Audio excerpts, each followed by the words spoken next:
There he is. Not too bad.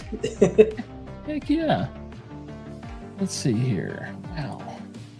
What's up, guys? Yeah, what's up? What's up? Is there any echoes? Anybody hear any echoes? Is that all me? Bad aim. Yeah, dude, I piss all over everything. I'm like a dog. I'll be pissing on your counter if you're not careful.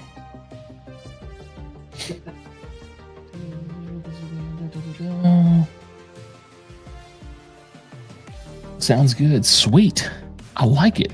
So I normally have to wear a headset if I'm going to have someone else on so I can hear replies and the music, but I got some new audio over here, so it's good. I'm liking it.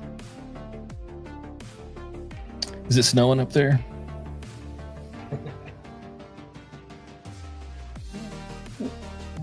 Good. 170. Wait, what? Wait, hold on.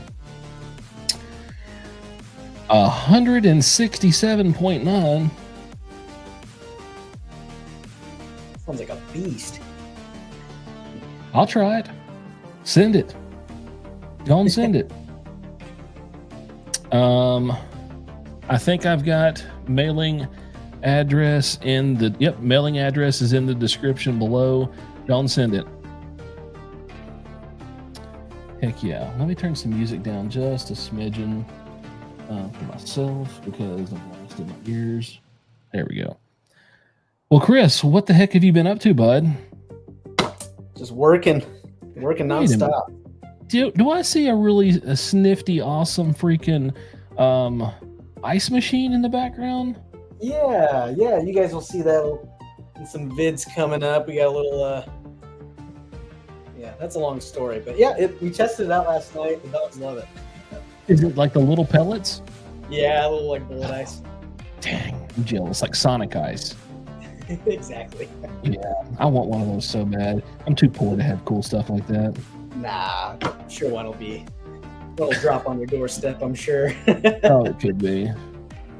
So people are seeing probably this box over here to the side, over here, and then that box there, and that box there. And if you want to know, they are full. They are full.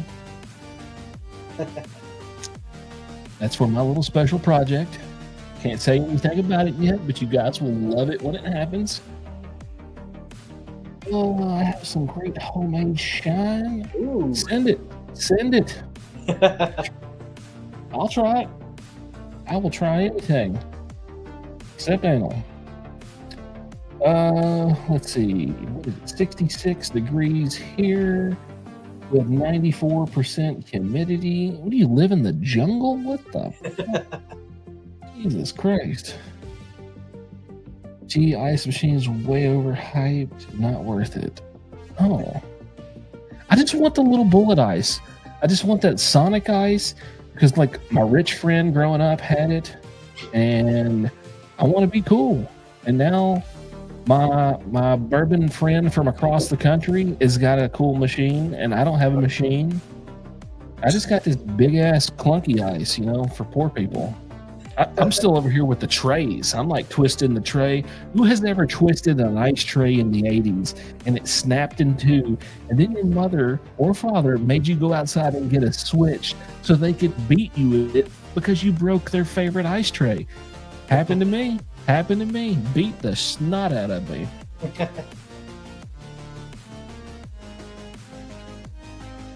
What you sipping on, Chris? Starting off a little light with Angel's Envy Port.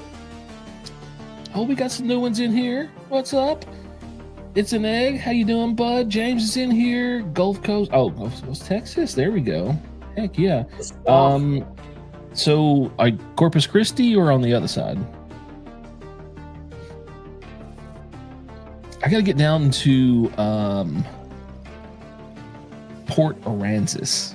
That's where I need to go because I hear y'all's red fishing and drum fishing is off the freaking charts.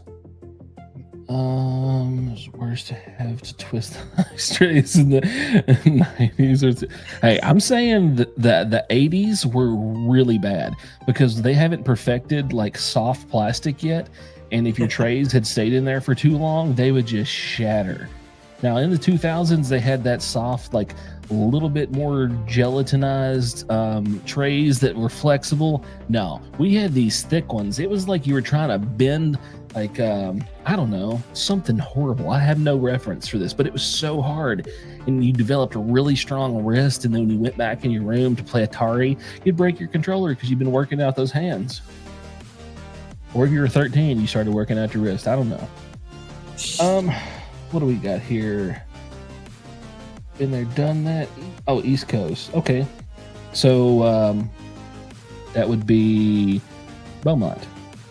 Close to the Lake Charles side. Sweet. I was down in Beaumont not too long ago. But in the 80s, fridge with ice didn't exist, so you acted. Oh yeah, really. Yep.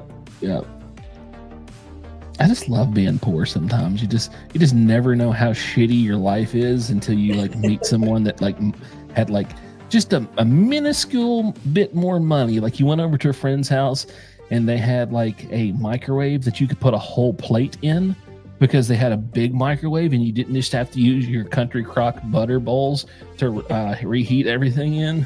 Yeah, it's the little things that got you. All right, this one's for you, bud. Give a little history about Brothers Barrel. Oh man. Well, it started off with me getting into the whole bourbon world irresponsibly by pounding Jack Daniels with my high school buddies. Gave up the stuff, came back to it 5 years later. Just kind of really appreciated it, got really into it. My brother made fun of me. He's like, beer or nothing. And then he's like, hey, I just tried this scotch I really like. I'm like, oh, whiskey, huh? He's like, yeah, it's not bourbon. Take out this scotch, take it. And then decided, we're getting together every weekend. We're drinking whiskey. It's like, we're talking about it.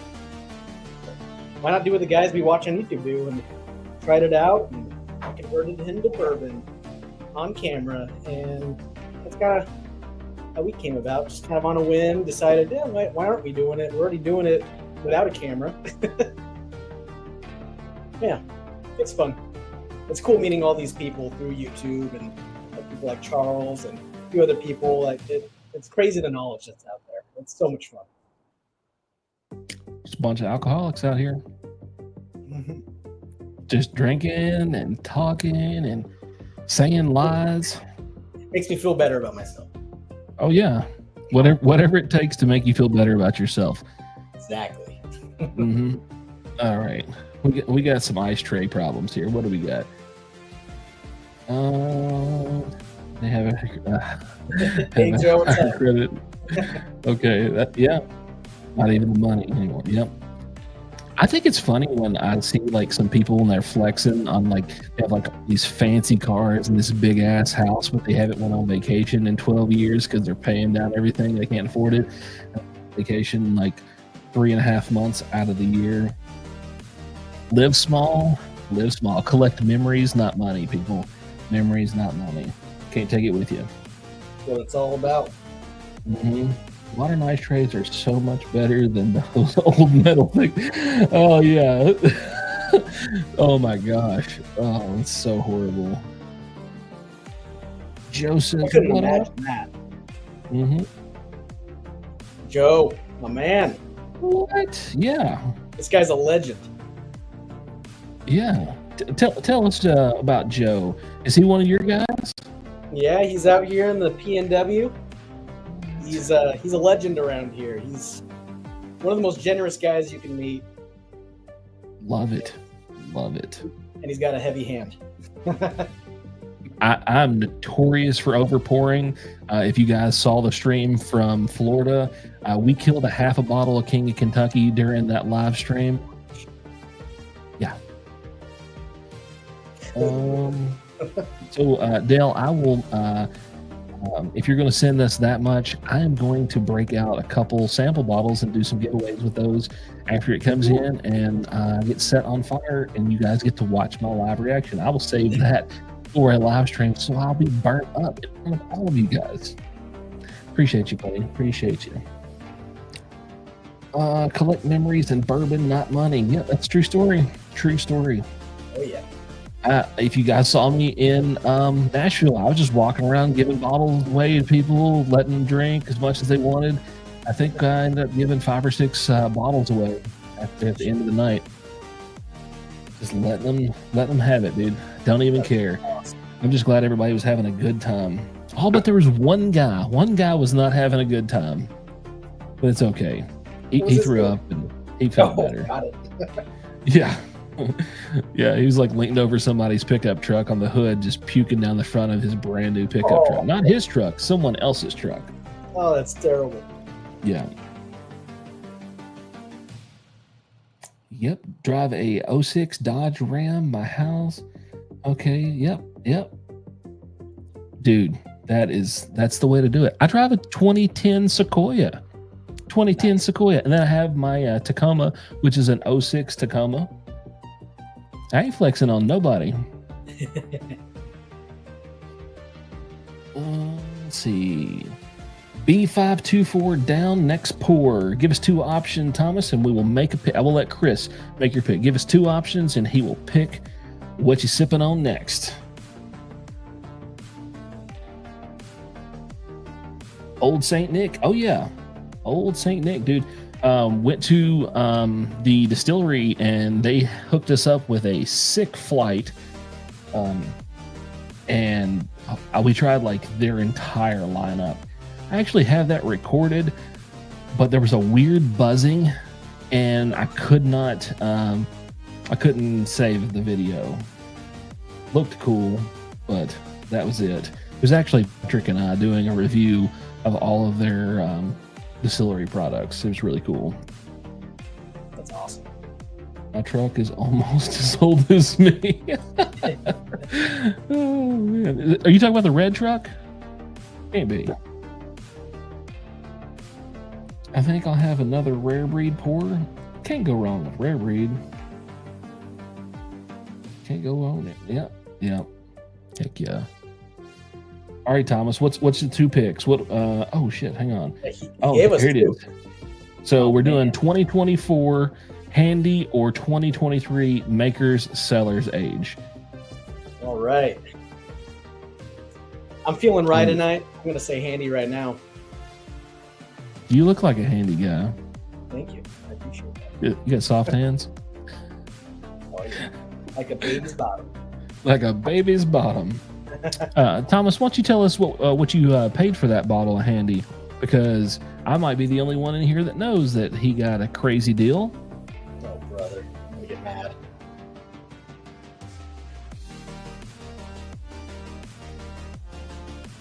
Oh, it's the 1978. I just love the nose on this. Oh my gosh. Mm-hmm. All right. Nice. That's a sweet deal. I paid more for my water bill than that. I'll take that over water any day. Yeah. Retail or bust. Calling it. Right there it is.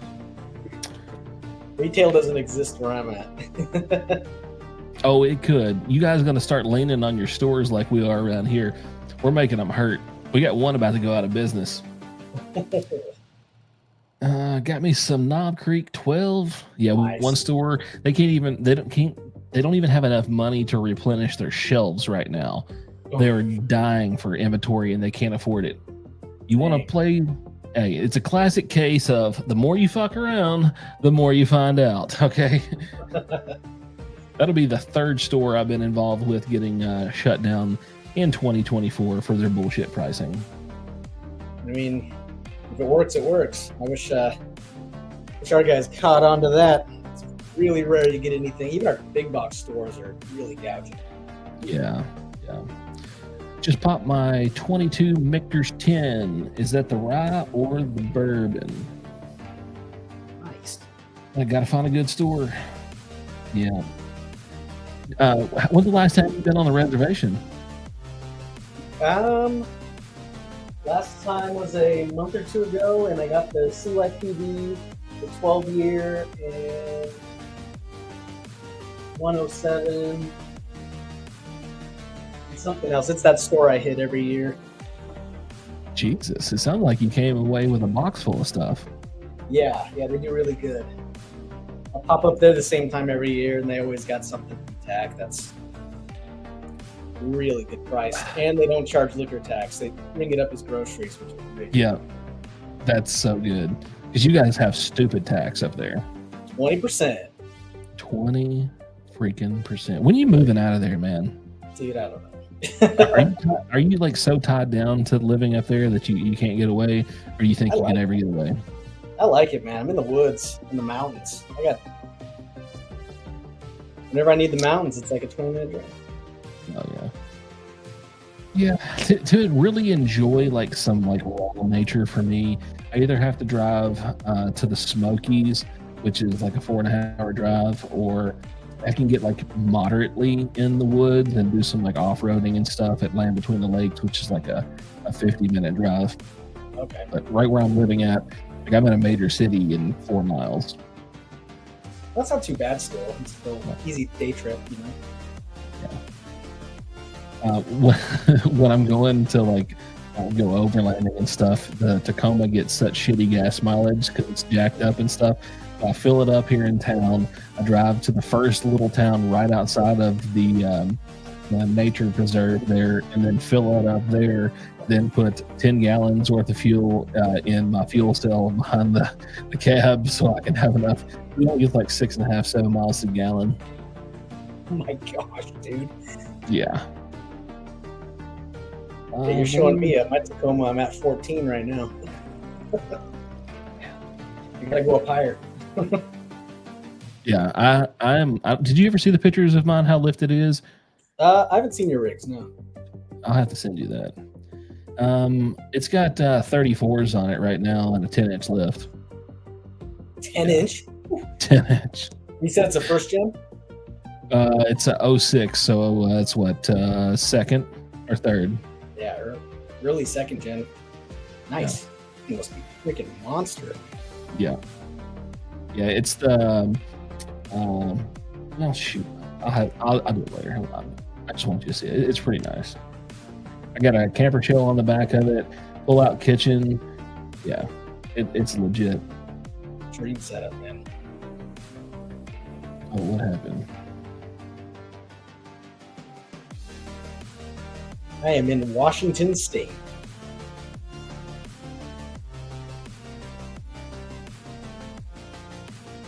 All right, what do we got here? I'm new to Bourbon. I'm lost at. I'm at a loss. Okay. Hey, don't worry about being new, because we've all been new. And let me tell you a little funny story about. See, this is like 2004 or 5. Funny little newbie story for me. I was in a store and they had Happy, I think it was 15s, or it may have been a Lot B. I can't remember. It was one of the Van Winkles at the time, and they had it bundled. It was $59. It was $59 in the bottle. They had it bundled with my very old Barton's 15-year that I used to drink, and I wouldn't buy it because I didn't want to spend an extra $60 on a Van Winkle product. I just wanted my my very old Barton 15-year for $19 a bottle. Kicking myself in the ass for that one. Yeah, GTS, same thing. GTS 15-year, dude. I got pictures of it, so I'll have to post all this. We got Van Winkles, we got GTSs, the same shit, same store. This was a Shenanigans store in Bowling Green, Kentucky. Now they've recently been bought out again for like the 17th time. Dude, they had I went in there. I guess it's been like 3 months ago. They had a Lot B in there for $4,000. Oh man. Oh, look at this guy. What did you jump in here? Man. Yeah. What time is it over there? Mine the same time as him? No, he's Yeah, mountain. Oh, you're mountain. Okay. It's 6:50 right now. Oh, it's almost 9 o'clock here. Dang. So Yeah. 8. Okay. I'm trying to think of. So, have you been to Nashville before, Chris? No. No. Okay. All right. So there's a store. I think it's called like the Wine Cellar, maybe. Let me double check. I might be completely wrong. I might be thinking about another.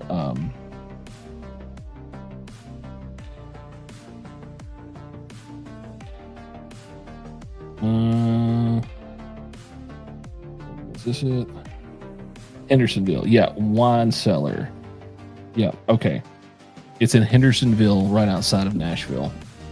So they recently had posted something, and somebody had screenshotted it before they got to take it down, and they were bundling like 10 bottles together for like $3,000 or $4,000, and it was just a bunch of garbage.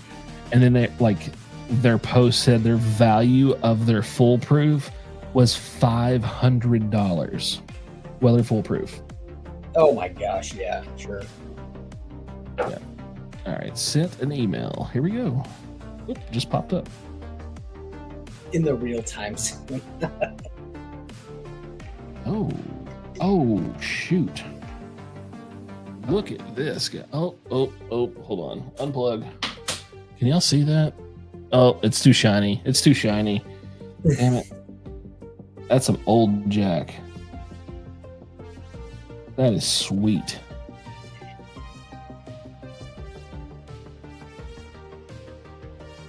I've yet to have a handy, Thomas.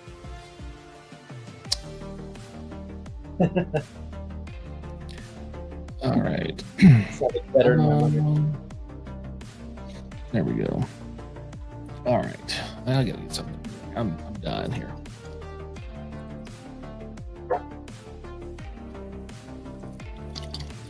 So, Chris, did you eat tonight before you got on here? I got home from work. Wife had something quick and easy. She had a hot dog ready. Swallowed that, turned the camera on, and jumped on. I think that story was reversed. You had a hot dog ready, and then maybe that's not how it worked. No. All right. Talk about Southern Collective.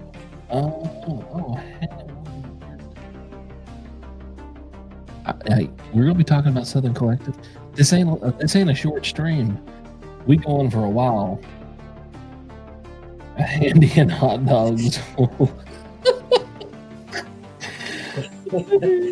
long day at work. I had burritos. Before I got on. Philly cheesesteak burritos. That sounds bomb. Oh, dude, I'm the burrito king. I can make a burrito out of anything. Shepherd's pie. Once this thing takes off and it's running itself, you can open a food truck, Burrito King. Oh yeah, I could sell like burritos and bourbon. Burritos and bourbon. Mm-hmm. I can't do Mexican food and bourbon unless it's mixed. Yeah. Burns. Yeah, if you don't go like heavy on the spice on your burritos and stuff like any of your Mexican food, you can drink a little bourbon. But man, I'm telling you, if I get too much chorizo going on, a few other things, and I'll tell you what really jacks me up is Mexican oregano. If I have that, I'm done. I can't taste crap the rest of the night.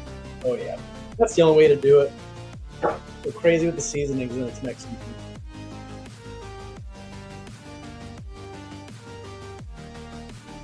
Oh, shoot. Hold on. There we go. I didn't recognize the screen name, dude. I'm so sorry.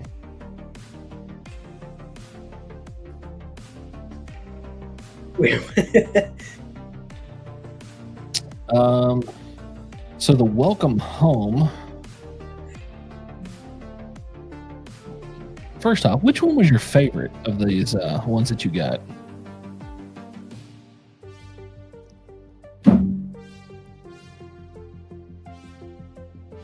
straight American whiskey, small batch. Bourbon goes awesome with super hot peppers. Huh. 8 skirt steaks? Who are you feeding? Are you feeding Fort Campbell? Jesus Christ. You have like a homeless encampment in the backyard. Oh no, did you feed the Amish that was working on the building? What did you do? Drink bourbon, then make ramen noodles. Yep. It's all about the meal prep, man. Okay, yeah, that's true. How you doing? It is the workout thing. I just work out my jaw muscles when I'm eating or talking shit. Welcome home. All right, let me grab a glass. I'm gonna go ahead and pour these up and let them breathe.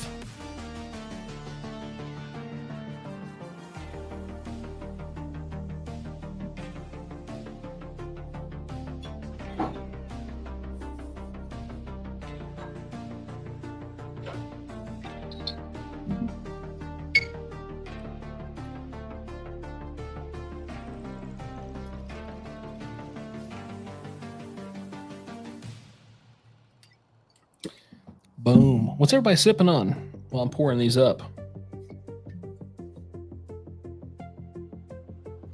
I moved on to my Maker's Private Select. Oh man, that's an oldie. What is that, the BRT? No, it's Total Wine Pick, Recipe 1, however old that is. Jeez. Pretty good though, I love it. All right, let's get some of these comments here. What we got? Charles working on that jaw muscle. Quote of the night. I think you one up me there.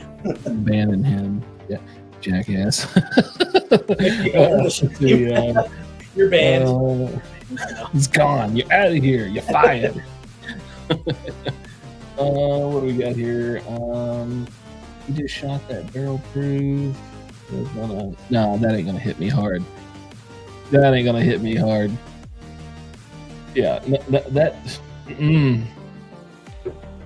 you must not have been seeing any of my chug videos. I can tell you, if Chris chugs some barrel proof stuff, he's like done, Dunsky, done. I'm already pink, dude. Look at that. Come on, drink. What happened to you? Let's see. 2XO Gem of Kentucky. Nice, Stuart. I have not tried that yet. I keep walking by that bottle and I'm just like, like Dixon Deadman, but whatever. The price tag always scares me away when I see it, but I hear nothing but good things. Yeah. One night I drank bourbon and tried to make grilled cheese, but I was too toasted and burnt. Oh god damn, Earl, that's crazy. Oh, let's see here. Barrel 166. Casey's drinking a Russell's pick. What else? Like, Casey's always drinking Russell's. Do you have like an unlimited supply of it? Does it just come out of your fountains there? Oh geez.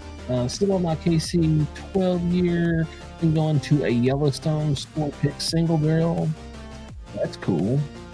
I eat about 25 hot peppers a day, so it doesn't mess up my taste buds. Oh man, I miss Texas. Oh, moving on to 1792 Bottled in Bond. Heck yeah, love that one.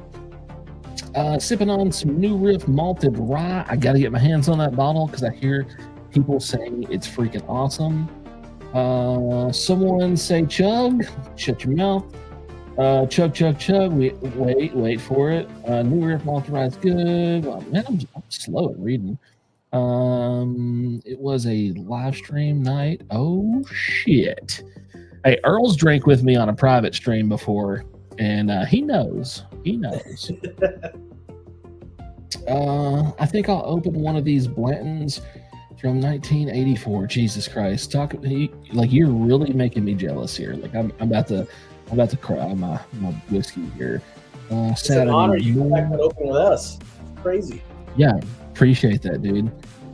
I bet that's gonna be dusty and just heavenly. Like, I would love to take a bath in one of those. I don't even know how to say that word. Lottie? Yeah, how do you what you seem to know what that is. You tell me what that is. Port Charlotte is good. I actually might have some Port Charlotte here. Of course you do. No, I think I just have the classic bag. Yeah, it's a Scotch. Oh, Pretty good stuff. I love this stuff. Oh, maybe I need to. So I don't need to get into any more spirits. I just need to stick with whiskey because I have too much. I don't have enough space. We actually bunkered 50 bottles this week. Killer haul. Yeah. Let's see. I'm gonna break out a Weeder soon. Good to go. Oh, wait. Screaming Titan. Heck yeah. Larceny or let's do Larceny B523. Stuart, wow. I think that's good. Yeah. I'm gonna stick at that Screaming Titan. Nobody's gonna beat that flex. Like, I could get up, take my shirt off, give it everything I got, and I could never flex as hard as that bottle's got. Never.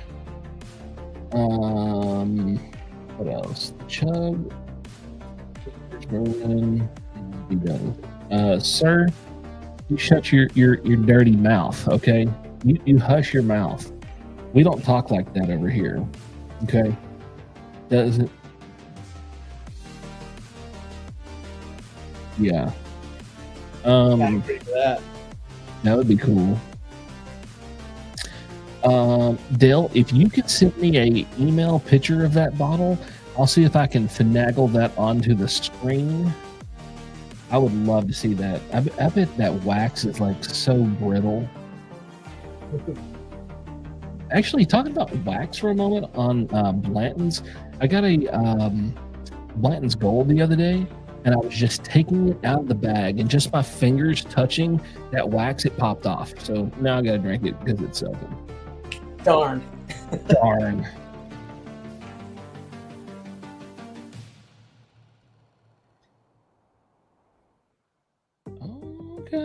Okay.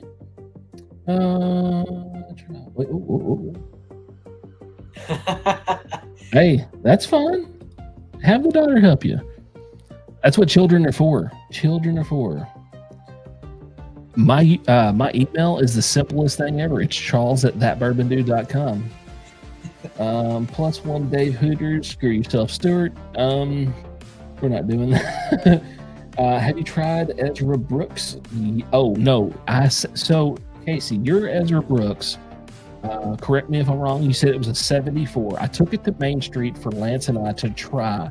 I did not get him to try it yet because he kept sipping on some other stuff. So I'm holding that. So maybe we'll just share it with Jessica on the live stream for the Rockin' New Year's thing. I think he said 1974 Ezra Brooks. It's actually on the kitchen counter, like on standby, ready to go. New Riff Malted Rye is fantastic. Cherry dark chocolate, Oaky Tootsie Roll on the finish. Wow, that's fucking impressive. 1980s blend is probably like 24. Yeah. It's a. Okay. Huh. Knob Creek wax is some of the craziest wax ever. Yeah. Sometimes my older bottles of Knob Creek, it just freaking like crumbles, just weirdly crumbles. And then you get stuff like these Southern Collectives. Look at that. That is some thick ass wax. Okay.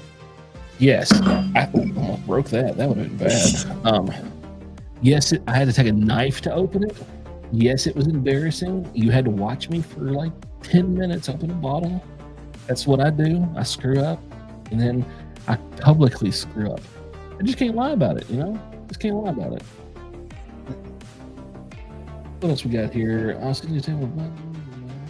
What? Dude, thank you so much. Dang, man. That is insane. I'm gonna have to make a dedicated stream to those. That's that. Oh wow, yeah. That makes me. Whoa. That includes those self dip. Oh, did anybody see that short that's been circulating? The guy dunked his Maker's bottle down to like the middle of the label, and they got onto him. His wife or somebody was filming it, and he was just like whoosh right down in there. Oh man. Guessing this is Free Fire Heaven Hill. Wow, yeah. My Knob Creek wax have been awful. Yep.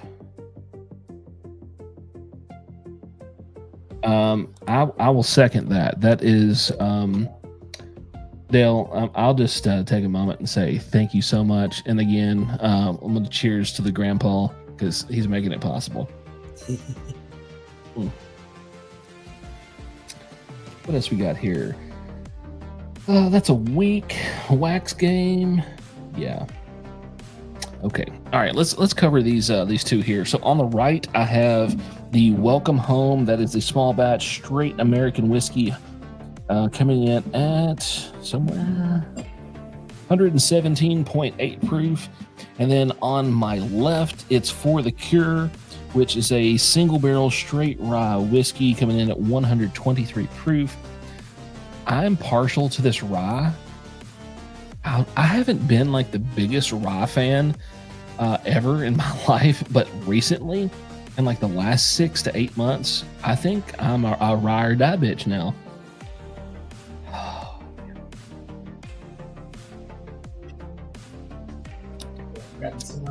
Herbal, sweet, very, very viscous, coats the mouth like a stick of butter.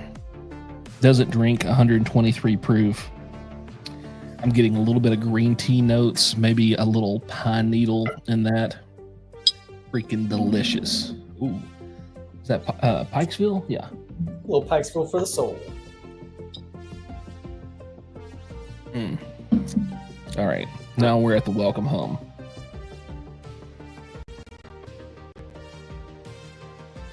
Oh gosh, this smells so good too. It's actually a little dusty on the nose.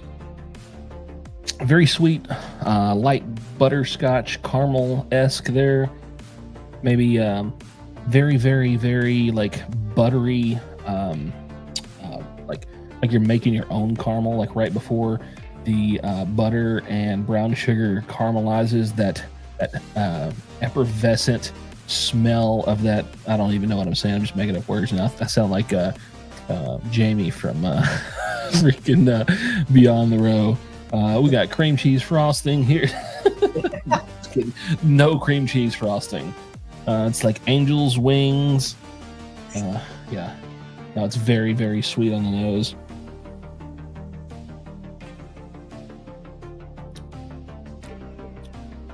Man. That one's thick too. That's a chewer. You feel like a dog with peanut butter in his mouth. It's a chewer. It's thick. It's buttery. It's caramel, light, tobacco notes, a little smoky in there. I'll hit that again.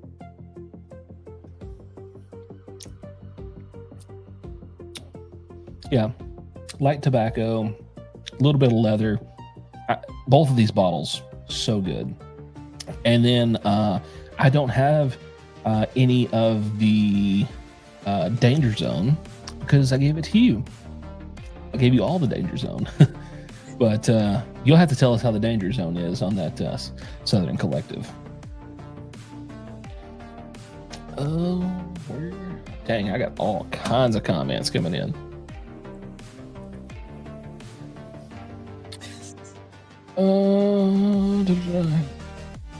Rye 3 14-year light whiskey. Freaking good. Yep. I had also their Madeira cask finished one the other day. Stupid good.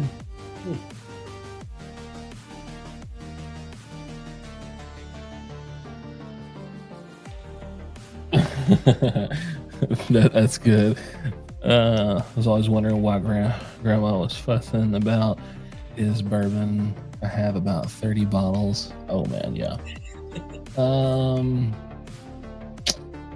Bullet Rye 12. Have not tried it. Everyone's raves about it. Oh, that's all. I assume I haven't had. Let me say this. Let me back up. I had the older one before they discontinued it and brought it back. I have not had the new version. The old one was really good. I had no problem with it. I loved it.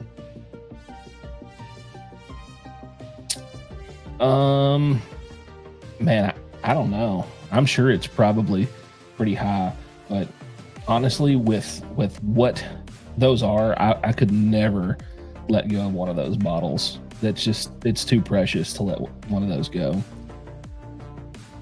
Do you plan on doing a top bottles of 2024 list? I was thinking about it. I know everybody's about to start dropping all theirs, like best of 2024. My only problem is I didn't buy a bunch of the bottles, but I tried a bunch of the bottles, and I don't feel like it's if I don't own the bottle, I don't feel that it's right to include it in my list, even if I did like buy a pour at a bar or something. So I'm kind of stuck on that. So if you guys want me to make a best of list, even though that I don't own the bottle but did get to try it, I can do that. But sometimes when I don't own the bottle, I don't feel like it's like credible enough for me to say anything because I only had that one pour. That welcome home is, yeah, that welcome home, so freaking good. Brown box. It's the OFC. Can anyone tell me what this big brown box is?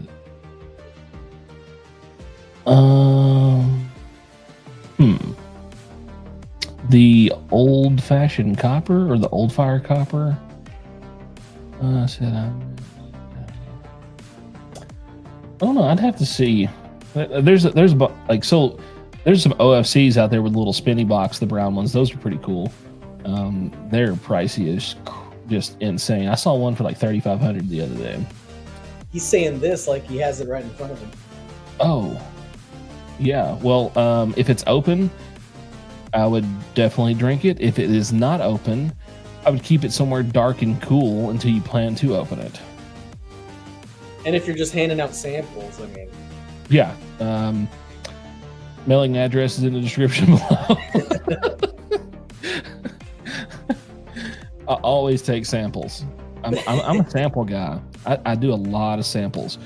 If I bought every bottle that I sampled, I would have to sell off everything I own to afford all these bottles. And I would have to buy a bigger house.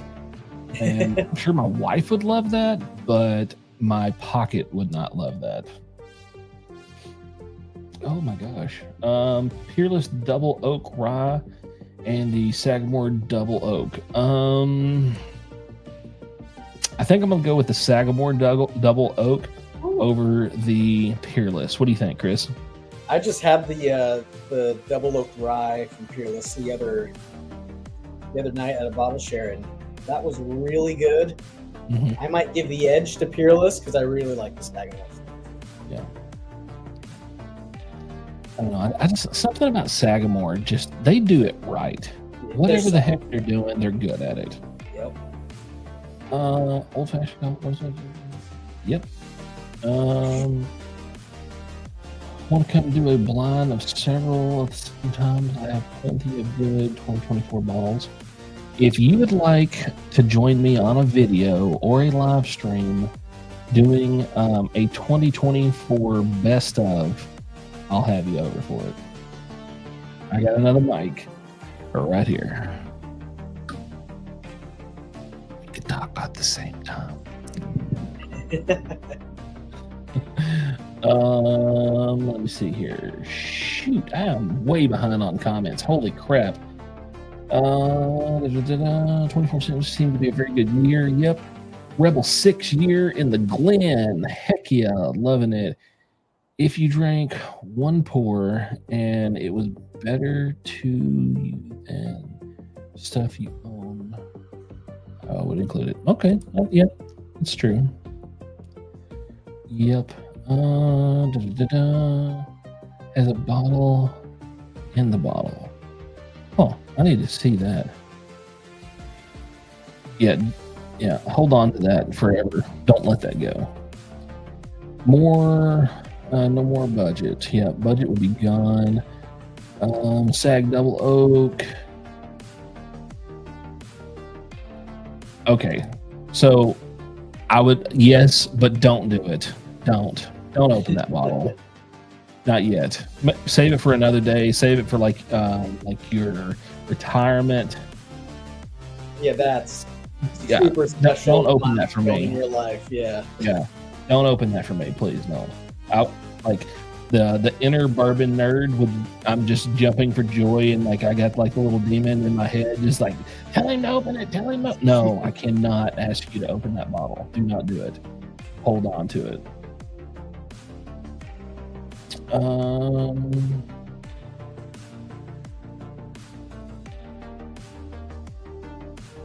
Wait, what? A Foolproof Hunter, thanks, man. What do we got here? What do we have here? Foolproof Hunter. Oh yeah, look at theirs.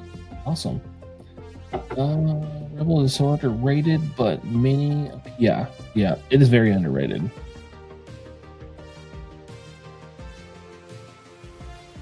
Wow. Yeah, I would love to see those pictures of that collection, man. I'm sure it is absolutely just awesome to see. But please don't open that old fashioned, that OFC for me. Save that for your retirement. Save it for a wedding, a massive anniversary, whatever, just for a special event. Don't open that for me. Please do not. Sipping on Starlight tonight. Family Reserve Double Oak. Heck yeah. More than that.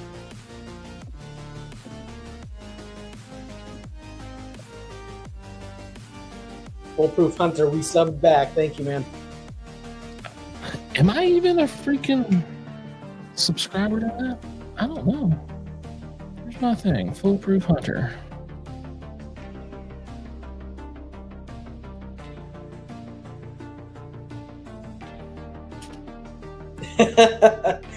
Oh, man. Boom. Dale's got jokes. What happened there? I'm in the wrong account again. Stupid me. There we go. Foolproof Hunter, you just got another sub. And there we go, back to it. All right, who's got jokes? Who's got jokes? Dale's got jokes. What? Where did it go? Yeah. A Polaroid camera. Oh, hell yeah, dude. Polaroid. I actually considered buying a Polaroid the other day because I want to make like a memory book album of like my fishing trips with my wife, and like at the bottom of it, it has the little white bar. I want to write in on it. I think that would be cool.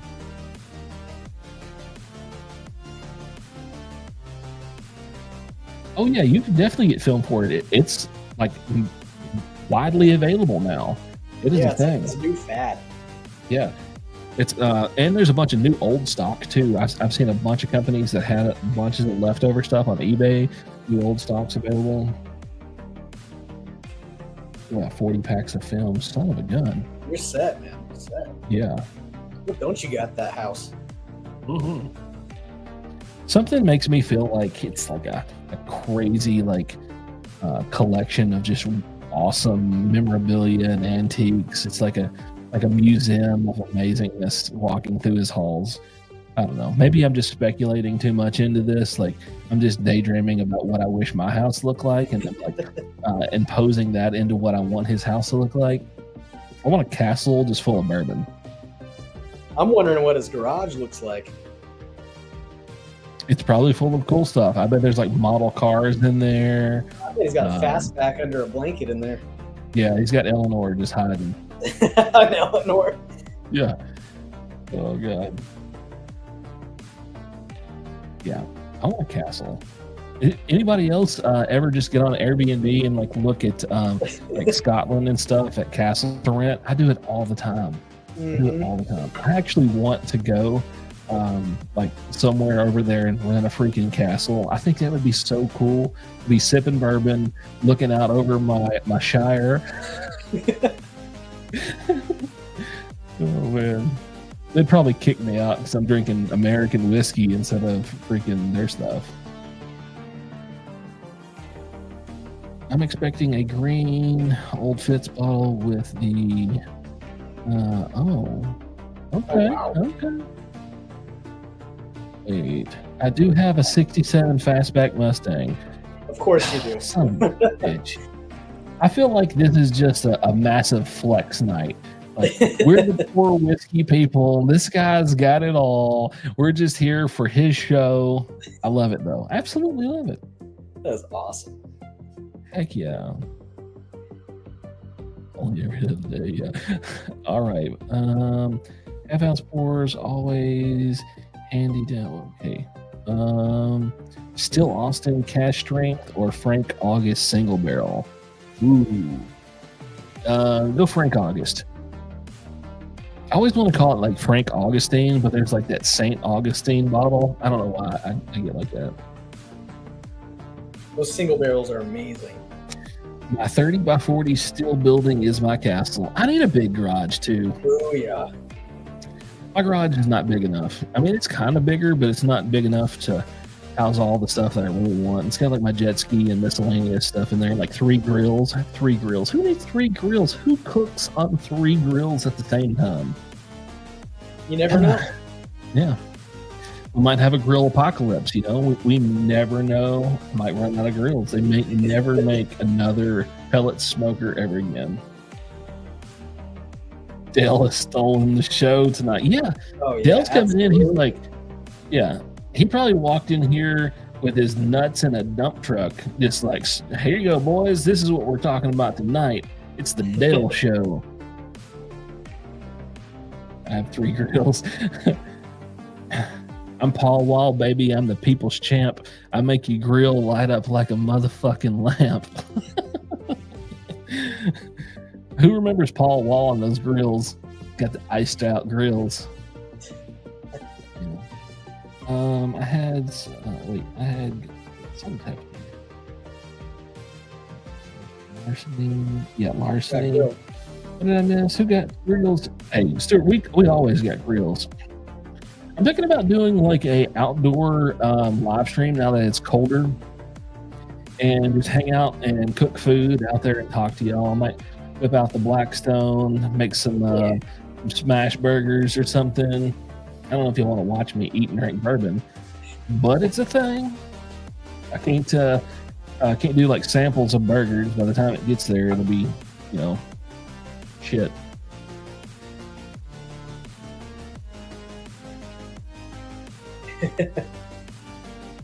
Yep, my Texas brethren aren't fans. Yep. Mesquite Wood in Texas, baby. Mesquite Wood.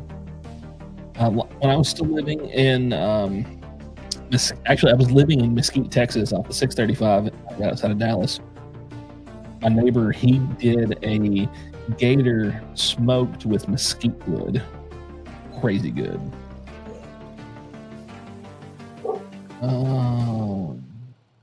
Oh, 59 South Lee, baby. Holla at me. I don't even know what's happening now. Is this like a hookup hollering now? Holla at me, baby. You know how it be. What it do, baby boo? Looking for a good time. Yeah. Just did a short Bardstown series. Okay, wait. What I think? Oh, it moved. I think 12 is my favorite. Yeah, I think the 12 is probably my favorite of those 3 as well. I have an electric smoker. Does that count? Yeah, that counts. That counts. Smokes. Yeah, if it smokes, it's a smoker. Never had gator, but I want to try it. Yeah. Gator's good. There was this little dinky truck stop right outside of Slidell, Louisiana. That's just like across the Lake Pontchartrain. I think I butchered that lake, which is that big ass lake just north of New Orleans. This little dinky truck stop. They had gator bites. And I was in there one night. Man, I got up drinking some 40s and eating gator bites. It was crazy. Lady was like, "Are you good to drive?" I'm like, "Lady, I ain't driving nowhere. Drive y'all crazy, but that's it."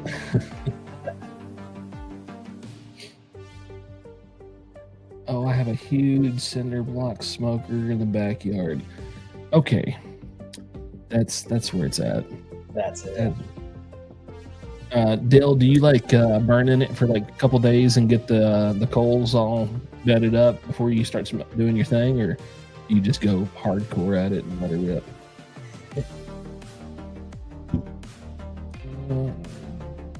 Dinner done, chores done, here to hang out. Look at you being a good ass husband. You're an all right kind of guy. Oh, shout out from Mississippi. Nice. So you're like an hour from that truck stop thing I'm talking about? Please tell me you are. Oh yeah. Dale said he builds a fire for days. Yep. I don't like gator, frog legs, love scallops and crabs. Yeah, I had crabs back in about 85. The way I got rid of them is I shaved one side, set the other side on fire, and stabbed them when they run across.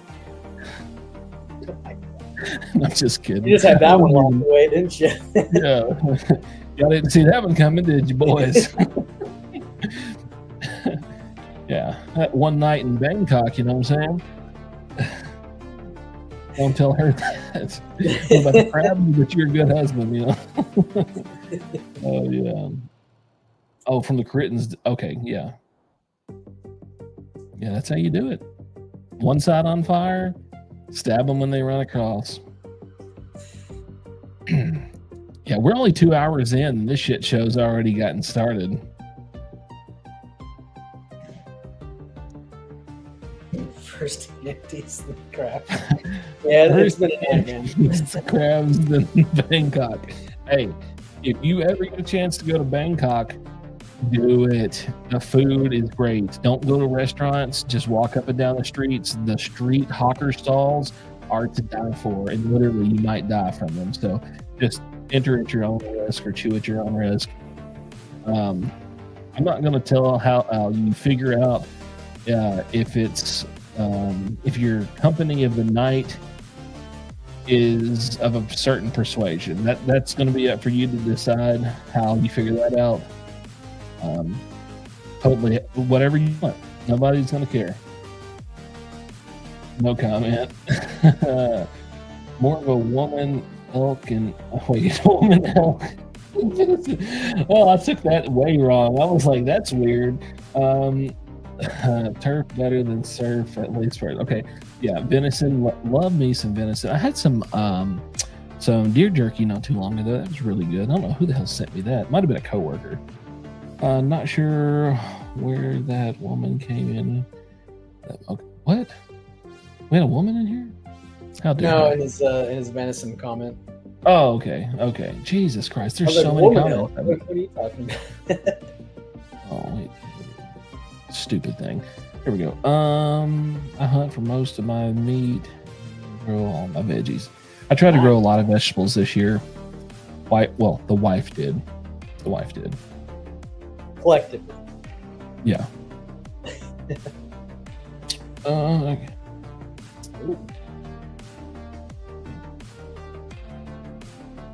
I had a little elk backstrap the other night, and that was really good. Ooh, very nice. I just thought dude like women and wild. Yeah. Hey, whatever, man. Remember, we don't judge here. We don't judge you by your persuasion, only by your pour. And by judge, I mean how big a pour did you pour, or how little That's how I'm judging. A lot of corn, hint, hint. Yeah. A lady had a lot of corn. her corn cob was showing. It was crazy. Does that mean she had a kernel? I don't know.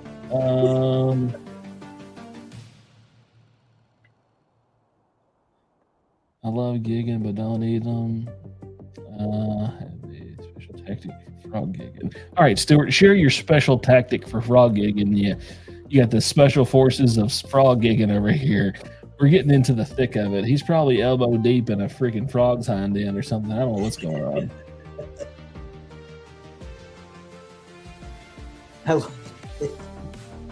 Yeah, women and what? Yeah, fine line. Paper thin. He's got a 44. Oh, Jesus Christ. He's got like a 44 lever action rifle or something. He's just pinging him. He's like what's old boy's name? Chris Pratt from freaking Jurassic Park with that what's it, a 44-70 or whatever the hell he's shooting. I don't remember. 45. I can't remember gun calibers anymore. Anyways, I feel like that's what he's doing. He's riding a motorcycle, shooting frogs, running away from raptors.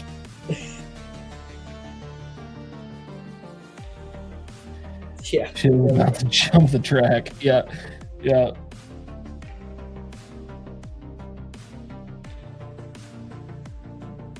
Getting me out on the pond after dark. Yeah, you know what really gets me after dark when I'm out like that is the banjos. The banjos is what usually scares me off. I watch Deliverance. I know what goes on in those swamps. What you about to get into? Apple Hour 12. Oh, nice. Well, single malt. 4570 Marlin. There we go. Got a great Golden Boy lever action 44. Yeah.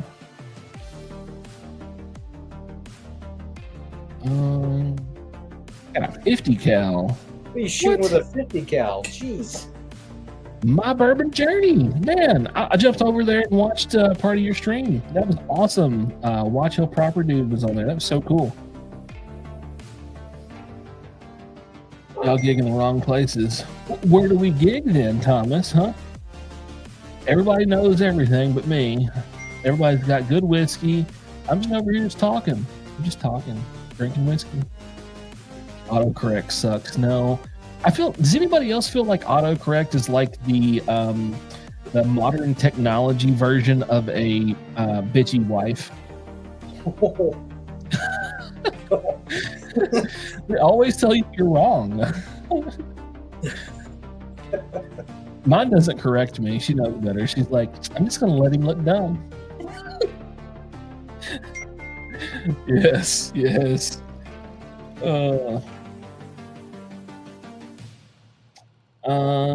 You shouldn't fear for your life / rear end while gigging. Nah, it's part of the fun of it. Yeah. Double-sided sword. So my autocorrect really makes some very inappropriate autocorrections sometimes. Maybe I'll do like a whole segment on a live stream of the really unpredictable ways that my autocorrect words thing. Sometimes it puts in words, sometimes it changes words. Sometimes I have to apologize after it has changed something. And I'm like, I didn't mean to say that. It keeps changing bottle to the word nipple lately. I don't know why. Yeah. Anyone know how to tell if there's a gator in the water in Mississippi? I got a feeling Stuart's going to tell us, bestow wisdom upon us. It's dark water. Yeah. Lay it on us. It's darker in Mississippi than up here. Wait. If the water's wet. Okay, that's true. I'm not going to disagree with the man. Just to be clear, I don't fear sodomy on the pond.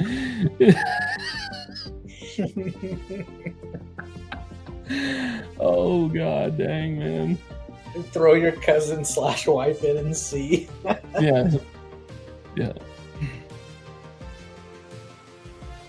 Oh, does anybody else's, when I use talk to text, it always adds the word is in front of everything?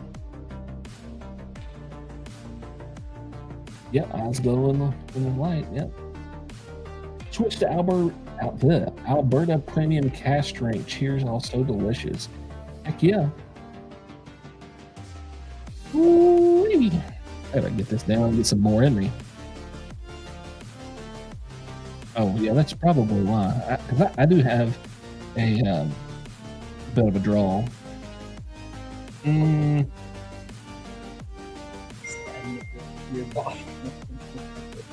Maybe that it's giving me a hint. Maybe it's giving me a hint. It's just like bottle and nipple goes together, you know? Birds of a feather, whatever it is. I don't know. I do appreciate sometimes, like, it's kind of comical to see what my autocorrect does, especially when I'm like texting people and I already can't do anything correctly, and then it's helping me make me look like more of an idiot than I already do. Whatever, you know.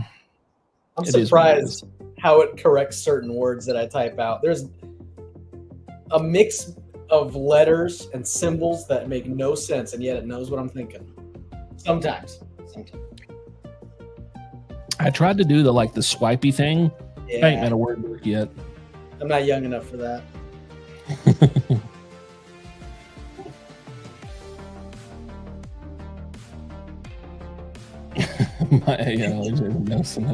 Yep.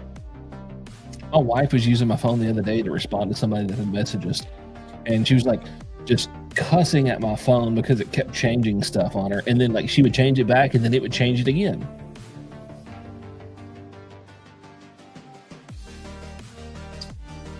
I gotta get up early tomorrow for work. Oh man, can you checking out, my guy?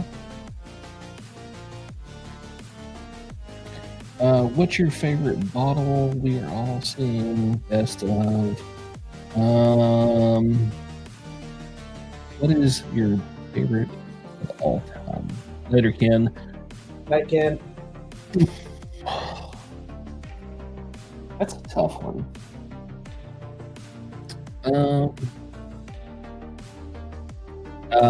Yeah, I've tried the HK Young. It's just a blend of two readily available things. Was it Barton's and Green River? Last day of work for the rest of the year. Whew, what a guy. Yeah. I'd be sipping on something every day. Yeah, HK Young and overpriced. All right. My favorite bottle of all times. Probably give me a second. Let me think about this. Because that's not like an easy thing. Because there's like so many variables to that. Like my favorite bottle that I can afford to drink all the time, or just favorite bottle all time. Money doesn't matter. If I could, that just one pour, that's just the most amazing thing. I think he's asking, what's the best you ever had? If it was a sip or a pour. Top dog.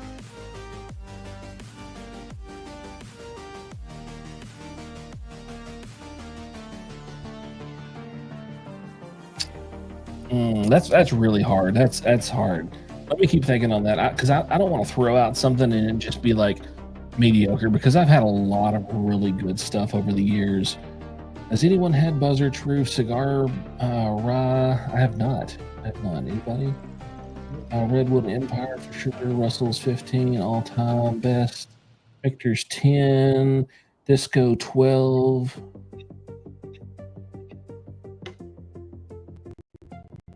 Yep, can't smoke with the tobacco leaves. That is a fact.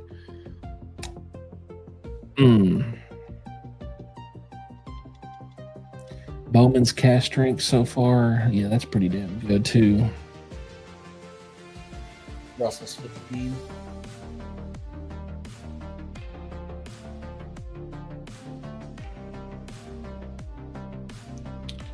Oh shit! What is this? Nope. Yeah, I don't know. Like off the top of my head, I really don't know because I've had so much good stuff. King of Kentucky is always amazing. Always love George T. Staggs. Man,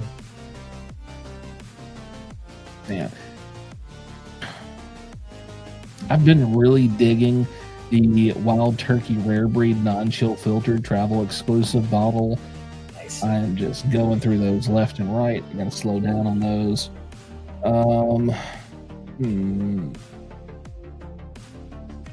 Has anyone else had Russell's 15 not handle blinds as well as they expected? Yep, definitely. I have not done a blind with him. Let's do this. If you could only drink one, the rest of okay. If I could only drink one thing for the rest of my life, and it could be anything, no price, I'd probably just drink King of Kentucky all the time. I'm right there with you. Yeah, I really love King of Kentucky. That's definitely my top experience in my whiskey career. That bottle right there. Mm-hmm. I was with Joe earlier in the night, and we killed that. The rest of that bottle, there's like half left, and I don't know if it was the 15 drinks I had before getting to that bottle or what, but man, that like my brother and I had to like go into separate rooms and like really dissect the glass, and we were in love with it, man. That was like bottle of the night. It's really good. Man, I'll never forget that. I have like just enough to always be able to sniff it, you know? Look at these. I'm about broke something else.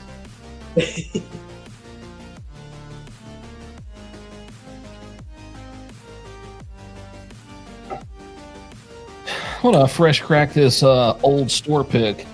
This is a Eagle Rare store pick. This is from like 2021, I think. Wow. Yeah, 2021.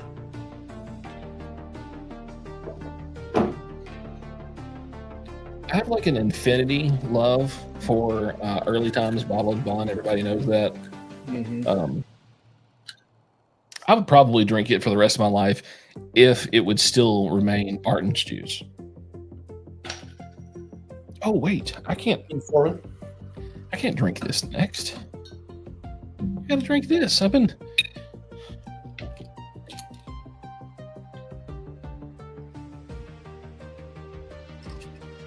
holding out on that one. I don't know what I've been doing. I'm getting too many bottles up here. I gotta get some bottles down.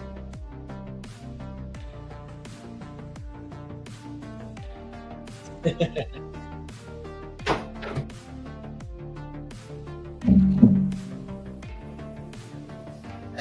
do really like the Weller 12 as just like a basic pour. It shouldn't be an expensive bottle. It should be readily available. Oh, guys, real quick, while I'm thinking about this, I'm going to post the Buffalo Trace customer service hotline phone number going forward in a bunch of my videos. If you have a problem with the way that Buffalo Trace is conducting business and the fact that they do not have a readily available shelf offering, not even Buffalo Trace, I suggest you call this hotline and leave them a message because we're going to blow their phones up.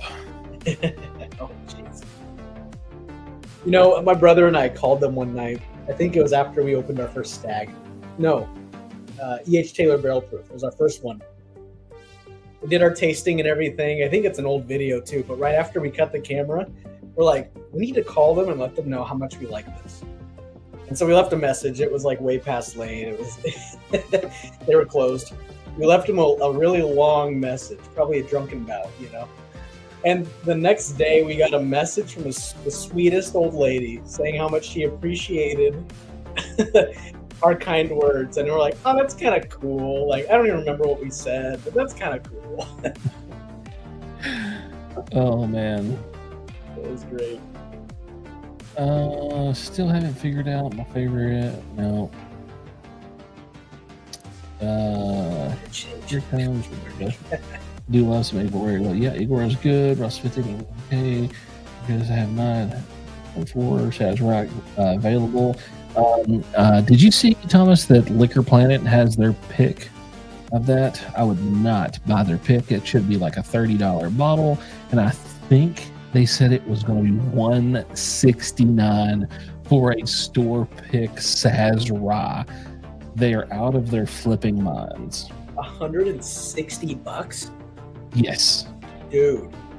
I think Sazerac picks are extremely overlooked, but I usually get mine for $1 cheaper than the normal stuff at Total Wine. Yeah. Most of the time when I'm traveling in Georgia, I can pick them up between $32 and $37. It's perfect, and they're amazing picks. Like, it's hard to go wrong with them. Yeah. Wow. 13 Colony Double Oak. Yeah, I've been trying to get that. I entered a crap ton of raffles, and I've not been selected not one time this year. I think I was in 16 or 17 raffles. We have one more raffle coming up in January. That's the last one I entered, and I haven't won anything this year. Last year, I won like 14 of the 22 that I was entered. Granted, I didn't get like any of the first place picks. I think I was like 10 or 12 and below on everyone, but I still got a couple good bottles.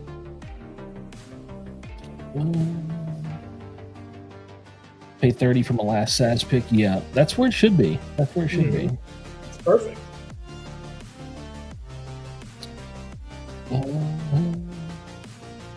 Yeah, Buffalo's dry mash bill is solid. Wouldn't pay over 40. No, don't pay over 40.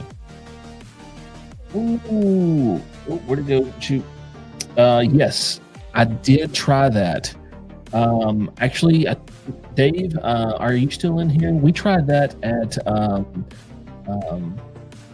the hell is that store? Gas Bar. We tried that at Gas Bar in Temple Terrace, Florida. Yeah.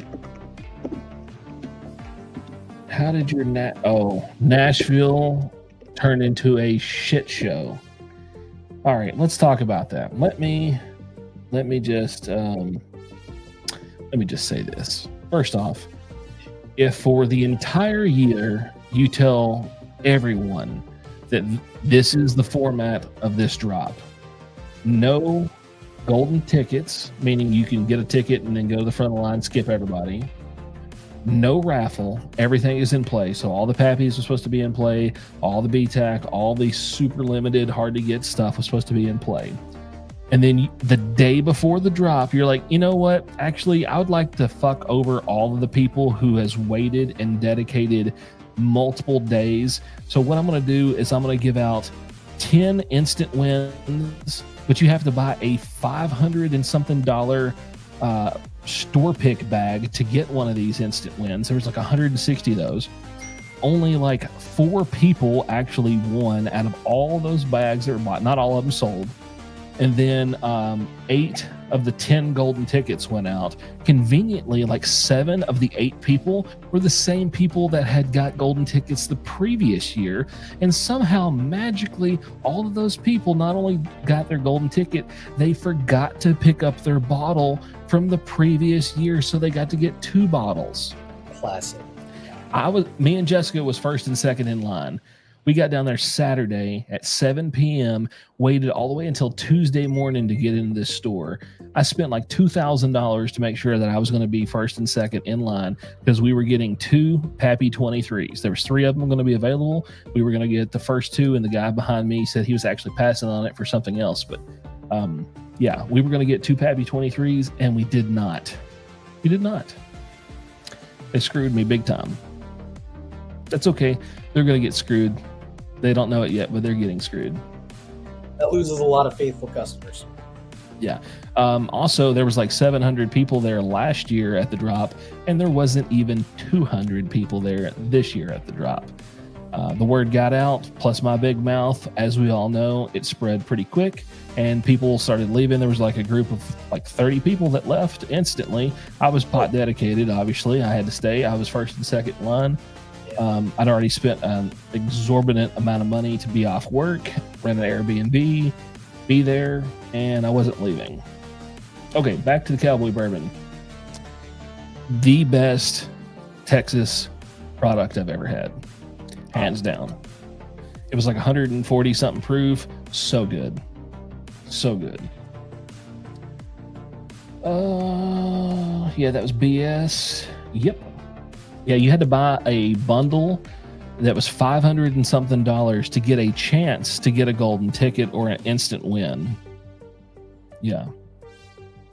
And there was supposed to be 97 BTAC bottles available, and then around 35 Van Winkle products available. And from what I can tell, the raffle that we entered, because you had to buy a bottle to get a raffle ticket for one, and then any store pick you bought, you got 2 tickets.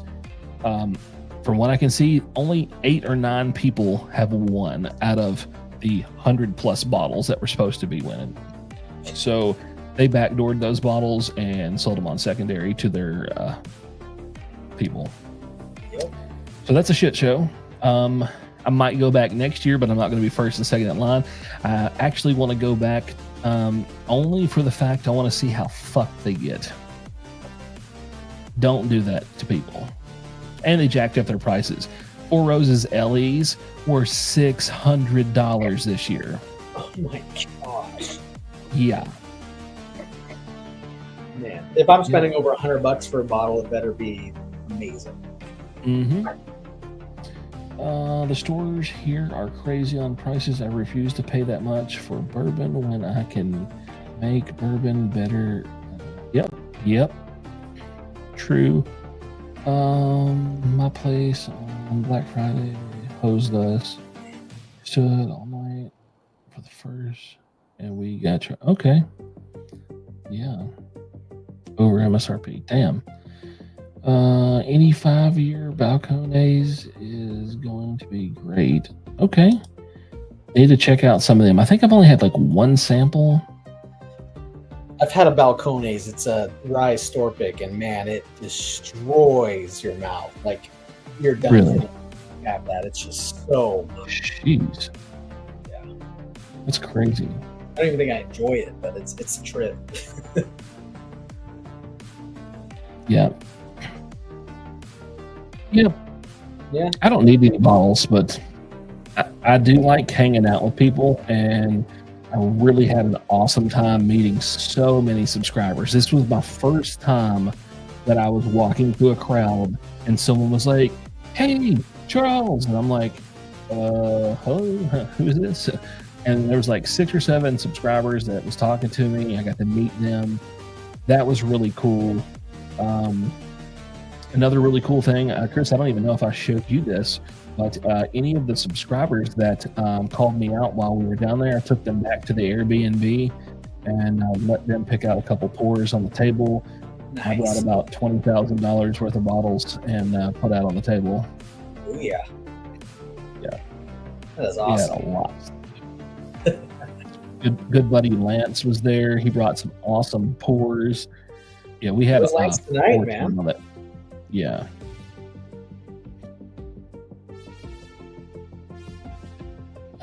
Need subs. Where we at here? I'm gonna take a quick break. I'll be right back. Oh, well, while you're doing that, I'm going to do the same thing. So let me go ahead and get it switched over here. Guys, y'all hang out for a second, and we're going to go drain the old thing. You know what I'm saying?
I'm back. He'll be back in a moment.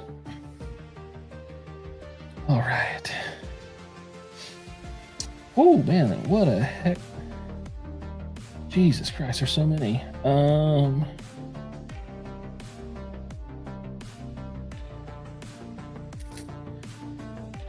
Jeff's in here. Yeah, check out his content, y'all, for sure.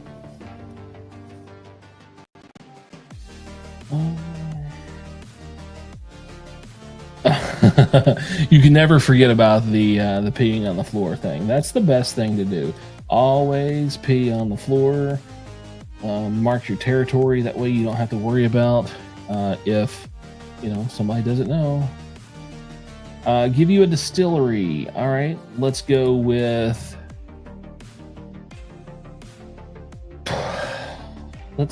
Something from Jack Daniels. How about that? Nick checking in from South Carolina. How you doing, my friend? What you sipping on?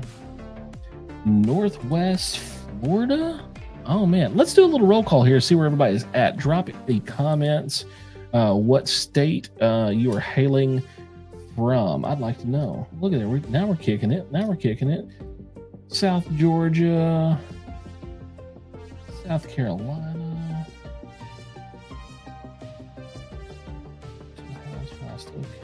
All the neighbors' dogs. Going ape shit. Stupid dogs. Forget them dogs. Colorado. Yep. South Dakota. I'm checking in. VA. Shoot, yeah. Oh, yeah. Hey, Indiana is my go-to place to bottle hunt. I love going to Indiana bottle hunting. Definitely one of my favorites.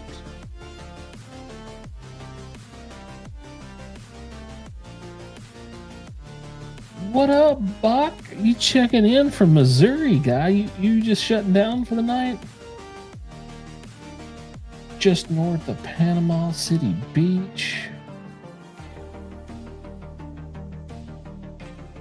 Oh yeah, that bottle, crazy good.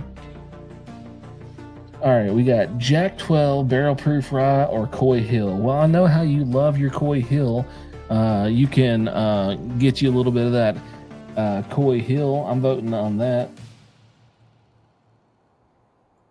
I'm voting Coy Hill too. Is that this year or a few years ago? I think he might have both. Whatever. I hear this year is better than the previous. I went to his house and he had a lot of bourbon in his gun safe, and that was cool. That's awesome. Yeah. Just shut down. Yep. Bach, are you done for the week, or are you just hitting the road?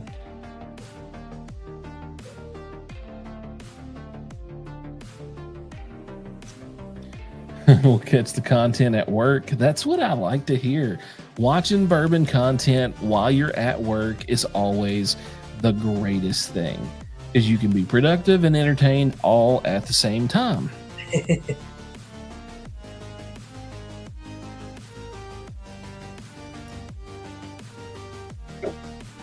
Shot 3 Bardstown videos tonight. Man, you're way more productive than me. I took last week completely off. I have content stockpiled. I didn't post. I didn't want to post. I just wanted to not think about YouTube for a little bit and focus on getting you guys the merch site done, a few other little miscellaneous projects I've got going on. I'm a busy guy. I don't have a lot of free time. Everything that I do for YouTube in general, I have to get done in 7 days. I'm only home 7 days out of the month, and while I'm at work, I don't really do anything besides work. Dang, Bach. Jeez, buddy. Oh, Silbach 15 batch 1. Dang. Ooh. Dang. I'll believe it when I taste it. Yeah. That new one's supposed to be pretty crazy. That new Silbach 15. Can anybody else confirm the fact that that is Mash Bill 1 from Buffalo Trace? I keep seeing people talk about that.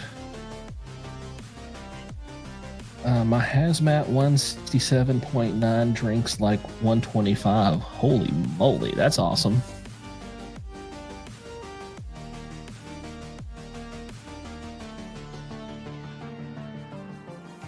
Someone's knocking on my door. Hold on a second, guys. Uh-oh.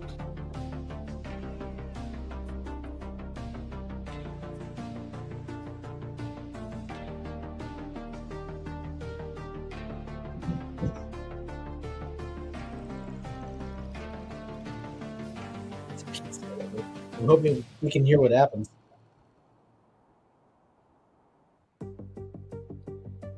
We can take a look at his shelf now, though. I'm gonna full screen this. Got that Hirsch back there, little Rock Hill Farms.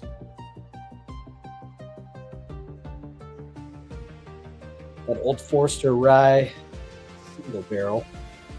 That's one I'd grab.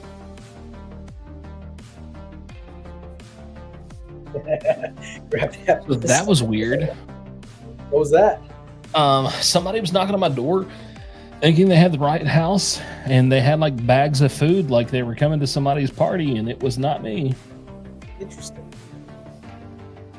Cool for them. I should have been like, yeah, I'll take some snacks. Yeah, right. Yeah, this is the right place. See ya. All right, it's Wild Turkey Mash Bill distilled at Buffalo Trace. Okay, now we're getting somewhere. Really? Yeah. From what I was told, like Wild Turkey had to distill a bunch of their stuff at Buffalo Trace while their still was down, or I guess getting repaired or something. I guess that's part of this whole thing. Wow. That sounds really cool. It was a dude. It was a dude at the door. This person was very, very unattractive. Not my type for sure. Hunting Old F bourbon, not right. It was. Wait, what? Are you looking for like the blue label or black label on that one, William? Both are amazing. Yeah.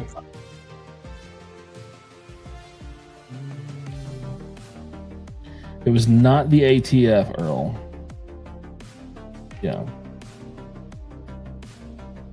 Not them. Seal barrel proof. What part of Indiana are you in? Because I can point you in the right direction.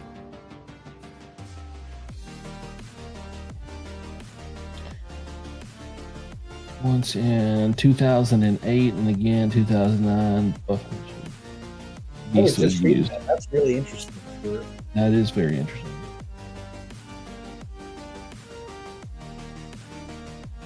Oh, dang. Yeah.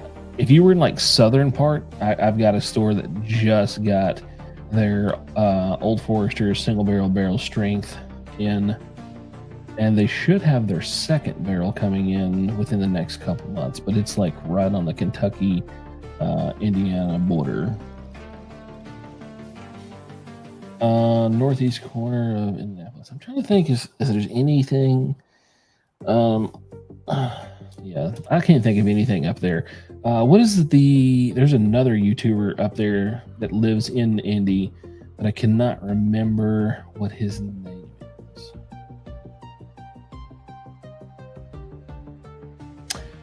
Yes, Earl, that is correct. It's amazing what cask and age and location can do. Yep. Only if that worked as well with humans as it does with bourbon, but it doesn't. We suck.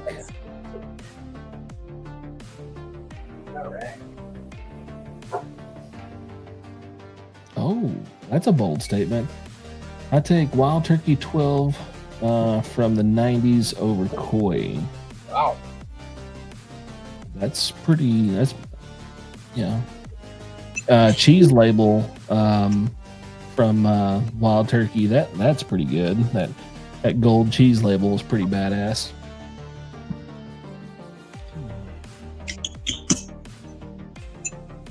We're doing a little Blue Label since someone brought it up, and I'm feeling a little thirsty. Yeah.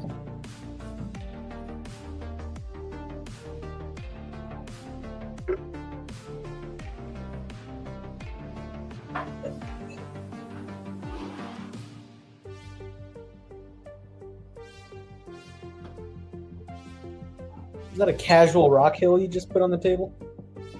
Yeah. Yeah.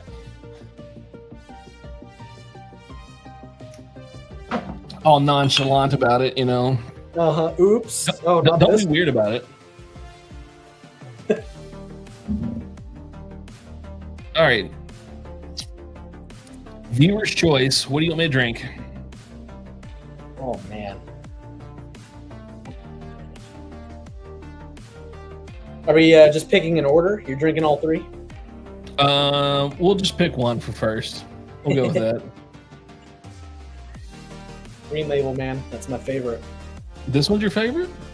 I think Old Forester's Rye Mash is so dang good.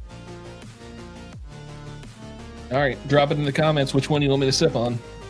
That's one vote.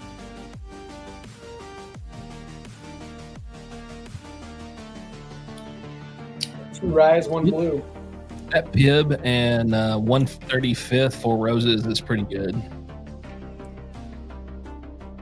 Were you on here when I mixed that? No, you weren't. No. No. This is what I was drinking with my Mr. Pibb Extra. Oh yeah, I logged onto the the stream on my drive home and watched you dump that, and then I lost connection. Oh no. It looks like it's the rye for the win. Oh, looks like it's rye. Thomas, I think that that lineup is pretty dang close. Some days the 100 proof hits more than the blue for me.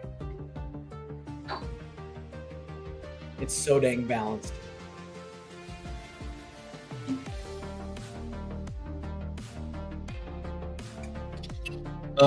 This one is precisely 130 proof from Warehouse K, Floor 2. Nice.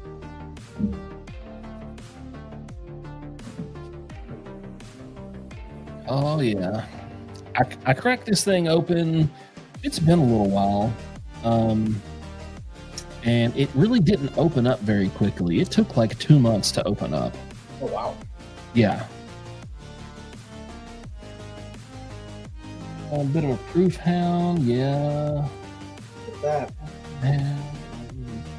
Yeah, so the black labels, I actually just got my first black label. I had drank some from a friend, but I actually got my first black label maybe only 4 months ago, and I've been into whiskey for a long time. $100 proof, so much flavor. Yeah, that $100 proof is, yeah, so good. Yeah, it's like that sweet spot. Yeah. Shows off the mash. Oh, God. Spearmint,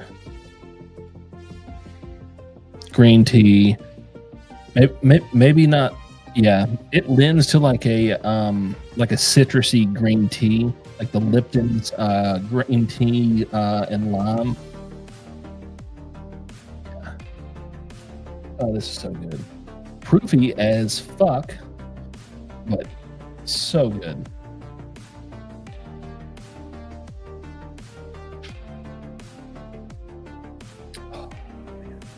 It's minty.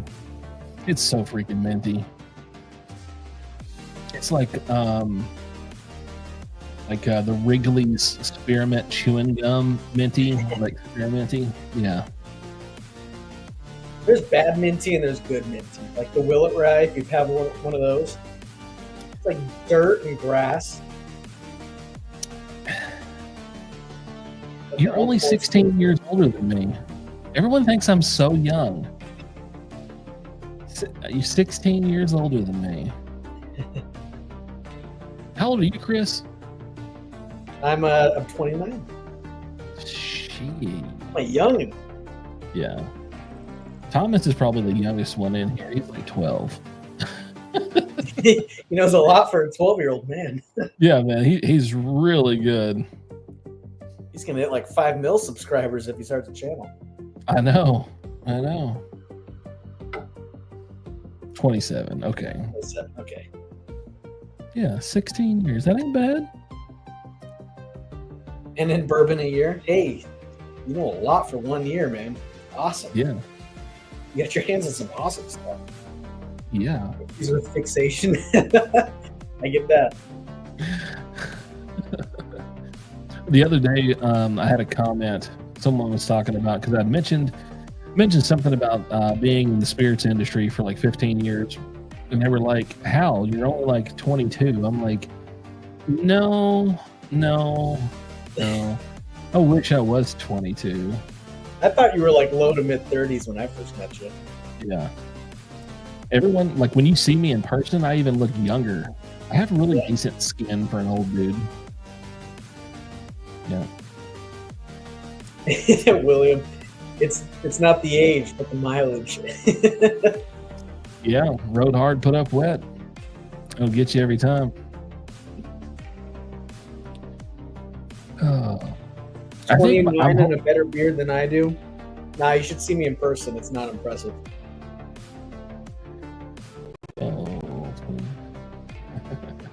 Yeah, mine comes in like real basic white trash. I'm like Joe Dirt's beard. Real wiry. Yeah. That's why I don't like turn to the side too much. Mine's kind of like a Cocker Spaniel with mange. It just looks bad. Oh, man. 2020 special release rye, Stuart. I have. The twice oaked? Yeah, the 2020. I don't have a bottle, but I get to try it. I have the twice barreled. I don't see it. That's the newer one. That's the 23 release, I think. Is that the 23? Okay, then no, I don't have that. This Yeah, one's so good. yeah, it's really good. That 2020 release, that's like the pre-release of their barrel strength. So they have that one. Oh, wow. And then they did the Tennessee Tasters, and then they put out the regular single barrel strength, and then they put out this one. This one right here. Distillery guy? Yeah. Yeah, this is the new one. This is the twice barrel one. I saw they released that this year, and I was like, I wish I had more. Not twice oaked, yeah. No, I haven't had that one. I ran into 4 at a store. I bought all 4. I only have 1. The other 3 were gifts for people. Nice. Yeah, I'd made some promises that I was going to give some whiskey for gifts this year, and I gave them away. And they were like, "You didn't have to get us this." I'm like, it wasn't that big a deal, because like the store had them for $41. I was like, hell yeah, I'll take it. Dang, dude, that's awesome. Mm-hmm. Yep. What up, Keith? What you sipping on?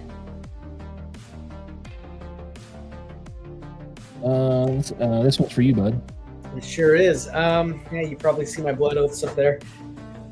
Every year I buy them, they get less and less worth money. Seems like the cost goes up and the quality doesn't go down. They stay pretty much the same. They're a lot more worth it at like around $100, and I can't do 170. Yeah, the price just keeps going up. I just kick the shit out of my table. That hurt my toes so bad. I mean, it's low proof finished whiskey, and there's a lot of options out there. Go Sagamore all day. Yep. I was drinking the Sagamore 8-year last night. Solid. It's just for the money. It's getting harder and harder to buy them. 2 or 3 that are as good, 10 or so that aren't. It's better. Ancient Age and Barton's Weeded. That Ancient Age 10-star, dude. Don't buy Blanton's, buy that. Honestly, killer budget bourbon right here. Yeah. What does those cost there? If you can find them, there's 2 stores I've found in the whole state so far. I think they were $21 before tax. That's not bad. So in Atlanta, pretty much, I'm gonna say like 60 or 70% of the stores in Atlanta, Georgia, have them, and they're like $17 for the little bottle, and then $27 for the 1.75. I mean, that's a no-brainer all day. Yeah. Oh yeah, look at that, $24 for the 1.5. Yep, That's how you do it. killer. Anything tasty better than Mason jar? Yeah. For those of you who have never or have, I drink out of mason jars all the time. Like that is my go-to glass. I'm always drinking out of mason jars. Wife thinks it's stupid. It's just the redneck in me that drinks from mason jars. That's like the fad right now, is like that farmhouse style, right? So it's like, it's hip, it's cool. Been drinking out of these things since I was a kid. Oh yeah. It was always like a real treat to go to my grandparents' house. They had like a little cellar, and I would sneak in there, and they would have tomato juice that was canned, and I would take it off, and I would just drink the tomato juice on those hot summer days. And they kept asking me why I was going in there, and I was cooling off Grandma, but really I was in there drinking the hell out of her tomato juice.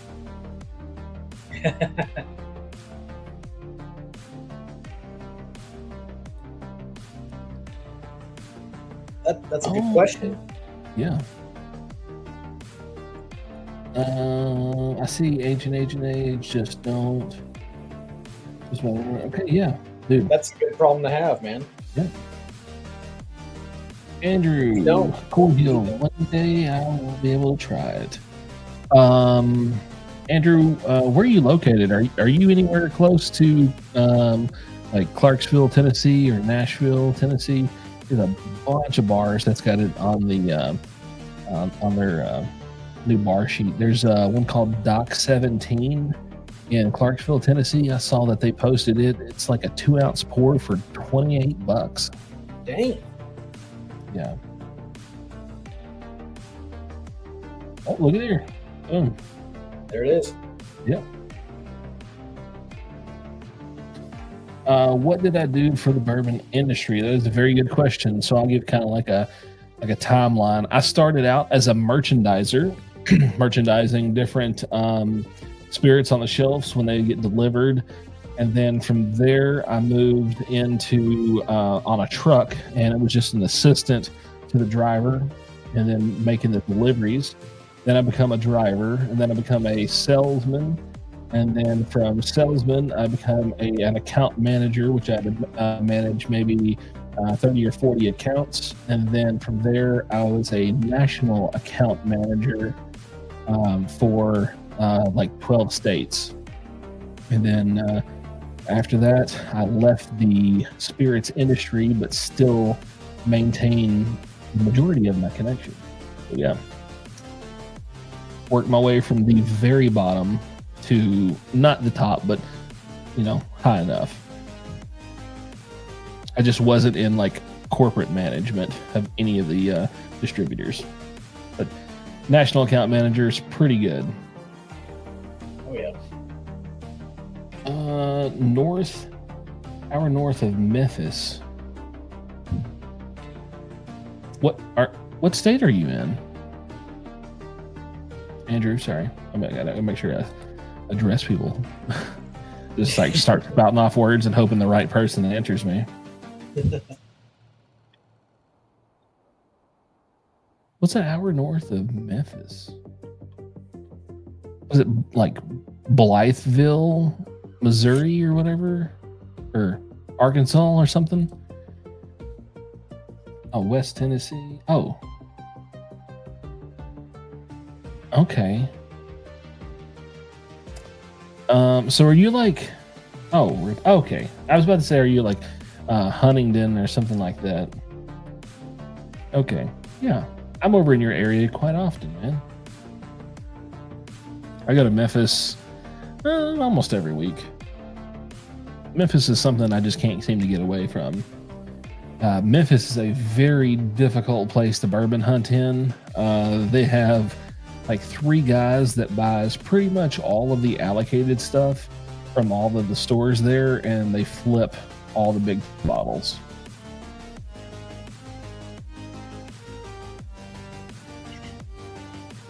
And Dale's hooking you up. Dale, I will just say this. You send me anything you're comfortable sending, and if we get enough little sample bottles in, I will make a dedicated video live stream. Actually, I'm gonna do a live stream. I like doing live streams, y'all. I'll do a dedicated live stream to your samples, buddy.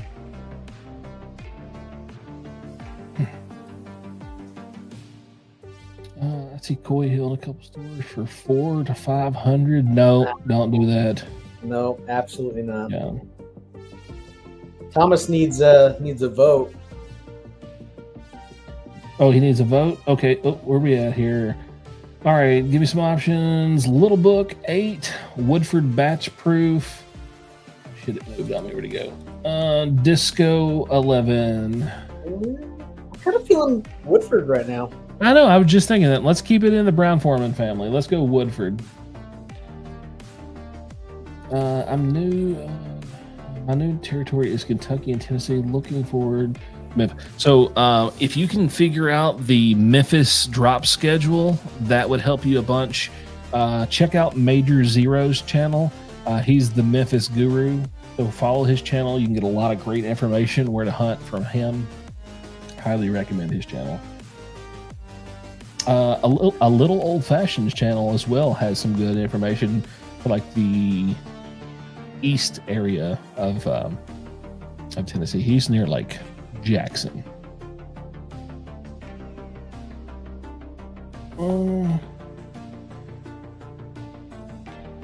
East Memphis, they had Taylor and Bland's for a decent price.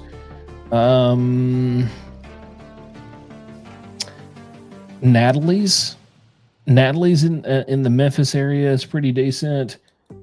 Is it Buster's that's out there? I can't remember. There's a lot of stores there. They have so many stores.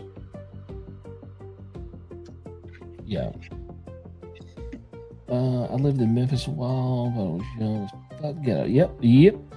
So, do you remember Lamar Avenue? My office is actually right off of Lamar. It is the most crazy shit. Got a crazy story for y'all. How about this? All right, the sun's coming up. This is like a random morning. I don't know what morning. My work schedule is Thursday through Monday, so it was probably a weekend.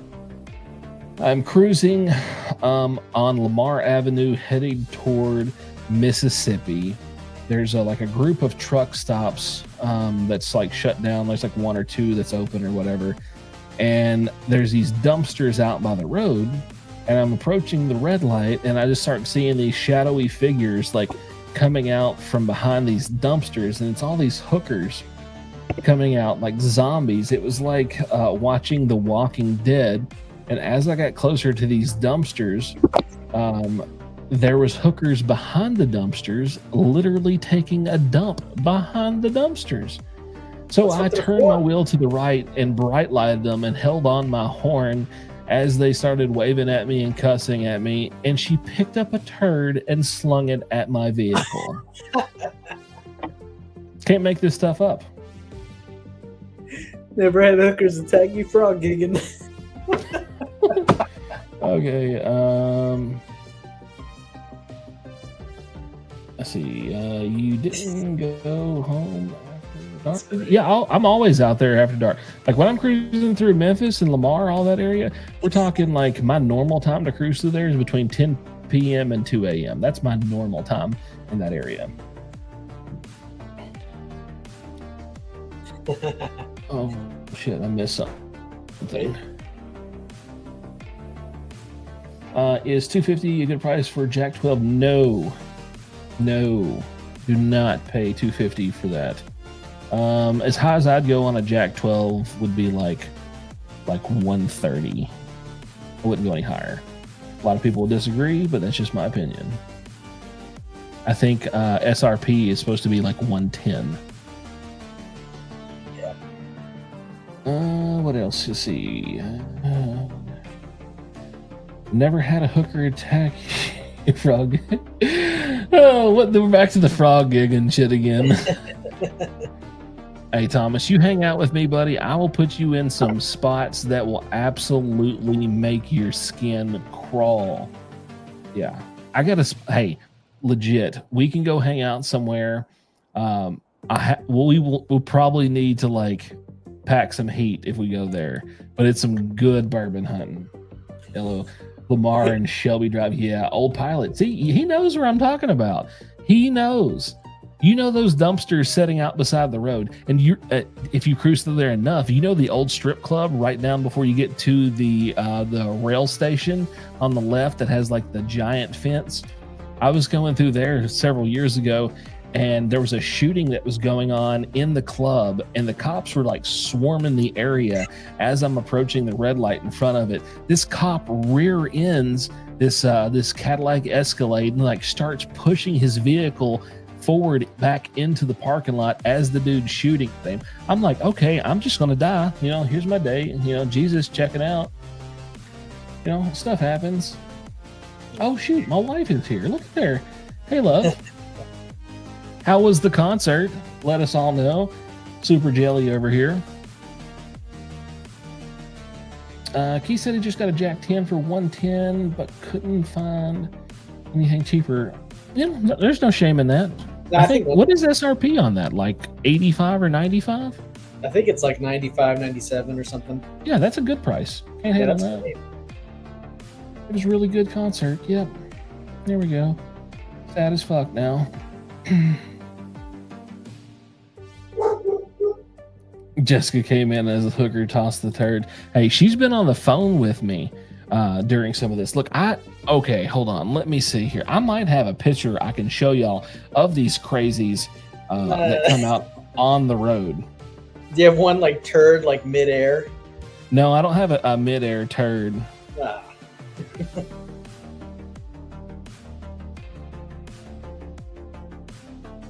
Yeah. Let me see here. I bet you I can find a hooker picture, because I've sent them to my wife before, seeing these crazies walking out on the road. There's so many of them.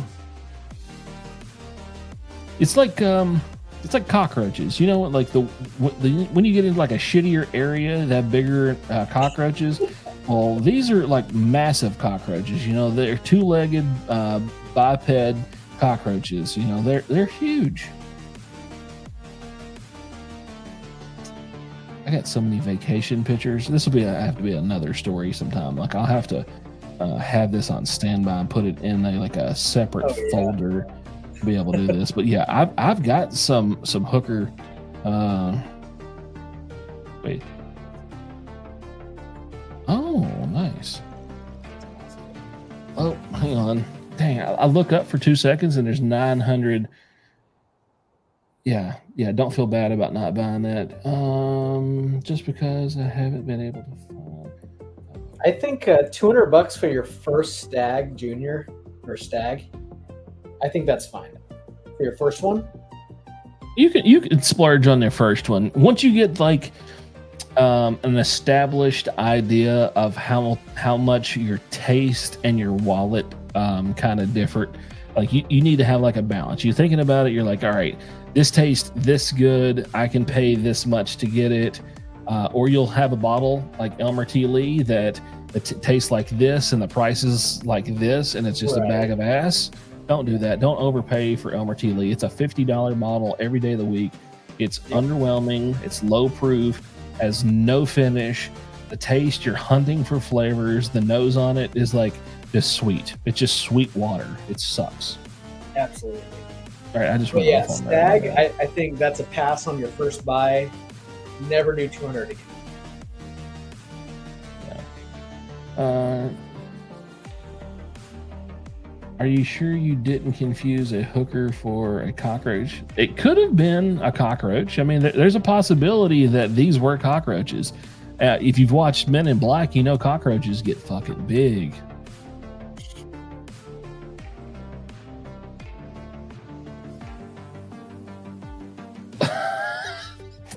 gotta address this. I hated when I got. Oh God, hold on. I hated it when I was good. I can't get through this one. I totally understand. You get a knock on the door. All right, you want a freaking lot lizard story? I got one for you. I got a lot lizard story for you. Oklahoma City pilot truck stop, 2014-ish, 15-ish, Obama administration. Gas prices really high. I'm asleep in a semi. I get a knock on the door. Open up the curtain. I'm like, nope, close the curtain. Not dealing with this tonight. She saw me beating on the door again. I'm like, hey, what the fuck do you want? She's like, hey, do you want company? I was like, if I wanted company, I would have brought my own company. So I was curtain, right back. Beats on the door. She's beaten again. Just I'm like, no, I'm not getting up. She's gonna quit. No, relentless crack hoe. Definitely didn't give up. She had persistence. Curtain back open. Whew, back again. I'm like, what do you want? And she's like, can I borrow $5? I'm like, why would I let you borrow $5? I'm never gonna see you again. Curtain Go make $5. Yeah. So 2 or 3 minutes goes by. I'm like, nothing. Good. I'm going back to sleep. I'm on the verge of falling back asleep. This is like really early in the morning, 2, 3 o'clock in the morning. I got to get up in a couple hours.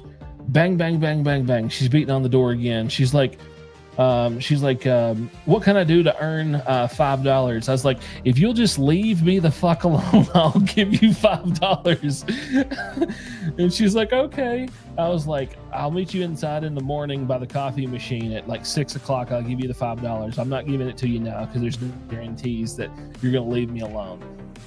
And at 4 o'clock, I drove out of that parking lot and never gave her $5. Oh man, that's a lesson for everyone right there. Yeah, always get paid in advance. You get 50% up front. That way you can lock in the deal. Oh gosh. That's Stag Batch 18. Yeah, love that Batch 18. So good. My favorite batch of all time. I've got one bottle and then like this much left and another one. So freaking good. Yeah, persistence is key according to Thomas. That's what happens. Yep. I feel like he's had an experience. Thomas, have you had an experience? We're doing group therapy here. It's okay. What was it that triggered this experience for you? Okay. Okay. We don't take his advice when it comes to Stag Batch 18. He's not allowed to talk about it. His opinion doesn't count. This is the only time I'm going to tell you that your opinion doesn't count, because that's like drinking the water from the bowl at the Catholic Church. That's what this is. It's holy water. Don't you screw this up for me, Thomas. Oh, now you have a wife. You know, in 2024, that would be sexual assault. You can get a charge for that, man. You get a DV, you get a little domestic violence, you know. How does he type so fast? I'm confused. I can't even type that fast. He's typed more words tonight than I've typed my whole night, or my whole. Just poured some conviction. Oh shit, it jumps. Conviction 6 year. Yeah, Mauricio, what up, my guy? Well, the Jack 10 is 97 proof. Yep, that is correct. I think I met her in 2019. No, I think statute of limitation hasn't run out yet. You're still effed, my guy. I think we got an 8-year status on that. Man. Hey, we're just over here sipping stuff right now. I'm sipping a little OF rye. We're both on OF. We got him choked up. I'm on this guy. Yeah. Has anybody else noticed that I started doing this on YouTube videos? Now everybody's doing this. What the heck's wrong with everybody trying to follow my lead? Past few videos, we haven't even had our bottles in shot. Yeah. So what do you think about this format, vertical format? Do you like that, or do you like the landscape mode? No? Okay. I'm talking to myself again. All right, here. Oh, Stag batch 12 for $200. That's killer, dude. How is it?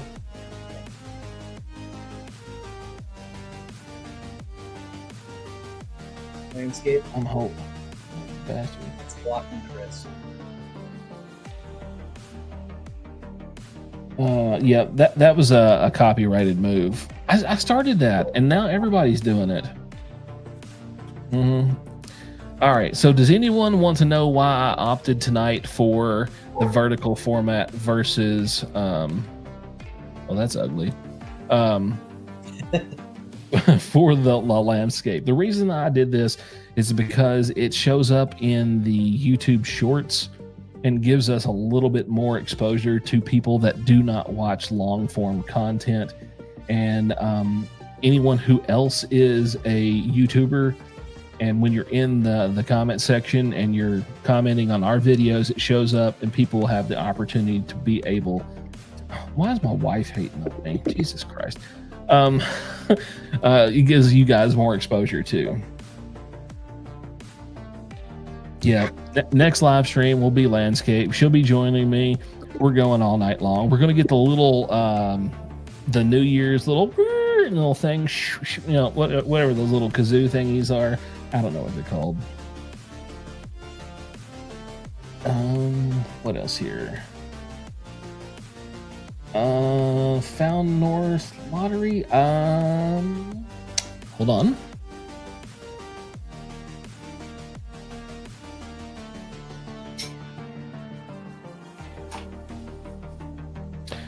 In case you don't know, it's really good. It's tasty. Tried it. I did not enter the lottery because I got the little sample, but yeah, it's good. It's worth it. I'm not getting confetti. I'm not. What was that? Was that a dog? Yeah, my dogs are killing each other right now. Oh, I thought maybe like somebody just sniped us or something. I need to watch. Watching. It's pretty good, guys. Like, I'm not gonna lie. It's very sweet. It's very elegant. I called it an elegant lady. It is very balanced when it comes to, like, there's no sharp corners in this. There's like no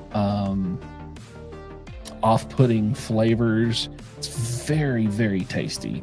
And the mouthfeel is probably one of the craziest mouthfeels. And truthfully, if you can't get a BTAC bottle, this is BTAC quality. Down North is what Canadian whiskey should strive to be.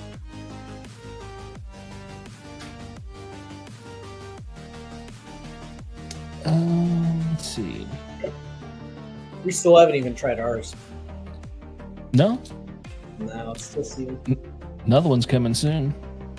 I know. They just released all the info today. Yep. It's lacking.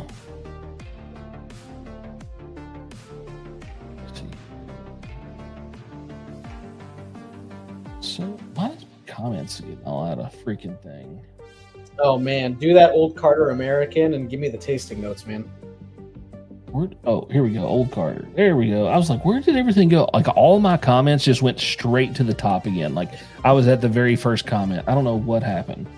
In Carter, in celebration of the victory of him winning his distillery back. It's a very interesting story. It is. I'm excited to see what he does solo, you know, with his team, him by himself. He said he wants to go national, so we'll see how well he does that. So let's break it down. The bid was what, 18.7 million? Is that what it was? It's so So he only had to pay half of that. Mm-hmm. So he had to beat out everybody with that amount, but he only has to pay 50% because the 50% goes to the ex. So that's right. good. Yeah, he just had to buy her out basically. Right. But he still only owns half of it. 50%. Yeah. Yep. So that's a interesting turn of events there. No one knows how that's going to work. But I still think he should not have been able to bid on it. I think that was dirty because whatever he bids, he only has to pay out 50% of. Yeah. So essentially, what is that? 18.7. That's $8,450,000 or something. So he got a distillery for 50%. Yeah. Whatever. Because you know that he isn't going to pay himself the other half. No. That'll just be equity. If it gets rid of the X, whatever works. Yeah. You just want money. 100% creme brulee on the Old Carter. Ooh, sounds fantastic. Almond yeah, what happened? I think. Yeah, that was the recent distillery that had the big old up for sale, but the previous co-owner bought it out.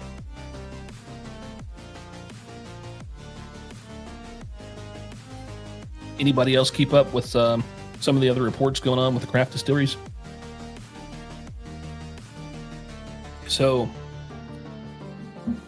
according to a few sources, there's roughly 1,000 craft distilleries that are in extreme financial trouble right now, that are looking to close their doors. That's crazy. Crazy. The boom is finally... There's like 2,700 craft distilleries right now. It was a good run. What's my next pour? Well, I cracked this, so let's pop a top here. Let's wet the old whistle. Pause for cork pop. Hey, nice. That came up nice. That's what she said.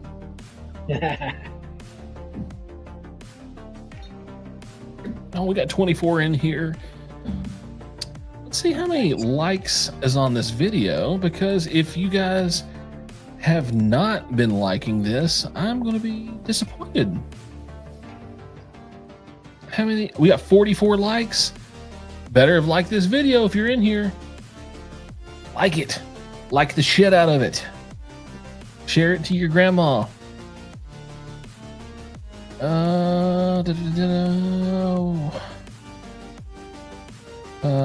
Was valued at like 50 million, sold for 18.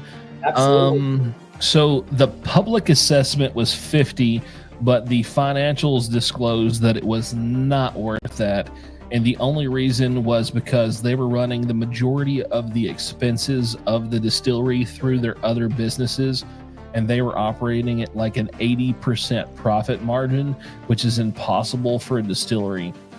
They were using their accountants for their other businesses, all of their employees from the other businesses running payroll through other businesses. Their total expenses for the distillery was like $600 and something thousand. I covered that in the video. It was just unbelievable. Do you know if they kept the winery, or did that get sold off completely? No, from what I understand, they kept that. Okay, yeah. Are they still joint? I think it's still joint. Because I know the wife cared about that one more. Yeah. Obviously, they're wanting money from the bourbon. Wife says drink some for me. Hey, babe, did you even take a bottle out there? I hope you did. Weller 12 or Bardstown Wheated? Go Bardstown Wheated. Is that the how wheat or just the regular wheated? I'll be right back. Oh, man.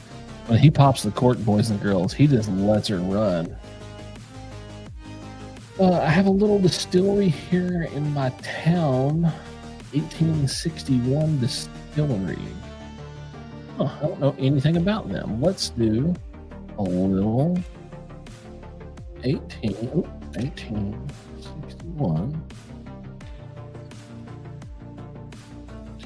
Thomasville, Georgia.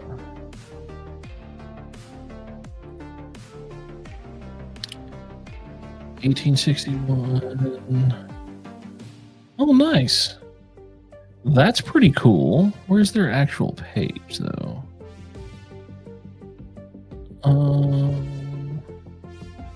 See photos. Oh, they got a nice little bar area with some sweet couch areas, tasting flights there.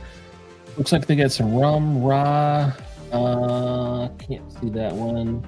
Sorghum whiskey, a single malt, a smoked cherry malt bourbon. Yeah, it looks like they got a pretty long selection.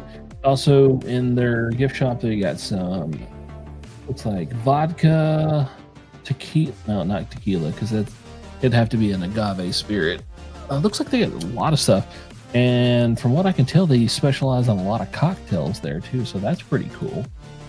All right, back to the old chatter.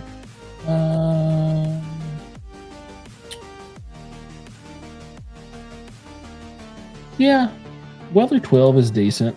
The wife likes it. I'm just not a huge fan of it. High wheat, yeah, do the high wheat. It's really good.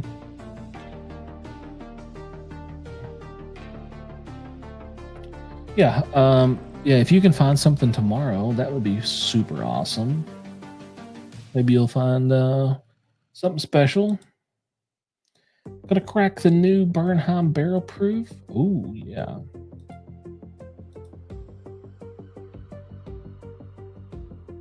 Local store has a few different 1792. What's the best? Andrew, I really like the full proof and the 12 year. That's probably my top two.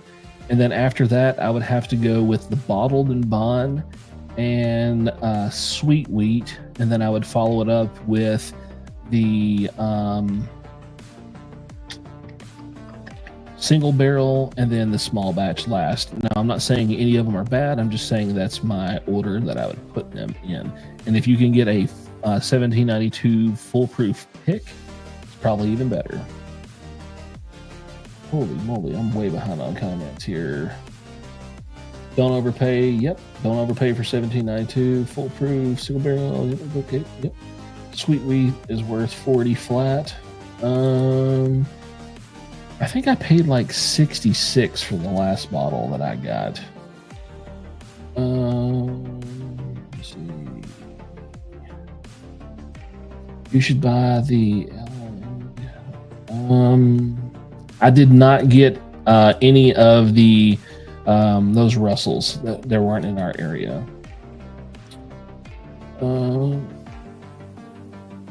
Oh yeah, if you're going to overpay, get the Calumet 16. Yeah, Calumet 16, or if you're lucky enough to find the older Sam Houston's, that's a discontinued brand. The 15 is really good. Foolproof over the 12 year. Yeah. Calumet 16 slaps. Yeah, I've been a Barton's fan since the beginning of my bourbon life. I've been sipping bourbon a long time. My first pour of bourbon I ever had when I was really young was on a fishing trip with my dad, and it was Barton's. So we're talking I was freaking 12 or 13 sipping bourbon. Now I snuck a drink obviously when I was really, really young, and then growing up here in the country, they would fix you a little nightcap with a little whiskey in it when you were a kid, and it helped your throat and stuff, medicinal purposes. 160 the Calumet. Yeah.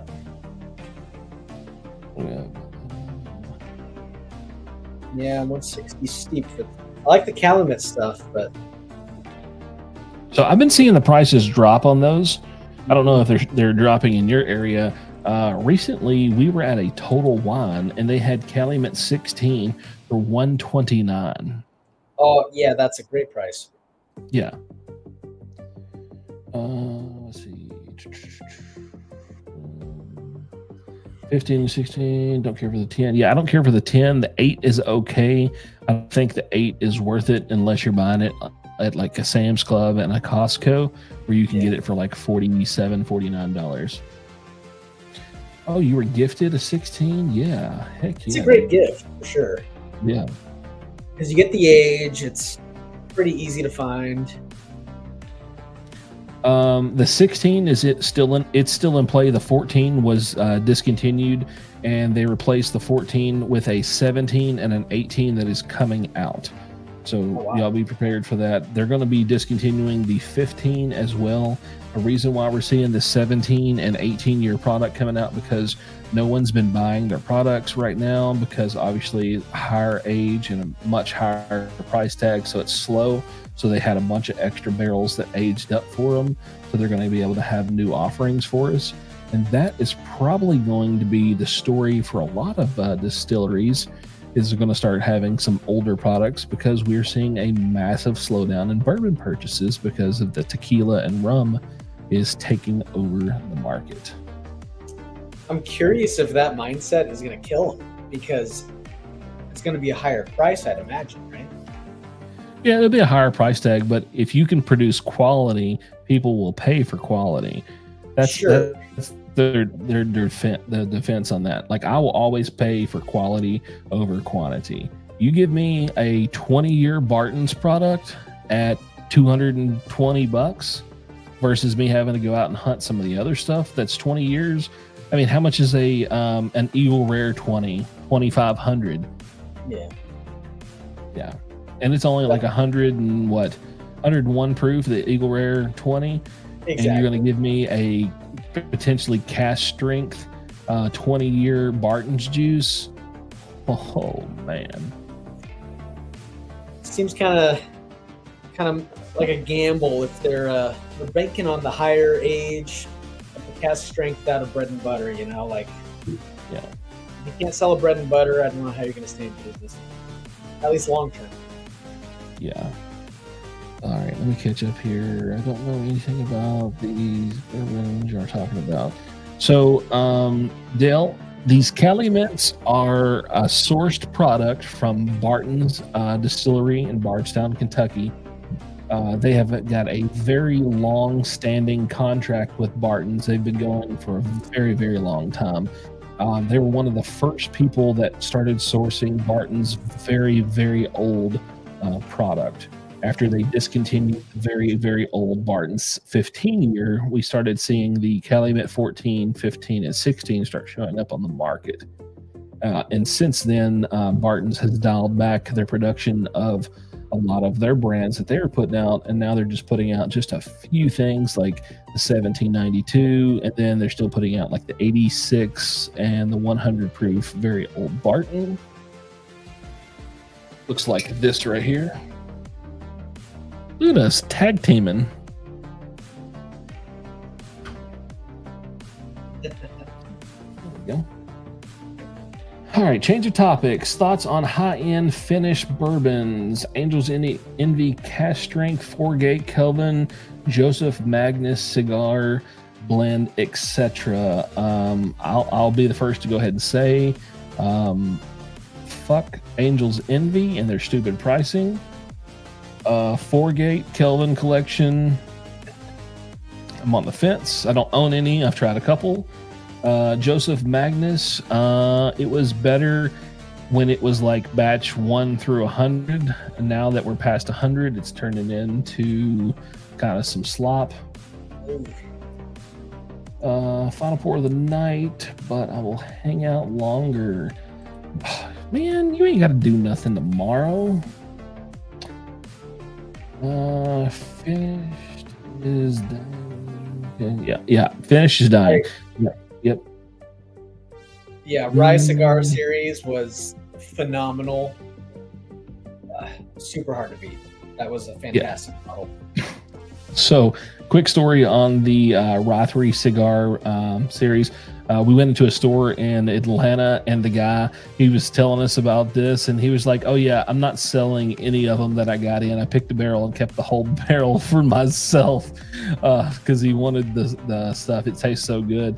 And he was so excited to tell us that he wasn't going to sell us any of the bottles.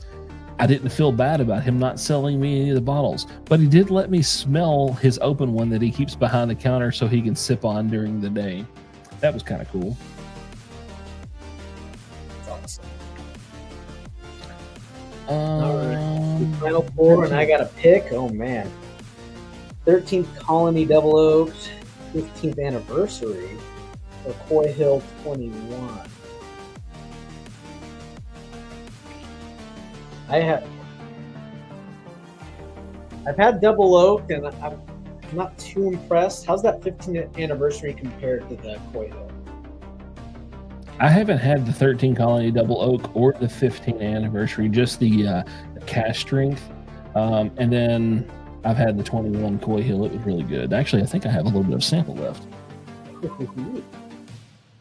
Yeah.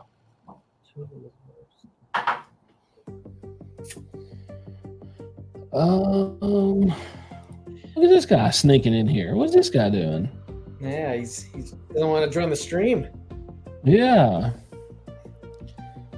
he's hiding from us. He sure is. You picked my last pour. Did you pick his last pour? Figuring that out. Okay. By a hair in my favorite pours of all time. We got to end on a high note. Let's do that old school Coy Hill. Coy Hill. Freaking Coy Hill.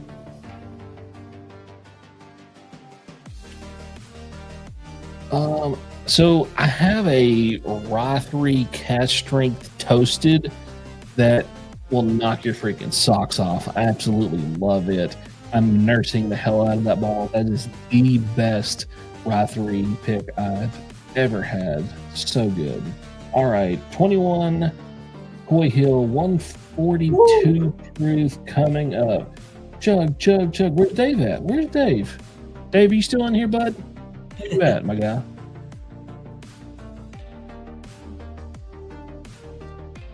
Yeah, Rye 3, I feel like they have some bangers and they got some misses.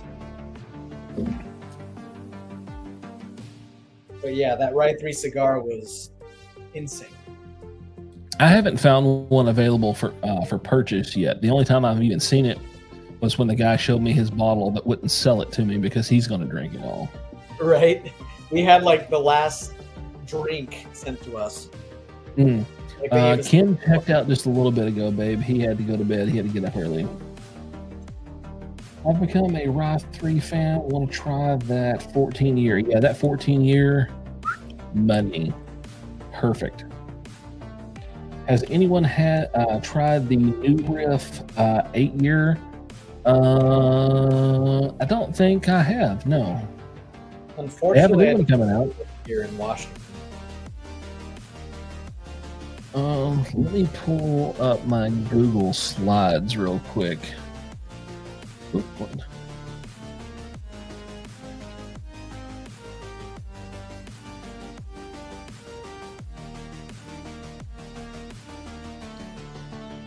Oh, what happened? If that cigar was on sale, I'd get that. That's killer whiskey.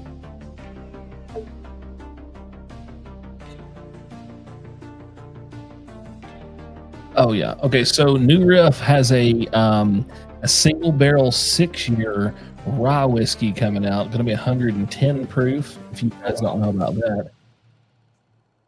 Yeah. Okay. There we go. Got to double check. That video comes out here on Thursday. If you guys want to check that out, that'll be kind of cool. On New Riff. Yeah, that New Riff. It's not going to be just the New Riff. I've got like a bunch of bottles that's coming out. Oh, nice. People are not talking about. And there's going to be a new E.H. Taylor coming out. It's going to be Council something, Distillers Council, whatever. Yeah, I saw that label. It's going to be another like Daniel Weller kind of thing, I bet. Yep. In other words, big bag of wieners. Exactly. Way too much for the elite who will never drink it. Yeah, like I live here in Kentucky, and folks, I never ever see any E.H. Taylor other than the small batch every once in a while. I have to go to like Tennessee or Indiana to get anything other than small batch, and I only see small batch like for like 2 months in the fall, and then it's gone for the rest of the year. That's crazy. I need to sell a kidney. I'm actually buying kidneys. I need 2. Those of you who don't know, I have sucky kidneys, and I need 2 kidneys.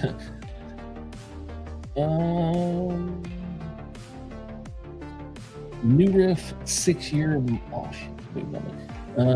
New Riff 6-year malt rye is enough for me. Yep. Okay. I haven't had that malt rye from New Riff. I've had the malt rye from Smoke Wagon, and it was not my jam. No. No, it was weird. It wasn't like balanced. Like I read the description someone said about the New Riff, and, like chocolatey and just really good, but definitely not on the Smoke Wagon. Yeah. Tennessee is good for anything but Weller. Yep, that's true. Hey Thomas, did you crack that foolproof yet? Love some E.H. Taylor small batch, but won't overpay. Yep, it is like, I think our store that we get it from, I think with tax, it's like $77, I think that's what we pay, because it's like $68 here in our store, and then it's like $77 or something with 10% tax. I don't remember exactly. It's not $80. It's under $80. I'd pay that for small batch just because it's impossible to find here. Oh, he started the night with, heck yeah. Maybe I'll order some of that New Riff 6-year malt rye.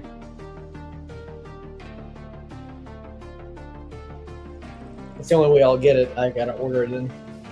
Oh yeah, you can get about anything. You gotta overpay. Yeah, we don't. I hate overpaying. Yeah, that takes away the fun. You know, the fun of hunting is getting out there and exploring.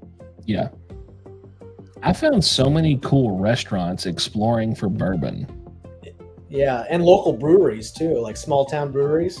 Yeah, it's the best. I don't have unopened bottles, only my VVS. That is a story to live by right there, ladies and gentlemen.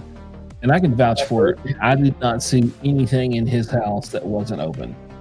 If I opened every bottle in my house, I would be pissed. And here's why. I have so many backups, but I will be getting rid of a lot of my stuff in the middle of next year. Y'all see what happens. I can't tell you yet, but it's going to be cool. Nothing feels better than finding a unicorn at MSRP. Amen. That's true. Better than sex. Okay, I don't believe that at all. I guess it depends. Yeah.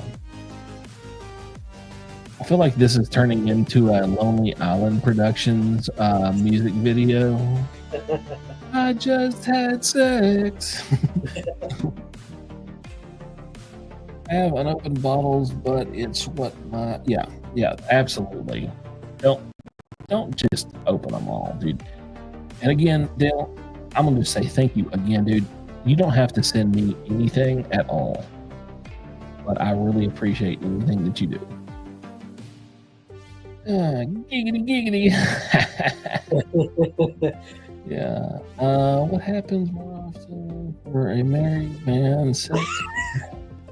MSRP. Okay, so that's a statement. That is a very bold statement. We're going to go with that. We're going to let that shit slide tonight, boys. We're almost 4 hours in. We're letting this shit ride. You get that for MSRP? Man. Yeah. I'm overpaid. It was like 120 something. I forgot what the fuck you said. I'm at 77 bottles and only about 3 or 4 backups. Wow. Yeah. Good for you, man. Yeah. Pretty good. I only have I can't fucking talk. I only have backups of stuff that I really like. I have a lot of one-ofs. I'm the same way. I think the only thing we're packing like cases of, or store pick Eagle Rares that were phenomenal, and old Brown Foreman juice, of course. Yeah. God dang. Early times. Thank you, buddy. I appreciate that. Backups become a dangerous territory. They do. Don't agree with him. You're giving him fuel for his fire. You're It depends on the bottle. Like, I got a ton of backups of early times. Just because they're phasing it out. It's going to be new stuff, you know. Real quick, let me go ahead and tell you guys real quick. All right. So I just had this discussion today, and everyone's been back and forth about it.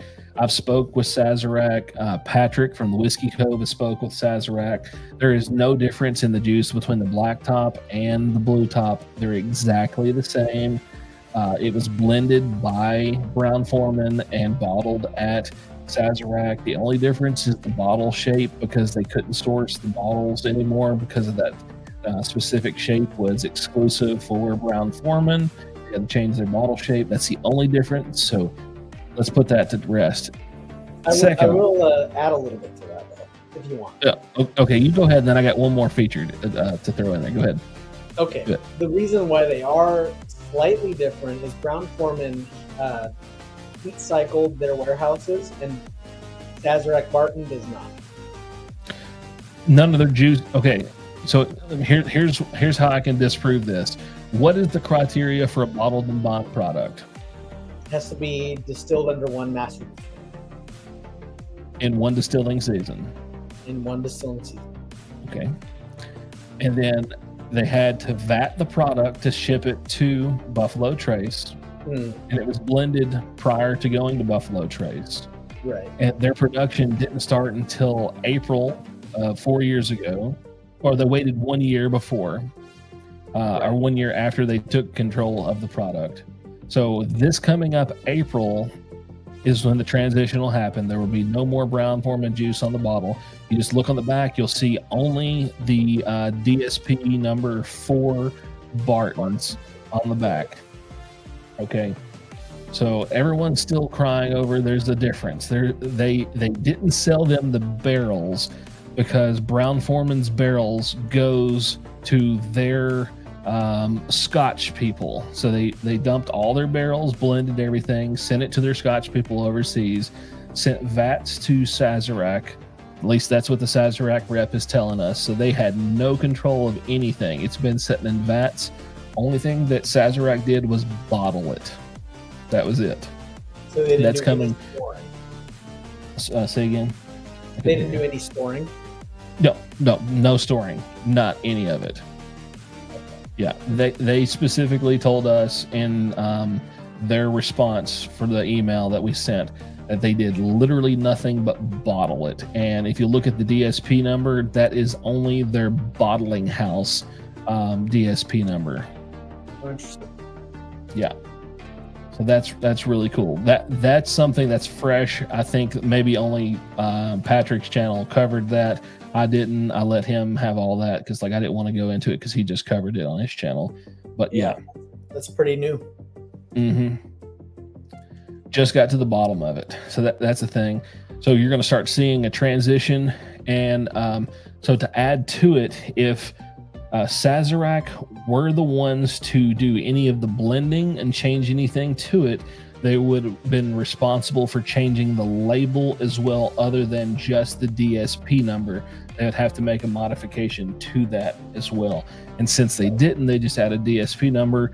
It clearly shows us that the only thing they did was bottle it because they use only the bottling house DSP number. Gotcha.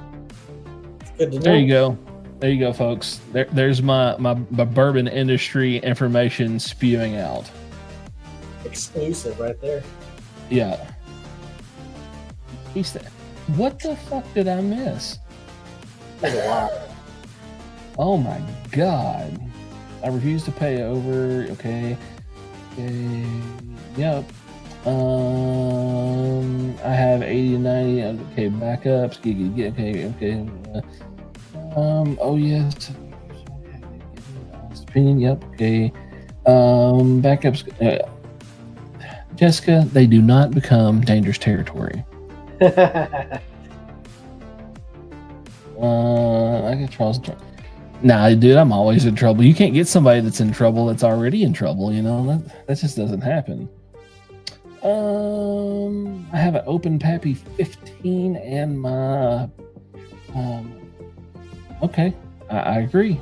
Pappy 15 is overrated. Actually, all the Pappies are overrated. It's just a big bag of ass, that whole Pappy line. And hear me out. It's all marketing. So that Julian Van Winkle came on record and said in the interview several years ago, you guys can just YouTube it, you'll find his interview.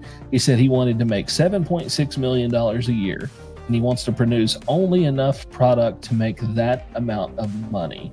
And he'll reduce the quantity and raise the price just to ensure that he makes that money. I don't know why that dollar was important to him. That exact amount doesn't make sense. Like, what is it that you need $7.6 million to live off of every year? That's his magic number, I guess. I mean, he must be playing a lot of freaking expensive golf or something, but geez, whatever. Let's see. Sweet, can't wait for that one.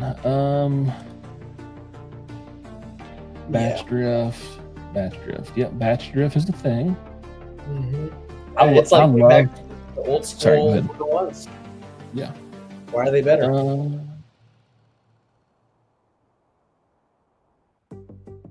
Yeah. They did, there is batch drift. That's the only thing that I will see. Batch drift. Everything. Traces on a few distilleries that batch drift. Yeah, I agree that their batch drift is not as bad as it is. I don't know how much of their older products that you've tried.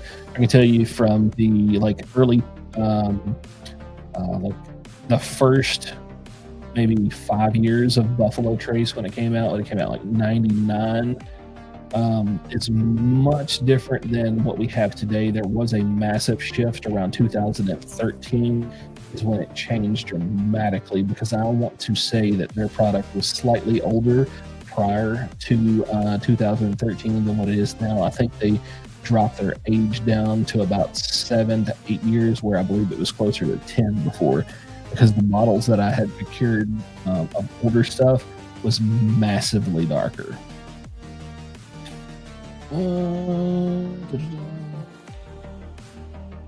He wants to buy a million GTSs. Maybe. I would. Did you get any BTAC this year, Chris?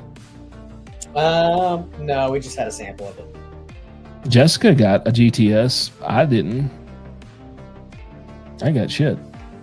I think we have yet to get any BTAC for the Bourbon bar.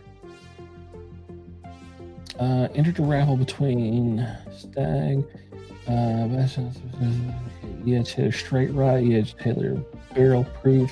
Which would you choose? If I was going to pick, I would go with E.H. Taylor Barrel Proof, not Barrel Proof Rye. Don't buy that horse shit. That's nasty. But E.H. Taylor Barrel Proof, yeah, go with that. If it's batch 12, you're good. Batch 13, talked to 2 people that just got batch 13. They said it's not as good as 12, but better than 11. So hopefully you get lucky and it is a batch 12 and not 13, because you just want a little bit. It's marginally. They're saying like 10, 15%, not as good as 12. I mean, you might not even notice it. Let's see. Boots Weller 12. Okay. I think that's sold bottle right there. A lot of people give it hate. Oh, yeah. There we go. Sorry about that. I'm an idiot. Don't forget to add Benchmark Foolproof and Buffalo Trace to that.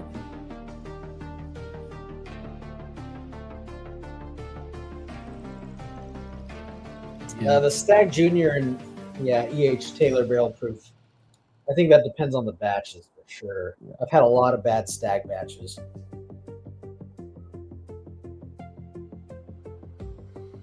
Everyone drinking their water tonight? I got some water, but I haven't really sipped on it. I need to. I'll have to drink me some of those liquid IVs. Not sponsored. I do have a gallon of distilled water in the floor beside of me.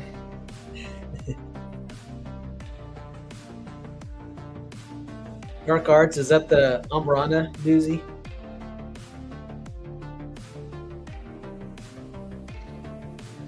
Oh, drinking the sweet tea. My man. Yeah, you were telling me about that. I'm doing a barrel, so heads up, guys. Expect to see a series for me. I'm going to be doing a barrel project with Benchmark Foolproof. Going to be rebarreling it in a 20-liter barrel, and I'll do like the whole process of preparing the barrel and then filling it, and then basically the first 3 months there's not any change really at all, so I probably won't do too much of an update on that. But after that third month, when we start seeing some warmer weather here in Kentucky, it starts warming up, then I'll probably do like a monthly update. Nice. Ginger ale. Yeah. Hey, did you get the Seagram's ginger ale or the other one? If you guys don't know, Seagram's ginger ale is way better. Agree.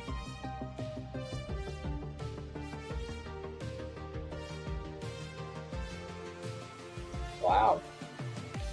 Holy moly. I want to try that so bad. I cannot wait. Oh, they didn't have it. Sucks. There we go. Seagram's is the best. Ginger beer is way better. I had a Benchmark Foolproof was processed for 6 months. Completely competed with the Stag Junior for yeah, absolutely. So I guess that's a thing over there for you guys. Something makes me feel like when y'all go out into the sun, you sparkle too. We're not that far north.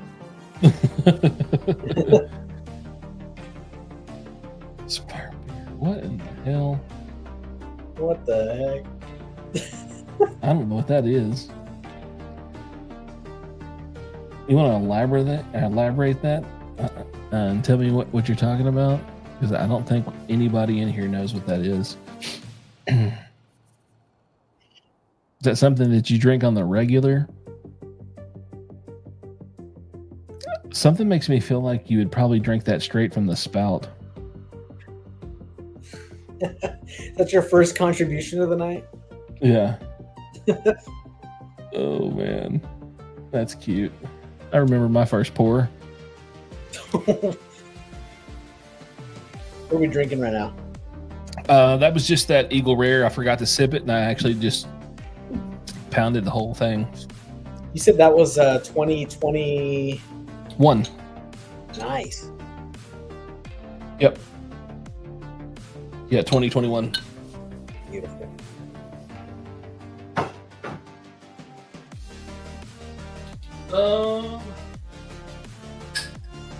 How about a little E.H. Taylor Barrel Proof Batch 12?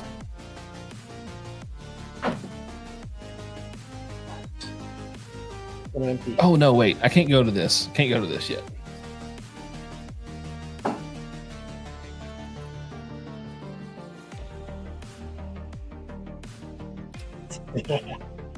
There it is. Little cash action.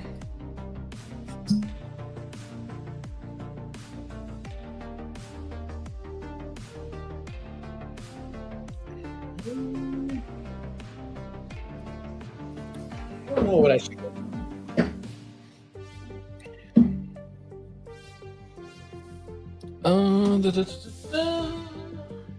If you're doing rock, Here we go, guys. This will probably make everybody sad. if you're going Rock Hill, I'll do this. Got a little juice in the caboose there.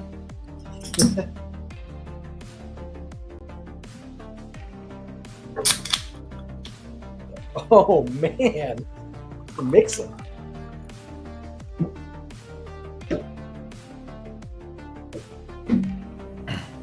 Don't be afraid to drink it how you like it.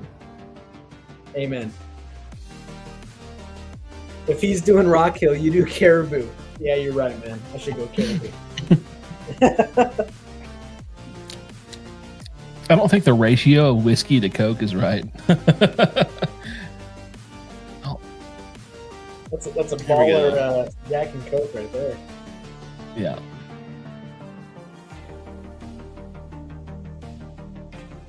So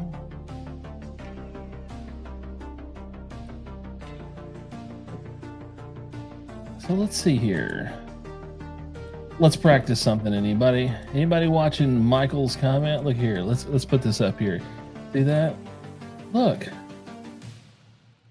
Damn, he just got banned just like that with the click of the mouse. That's crazy, man. Yeah. Talk shit. Called for. It's a classic case of fuck around and find out, boys. That was called for. Yeah. We're just hanging out. How about Oh, snap. Look at this. Super chat. Thank you so much, Thomas, buddy. This works. Looks like it worked. Yeah.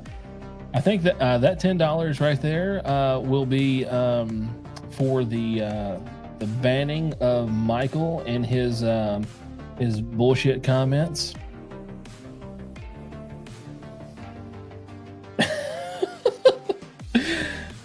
Coke and whiskey Tuesday night tasting, the 24-hour movie. You know, shit do be happening, you know what I'm saying? Yeah. Can't see all comments. Sometimes people do say that. Go out if you're watching comments.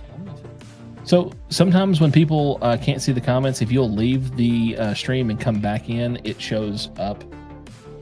I don't remember who the hell was telling me that they were having that problem last time. They could be on my my channel. Oh. Some people commenting, at least. Oh, that could be what it is.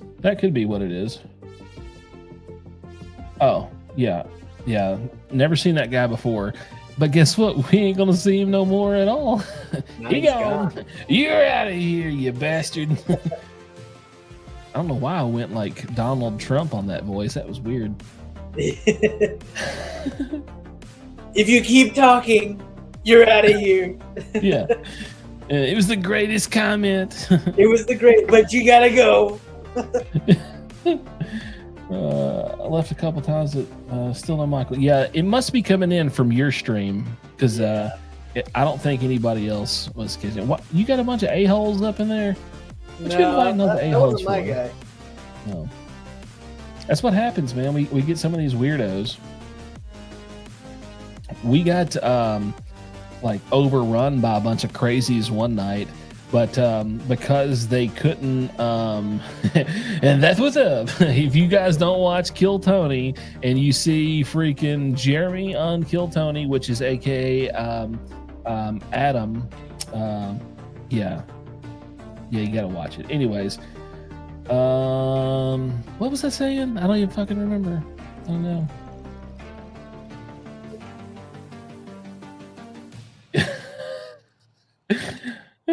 Yeah, that's true. That's true.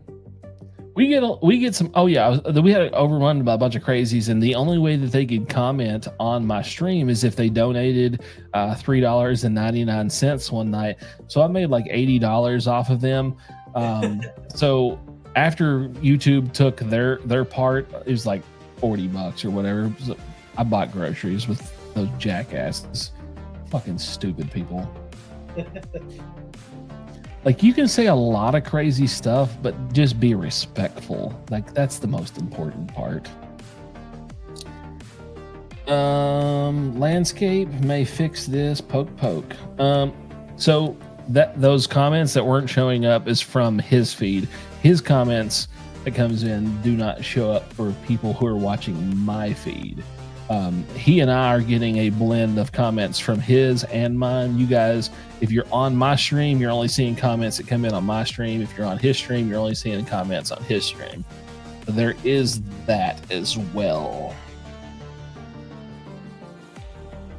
Yes, Jessica is on the next stream. And landscape, we're going to be talking smack to everybody. Ooh. Had to go to PC. Oh man. So this format is like good for like tablets and cell phones. Yeah.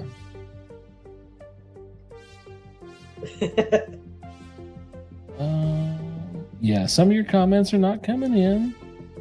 Is this the longest live stream? Not yet. My longest live stream. Yeah, my longest live stream. I just want to verify it real quick here. I think the last one I did with you was like almost 6 hours or 7 hours. Yeah, it was almost 6. We were just shy of 6. Man, that was nuts. Yeah, I gotta look that these up. nuts.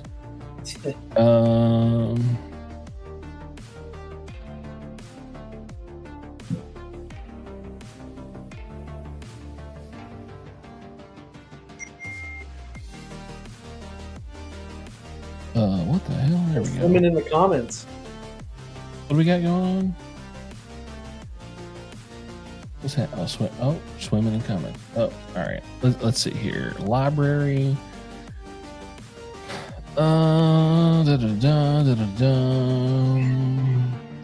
you and I, Chris, went 4 hours, 50 minutes, and 36 seconds. So Patrick and I's first stream we did. Oh crap, where'd it go? There we go. The public stream was 3 hours and 13 minutes, and then we did an additional private stream, making a grand total of 6 hours and 32 minutes. Yeah, that was crazy. Wait, did his thumbnail just change?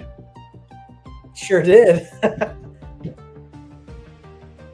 That's mid-chat thumbnail change. Yeah, I'm glad you enjoyed it, buddy. I'm glad you're here. This is one of the streams ever. That's true. Yeah. So if you guys don't know, I come into live streams with a zero-sum agenda. Whatever happens in the comment section dictates the flow of everything. Like I use the Joe Rogan format for it. Let the audience or your guest dictate how we go in any direction, because if you come in with an agenda and force that upon your guest or your audience, then you're going to get a little resistance. But if you flow with what they have going on, then it's a way better situation. Oh yeah, it's a better stream. I just saw top of Charles. What?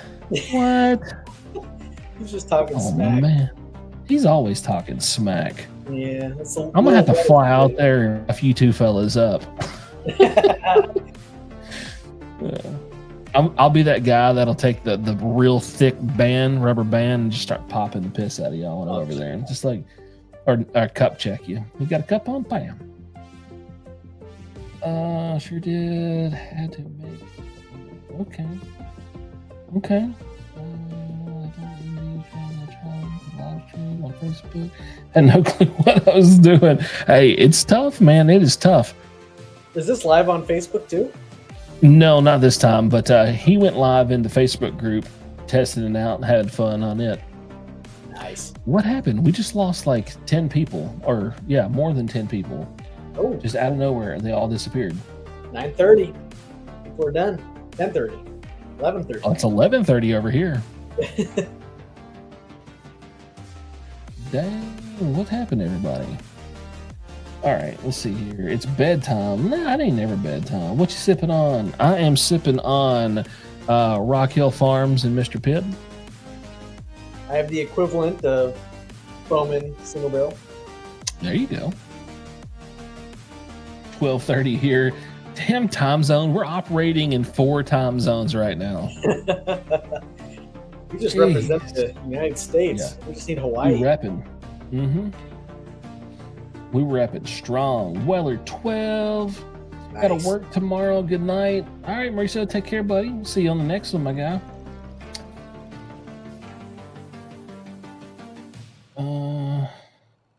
I owe you a pour. Yeah. It happens. He thinks I'm just drinking Pib. You watch me pour that in to this cup. Everybody watch me. Pib and Rock Hill. What a flex.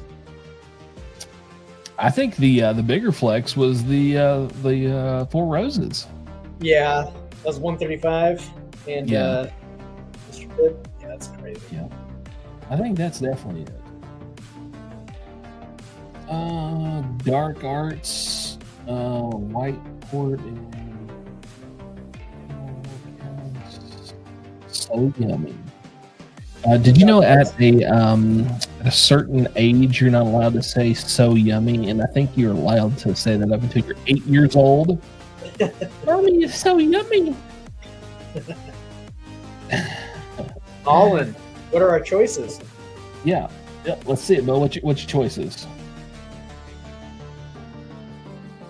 Four Roses. Okay. Thomas, you're being sacrilegious right there with that comment. So that's the one thing that's off limits. So I have half a bottle left.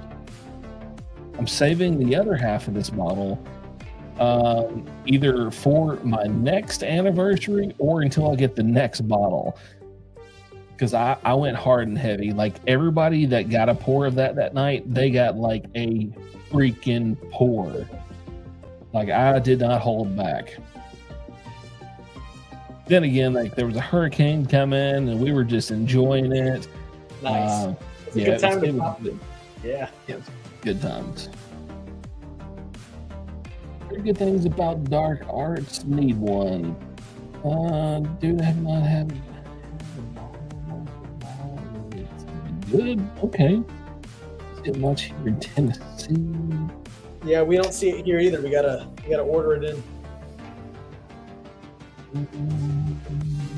Send a few emails. Sipping 16-year hazmat. Damn. What do we got? We still got 9 in here. We're still kicking. We are still kicking. I can't believe we're kicking, but we're kicking. Knee high to a grasshopper for sure. I'm sweating. Sweating your messages in 2 chats. Hey, What are you doing? What other chat thank you for in? boosting both of our reaches, man. Thank you. Yeah. Son of a gun. Oh shit, where'd it go? Yeah, he totally meant the whiskey's age.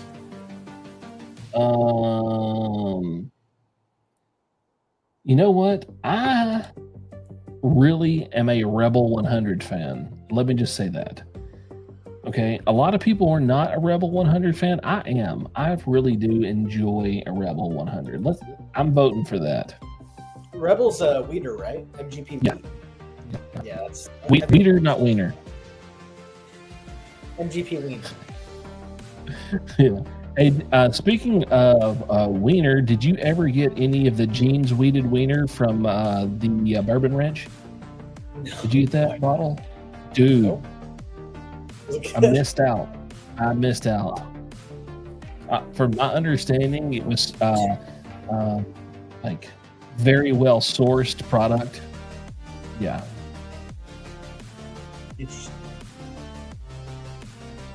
And I think that's what makes Calumet so. No, they're bottom. Never mind. Who is it that gets like hot take on the MGP stuff?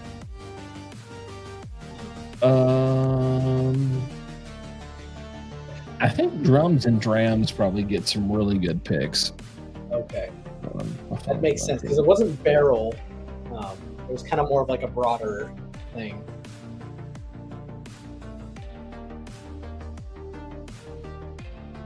Stewart, I love highballs. A little whiskey and ginger beer. That's a combination. Yeah. That's killer.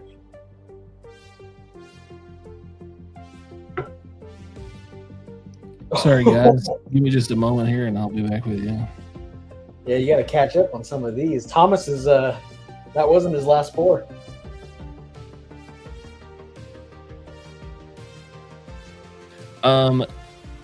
Something makes me feel like when Thomas says his last pour, there's 8 more pours behind it. Oh, I can't verify this. Look at this guy, dude. Did you make it up to Oregon? Tell me you made it to Oregon safely. House Bourbon, is he from Cali? No, he's here in Tennessee, but he, I think if I understood his email correctly, he said he was going to Oregon for work. So I think he went to, I actually invited him on for tonight, but obviously, work got him away from home. Hey, if you're in Oregon, you're only a state away from Washington. Come up to the Bourbon Bar, man. I normally drink a quart. Oh man, I love this guy. He's the star of the show. Like, I'm just here. I'm like supporting staff or supporting role here tonight. This guy is the man. Oh shoot. Okay. I don't think I've ever met a man hardcore enough to measure their whiskey in quarts. Yeah. Yeah. That means he's taking some clear out there in the woods, probably. Oh yeah. Blue flame. Don't we all? I mean, enough said. Jesus Christ, Dale is the fucking man. That's the goal, man. Doozy and I were in the woods a few weekends ago and freezing our butts off. We didn't even get to drink any. Or we wanted to film a video out in the woods, and we forgot our tent poles, and we're like, "Yeah, this isn't gonna happen." Oh no. Let me ask you guys this. I'm trying to find a location to do a live stream from the woods. So I'm gonna go set up overlanding style and do like campfire and pours by the fire. Would you guys like to see a live stream from that if I can get good signal? It'll be from my phone, of course, but it'd be pretty cool. That's something picked up a few. I want to start doing. Yeah. Is filming video, at least not live, but filming out in the woods, like kind of setting up a campfire and then reviewing the whiskey just out in the woods. There will be plenty of frog gigging. He's obsessed with this frog gigging shit. I know what I'm getting him for Christmas. It's gonna be in my new Instagram bio. It's like your status is like what you doing frog gigging. I'm frog gigging 24/7. Oh. Okay. Need to try more. I've never had Gatsby 23 and 1924. Is it worth money? So I drink the Michter's. Well, let me touch on 1924.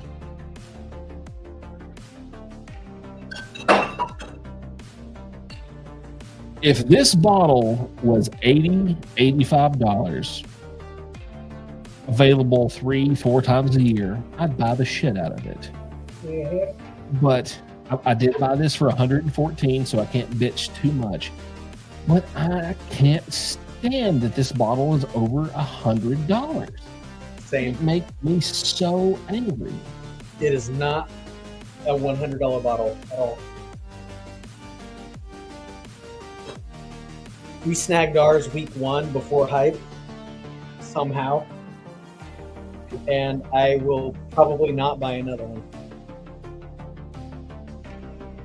And I love Old Forester, especially the King of Kentucky mash bill. I think it's amazing. But if it was lower, it would be a no-brainer. So Thomas just sent me a picture of some frogs that he went gigging.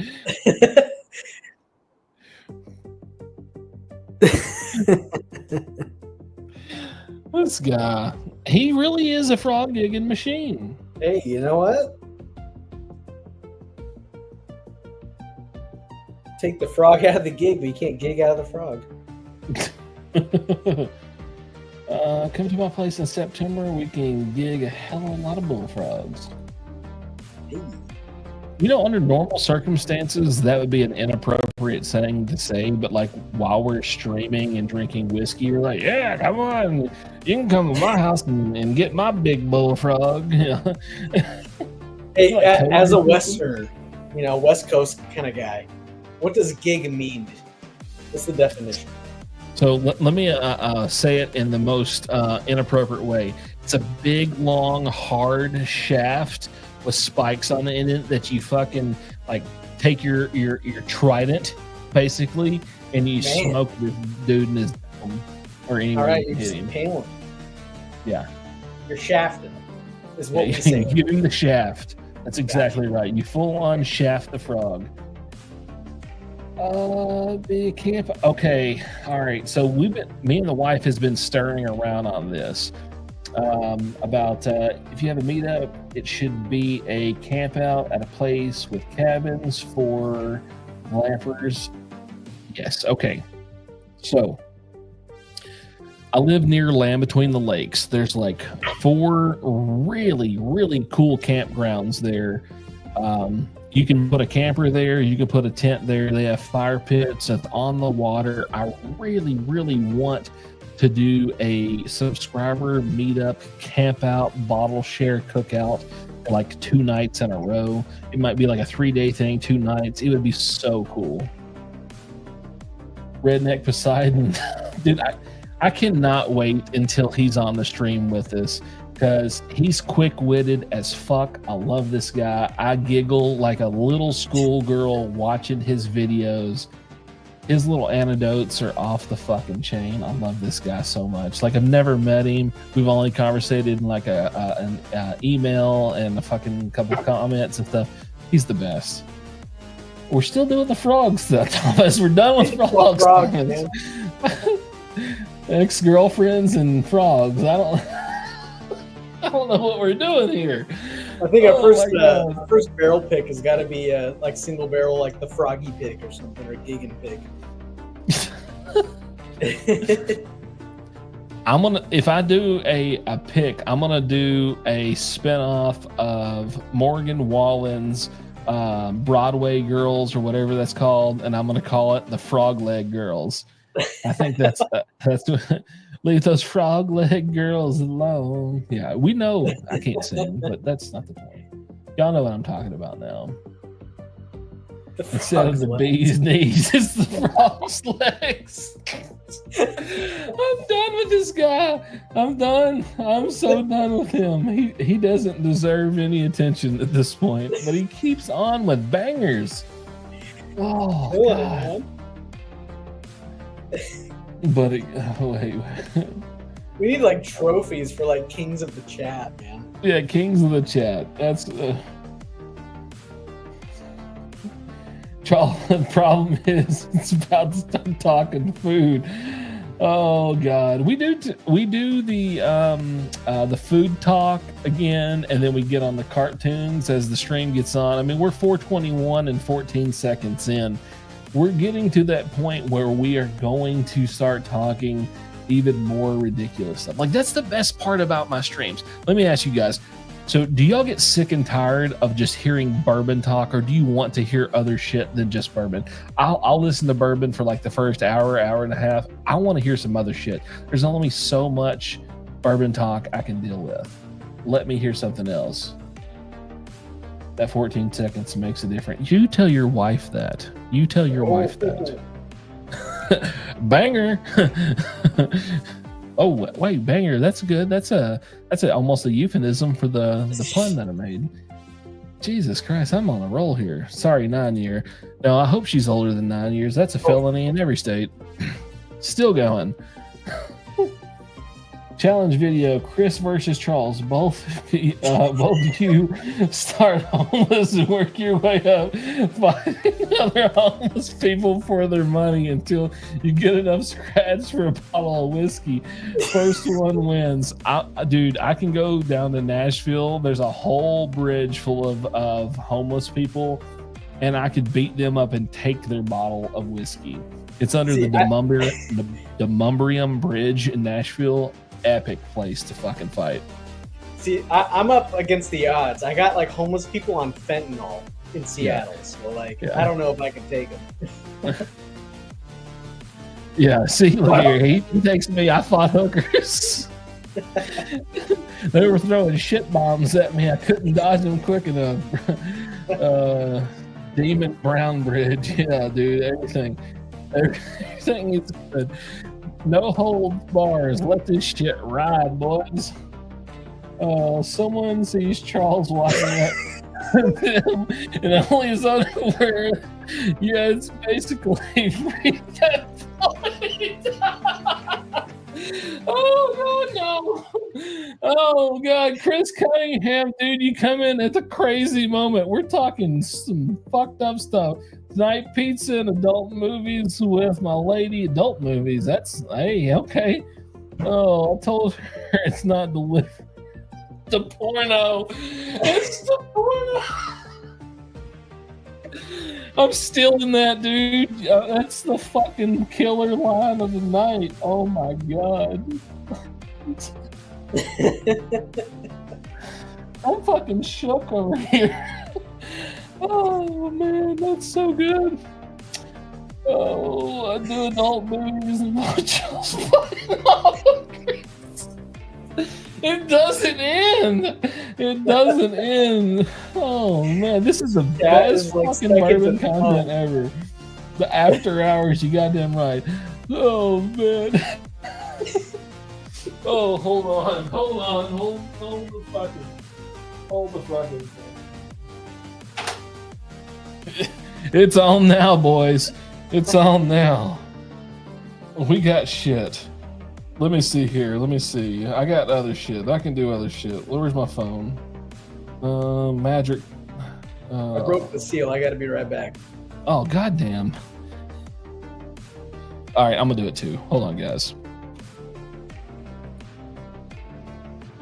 Y'all have fun. We'll be right back.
All right, I'm back solo until he gets back.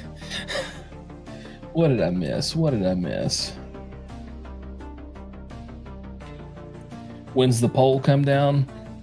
Man, I'm thinking about installing one. Oh, shit.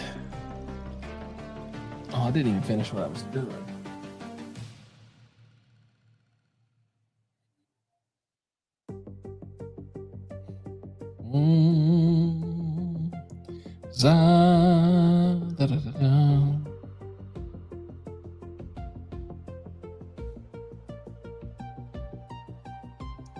Sometimes when I'm like trying to get stuff to work, it doesn't allow me to do what I want. It's really aggravating.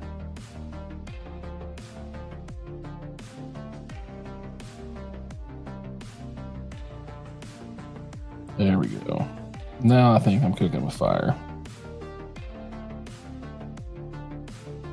What did I just do?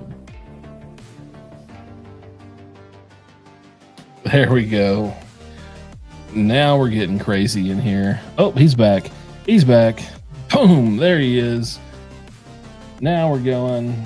Give us some options. Options. All right. I know a guy. I bet you do. I bet you know Jebediah that helped you build that pole barn behind the house. I bet he'd be excited to put in a stripper pole. the question is, what do I end on? Well, first off, when you put it like that, we're not going to give you an option to end on because we don't allow you to end. We don't quit. Quitting is for losers. I think my tongue is on fire for the night, or fried for the night. I can't really taste the difference. No. Oh, shit, where'd it go? The pores. Then again, I probably had about 8 to 10 in me. Well, hopefully it's pores that you had in you, because otherwise that would be awkward. Drink water really quickly, and like take your tongue and rub it on the roof of your mouth with water and help clear your palate, and then sniff your skin to help reset the oil glands in your nose. That will help. When is the next live? The next live is going to be New Year's. So we're going to bring in the New Year's on the stream. So that's going to be super cool. Eagle Rare Store Pick, E.H. Taylor Single Barrel, OF Single Barrel, 100. Or should I just do a rye? Dang. That's a tough one. What do you think, Chris? No, we got rye. He's got the green label I love. I love that Old Forester rye that he's got at his place.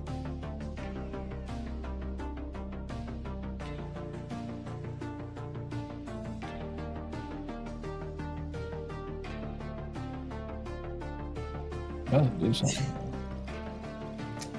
I don't even know what I'm about to do, but I'm about to do it.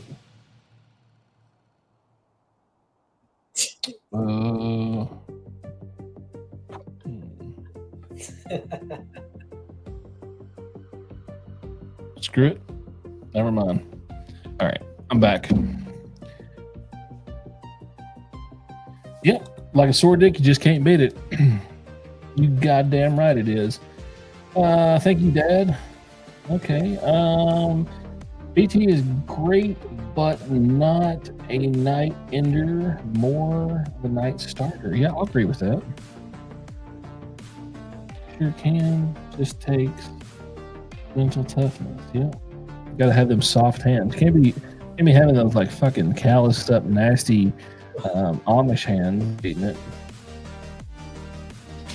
What the hell is this message? Oh, I was invited to a TikTok live stream, which I will not be attending because I'm doing my own. I love having the night during. Yeah. So do you think there is an honest channel we can do? Wait. An honest chance we can do a meetup camp pick out next summer.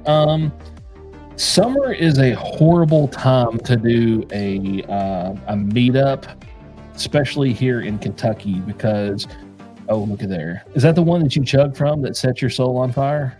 Yeah, it is. Yeah. Here in Kentucky, we will have like 17 million% humidity, and at night it will still be 90 degrees at night. So it needs to be at the beginning of the fall before we get a wet season. That will definitely be the best time, right when it starts getting nice and cool. Yeah, that's the rye.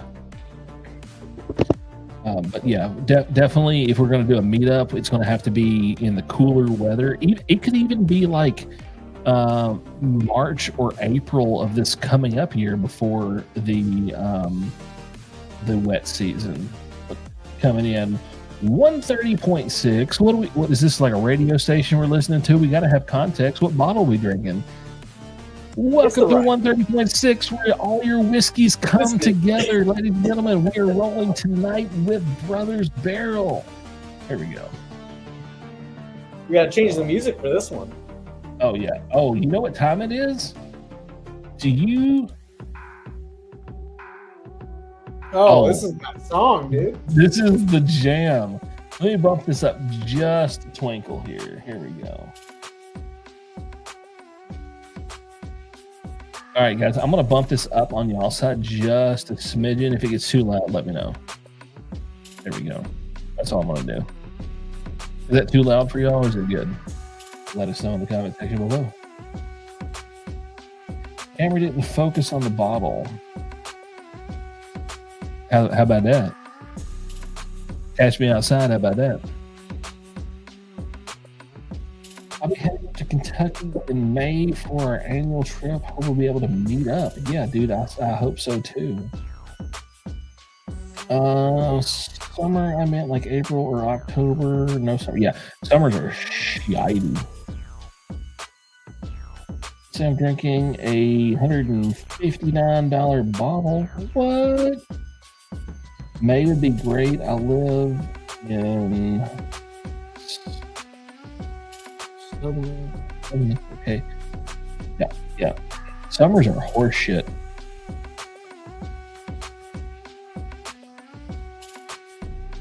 We're gonna be up dancing and fighting hookers if we're not careful. All right, got to go to the garden and work a little before I go to bed. Man.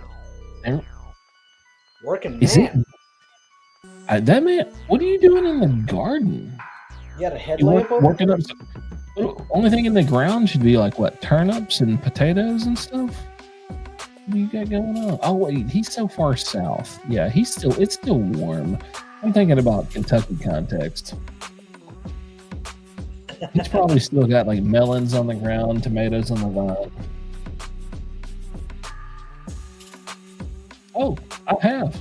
I've been there, dude. I've been there. Nothing like the worst winters the worst summers I've ever experienced ever was when I was living in Laredo. So the summer is windy, it's very dusty, and it's 7 billion degrees with no humidity. And you walk outside and just all that heat and all of the wind blowing dries your mouth out, so you have like a constant cat's tongue. That's just no good. Nobody likes cat's tongue. Where's that? Lived in Laredo, Texas. Wow. Yeah, on the border. I was a border bitch for a long time. I lived on the line. My backyard was where the fence was. Ooh. Sorry. Yeah. I'm like you, my last pour means I got about 6 to go. Yep, fair enough. There we go. I'm just giving into peer pressure. It's all good. Yep.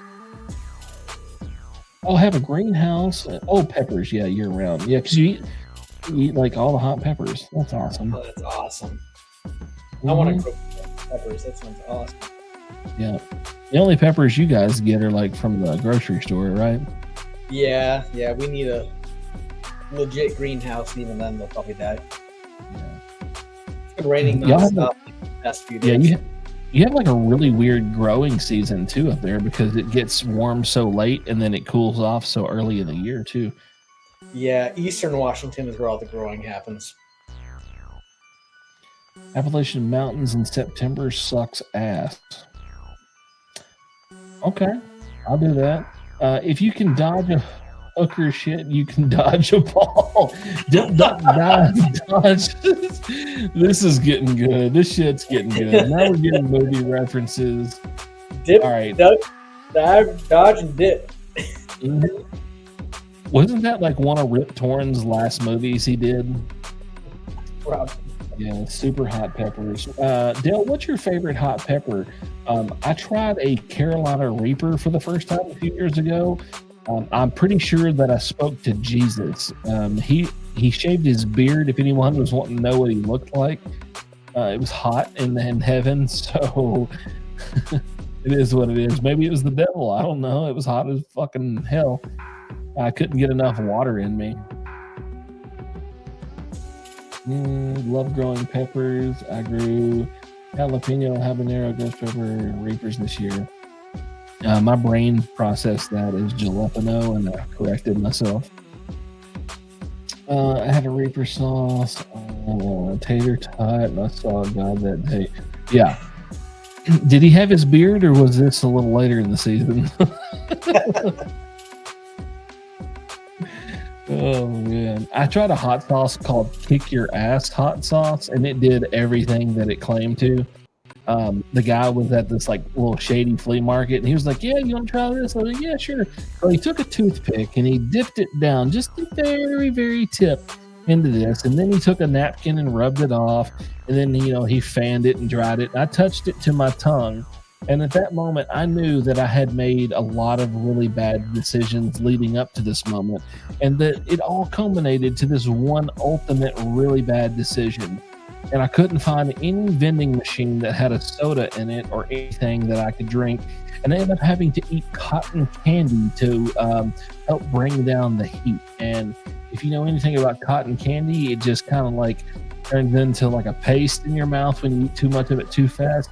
So it turned this hot sauce into a raspberry cotton candy gumball in my mouth, and it made it 1,000 times worse. I know I have a lot of crazy stories because I'm a crazy dude and I fuck up a lot. So keep that in mind. If you want to fuck up and you're afraid of fucking up, ask me first because I probably fucked it up a lot. And that's that. I just looked down. It said Arthur mode. No. Oh, Matthew. What is that? What, my favorite word? I don't even know what we're talking about here. Are you typing? Quit that typing stuff. One chip challenge last year. Fuckers had this stuff. Oh, it's like gang signs. West side. Yeah, I bet he had a blue flag hanging out his backside. Yeah, that's the crib side. Oh, this is getting bad. I gotta drink this Rock Hill Farms and Fib. I can't spell anymore. I never could spell. I can't spell. I'm great with numbers. You couldn't get me to spell my last name. I don't know what I'm gonna drink next. I'm disappointed that I don't have any ice for this. That's an unfortunate thing. Ouch. Looks like you need a ice machine. Links in the description below. Exactly. Oh man, that's freaking hilarious. Let me see here. Where did this go? Dale, are you in our Facebook group real quick while I'm thinking about this? Knob Creek 18 Peerless Double Oak GTS. Oh man. How much you pay for that GTS, my guy?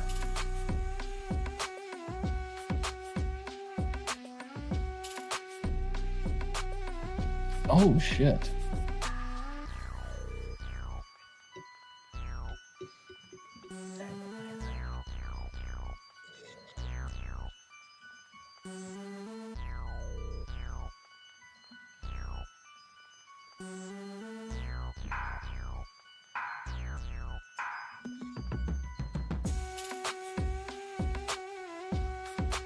Well, it's that time I gotta start moving out and getting off. You heading out? I gotta work early in the morning, so. All right, buddy. Well, you take care. Thanks for joining us. It was a fun time. We had some awesome comments. Yeah. Comments is something that we definitely have going on here. Oh, that's killer. Yeah. Can't wait till the New Year's stream. Oh, it's going to be good. It's going to be crazy, especially with Jessica on here. It's a great time. It's going to be awesome. I appreciate it, everyone. Yep. Thanks for having me on, Charles. Absolutely, buddy. Anytime. Take care. All right, you too, man. Well, it's just me. We're hanging out. Dale, you need to get in our Facebook group, That Bourbon Dude private Facebook group. We do all kinds of fun stuff over there. 200. That's what I like to hear. I need to make a Facebook account, I guess. Yep, dude.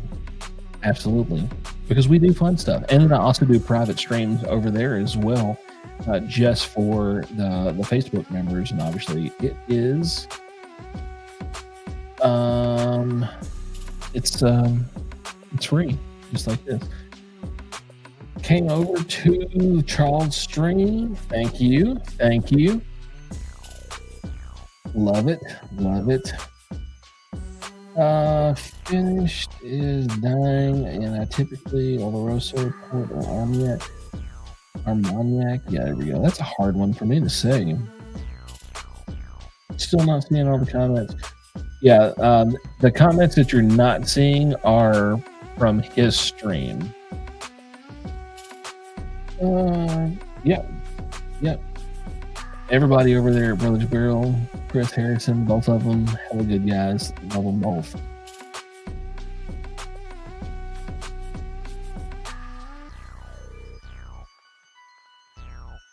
That's very unfortunate. Very unfortunate. Well, shucks, fellas. Shucks. Here, let me see if I can get this zoomed out just a bit.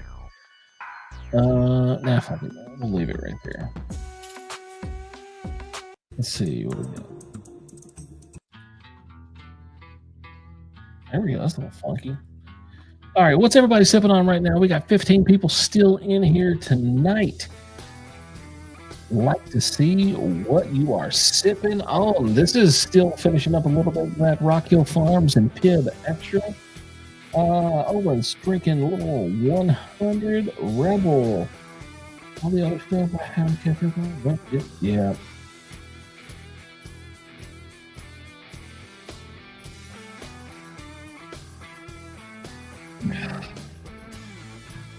That was good. That was good. Oh, I'm going. As much as I love GTS, Knob 18. That's exactly what I was going with. Knob 18. Doozy's a doozy. What you sipping on, my guy? Bringing in the distilled water here.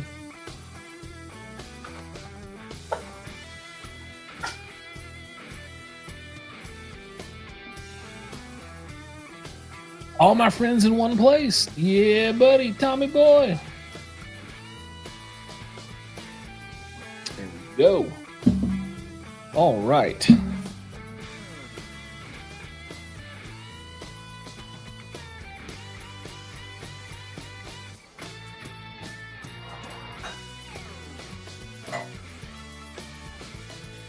Let's knock out a little bit of a Knob Creek Single Barrel Select. This is from Mammoth Liquors 2023 pick.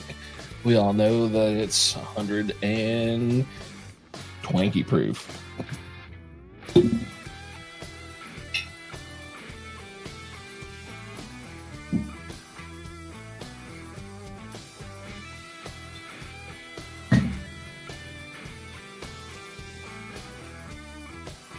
Yeah. Yeah, Dale, if just remember that my email is charles@thatbourbondude.com. Super easy. That's the easiest way to get to me. Also, if you get your Facebook set up and join the group, then we'll get you in there as well. And then you have direct access to me. You can just send me direct messages to Facebook. They come straight to me, or you can email me. Either way is perfectly fine. Haven't had batch 3 of the 18 yet. My group hosts a killer bourbon event in February. Raise money for Down syndrome. Dude, that's so cool. That's super cool. 12-year is perfect. Knob Creek. Well, let's talk about that for a second.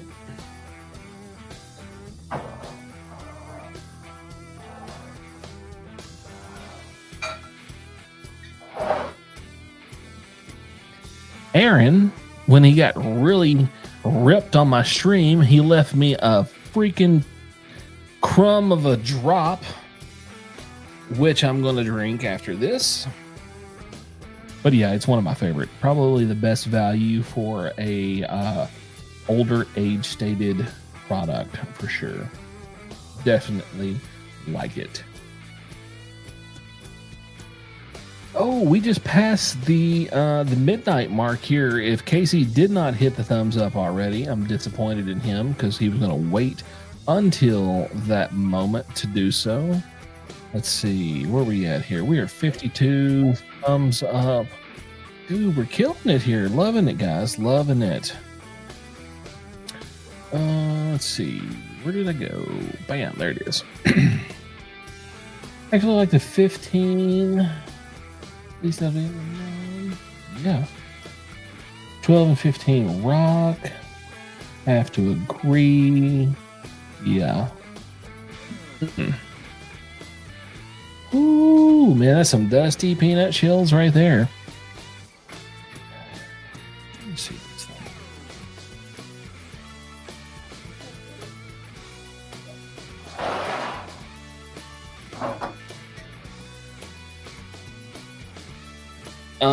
This is 10 years and 2 months old, by the way.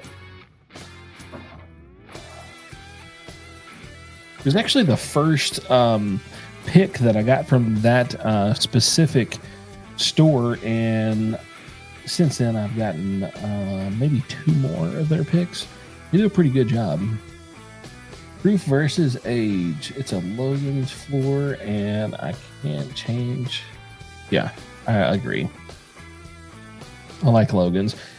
Something else I like at Logan's is their LITs. They do a really stout LIT. You'll know that you're screwed when they bring it out to the table and it's pretty freaking clear. If it's just like cloudy, yeah, you're going to get ripped. You are going to get ripped.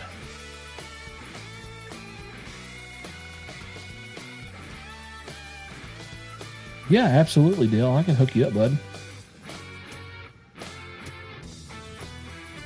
I have a similar good pick. I'm saying 40 doll hairs.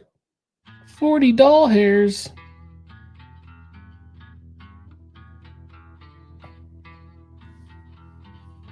Yeah, it's good value.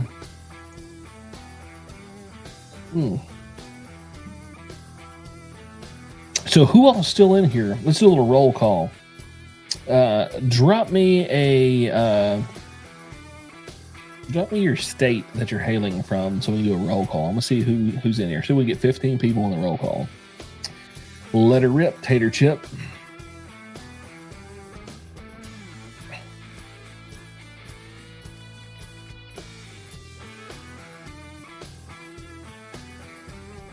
Do some raffle.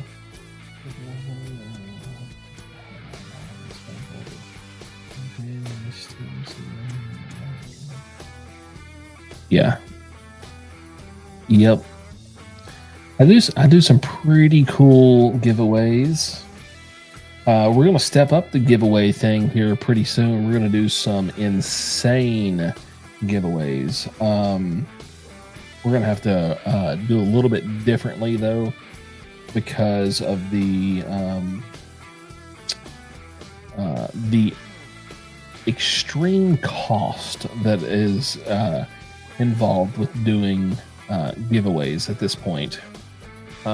So in the last 3 months, I have spent in shipping costs doing giveaways just a touch over $300, not including the bottles, the boxes, the packing materials, and the juice. That's just shipping labels. We'll have to figure out a different strategy on that because it's getting a little out of control. Right outside of the Branson area, that's where the wife is at, Stuart. She's hanging out in Branson tonight. Yep. Oh, something else. I'm going to be doing a live stream from Colorado. We're working out the details right now with Patrick. Looks like we might be doing a live stream bourbon hunt from the world's largest liquor store, Daveco, in right outside of the Denver, Colorado area. I'm actually from Tennessee, I lied. It's usually about 15 plus each time you ship, at least it is for me. So I've been very unfortunate in the fact that I've been having to ship to California, Oregon, Washington, Chicago, Maine, and South Texas and Florida a lot. FedEx charges me between $22 and $28 to get a package out. Yep. Ozark whiskey and social Missouri tickets. Tad expensive, but it's for charity. Oh yeah, that's cool. I like that. What else we got here? You made me laugh, Thomas.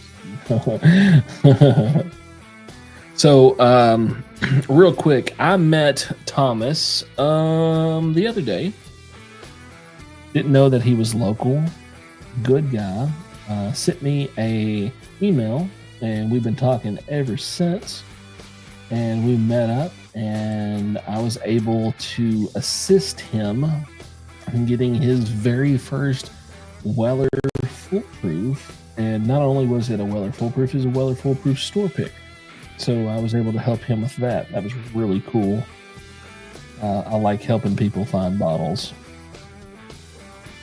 I use UPS. Yeah, so UPS here, very shady. They are notorious for opening people's package and stealing their bottles.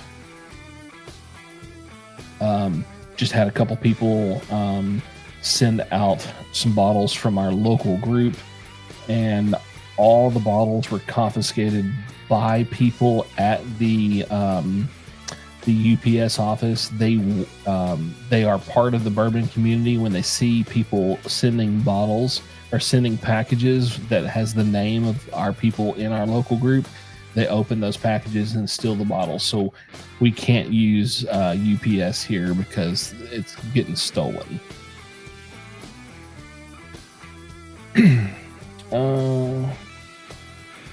Oh, dude, thanks. Appreciate that. Still hunting a Weller Foolproof. Just hard to get a pirate ship. Pirates don't like gators in Mississippi. There we go. What do we got here? So glad you got post events outside. Yeah, dude. I don't get, like, as long as it's like it's a cool post, let her rip. Like, as long as it's within reason, I love it. I like letting people post stuff. I don't even mind if other YouTubers that are in our group post their videos in our group, because that's what it's about, is helping everybody grow in the bourbon community, whether it's just in their YouTube channel or their journey becoming a newbie into an experienced bourbon person.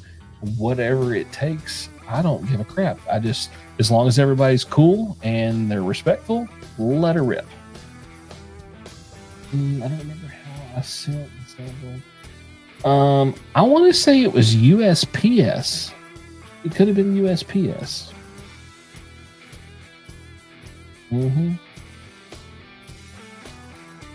Gator gonna take that body. He's worried about the swamps.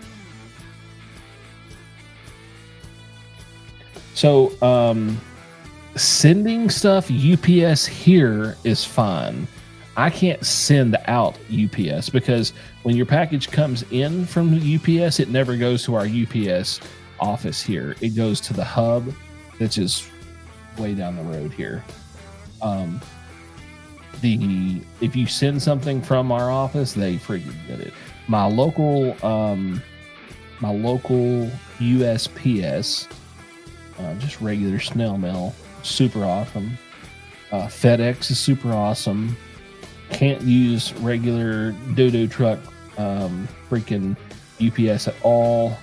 And then there's another one, but I don't remember what they're called here. DHL. Is it DHL? I think it's right. I haven't used them yet. Okay, I'll leave. What? 53 likes? Heck yeah, guys. Keep on going. Also, gators are only rated PG-13 at best. Not rated. This guy.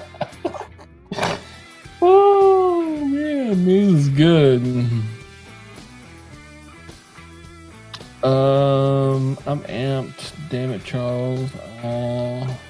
Want to do the camp out? Yeah, dude, I want to do the camp out too. The camp out is good. What I would like to do is, once we get everything figured out, I want to post about it for obviously every week.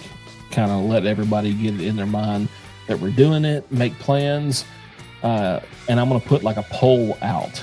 So I'm going to pick like 3 or 4 dates and say, okay, these are the dates that we can do it. And whatever gets the highest amount of votes, we'll have to go with that. I think that's probably the easiest way to do it. And then I can schedule everything and we can block out like a whole section of a campground by the lake. Really cool place. All right, what did I miss? Pouring now. 3, 2, 1. Oh shit! Hard to find a DH. Yeah. Can't wait to see how you act on it. Aliens. Oh god. You know, aliens been here in the country for years. They've been coming across the southern border. Some of my best friends are aliens. Yep. I've got a really good friend, Jesse Delatorre. Just got his citizenship. He's been here for a long time. Super awesome guy.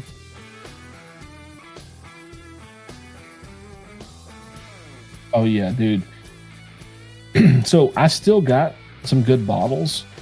The problem was they just changed the game on me and I didn't get as good of bottles as I would have. Now, the people who stayed in line and went like 5, 6, 7 times, they got a ton of bottles.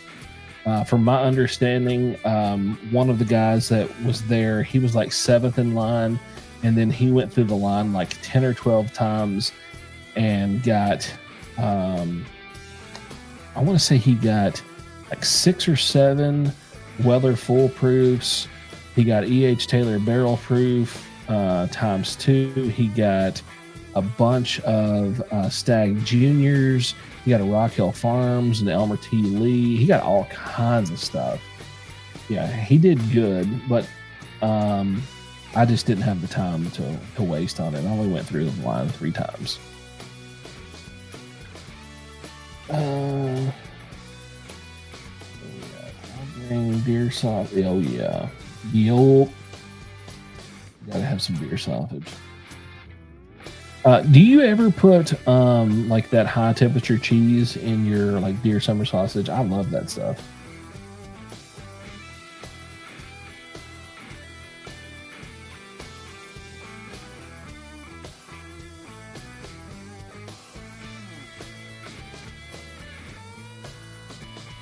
My favorite is 134.7. I have about 15 bottles. I like the every day. Yeah. That's what I like. Dude, speaking of deer, dude, Thomas, those mounts you had, pretty impressive, man.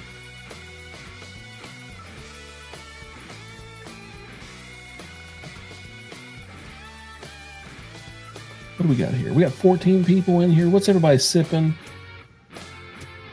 Yeah. Right now, I am on my Knob Creek 12.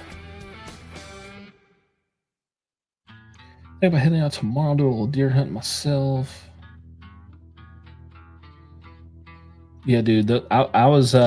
You were trying to talk to me, and I was looking at the mounts. I was like, yeah, this man knows what it's about. Habanero cheese goes well in deer sausage.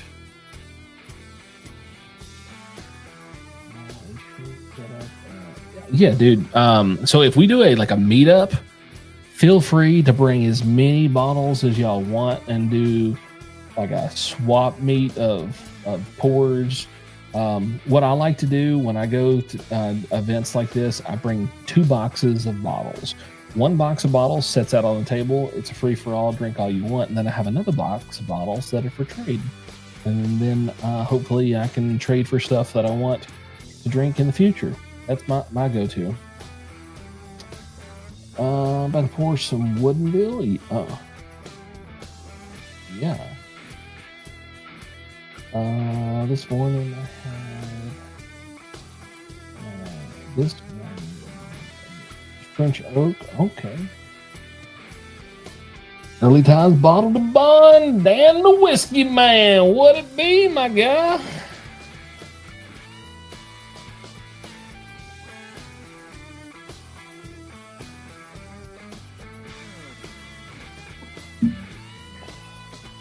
Some good stuff.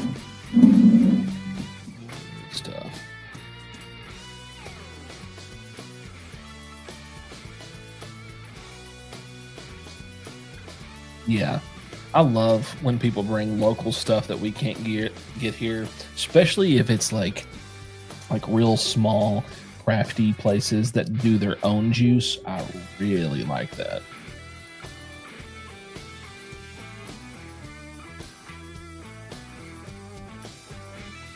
I really get a lot of strange messages. I don't know why everybody wants to send me like very inappropriate messages during live streams to try to catch me off guard. What's your favorite? Okay, Charles, what are your thoughts on Nashville Barrel Company? I like Nashville Barrel Company. Their price kinda sucks, but they have good juice. I prefer purchasing from Southern Collective over Nashville Barrel Company. I make sausage with super hot. Oh yeah.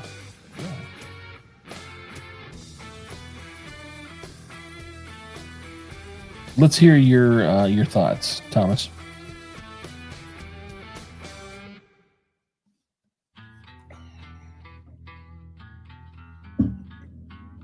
Yeah, I can agree with that.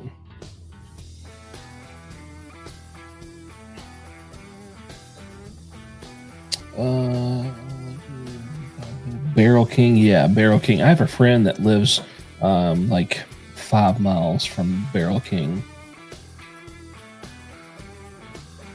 He was actually in here earlier. Bach. He's one of the guys that lives over by Barrel King. Some Conviction. Yeah, dude, Conviction was good. The wife really loved that. I think it was the double oaked one. Maybe it was. We don't see Conviction at all over here. So let me bring this up. So obviously I'm going to be having the Discord up and available for everybody. And I was considering if we did a kind of a communal purchase of a membership to Barrel King and split the bottles up amongst just a couple people. Would anybody? Yep, background. There we go. How's that? If we did like a communal membership to Barrel King and split it up amongst a couple people, who would be interested in participating in that? Because I think that would be kind of good. We'd have to figure out, we'd want the people to be relatively close to each other to reduce shipping cost. And then we could just have it like regional, like an East Coast group, a West Coast group, a Central group. That way we can all split the cost. I think it's like $120 or something. I'm not sure. I didn't fully check into it. That way we can split it up amongst everybody and kind of go with it that way. We'll all split the cost of like sample bottles and shipping costs and things like that. That way everybody can get the opportunity to get in on it at a much, much, much lower price. Between 120 and 140. Yeah, if we could do that and we could break it up into like groups of 4 people or groups of 5, maybe 6 at most, and have different memberships and kind of like a group leader of each individual membership that would be responsible for packaging and shipping and stuff like that. That would be really cool. That would greatly reduce the cost for everybody, and we'd all be able to get in on it.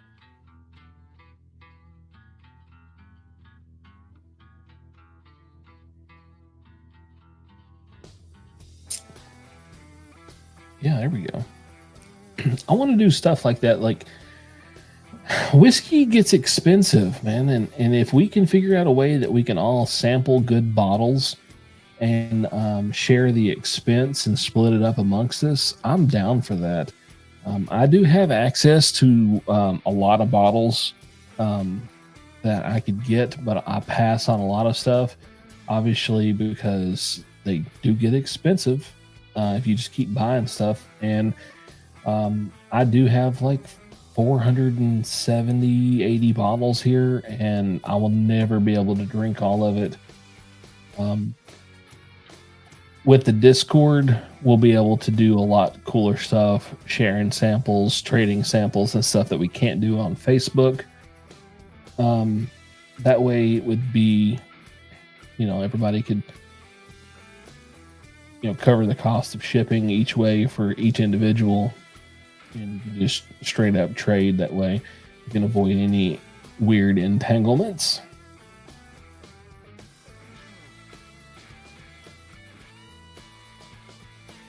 The issue is sometimes the shop bottles, membership bottles. Oh.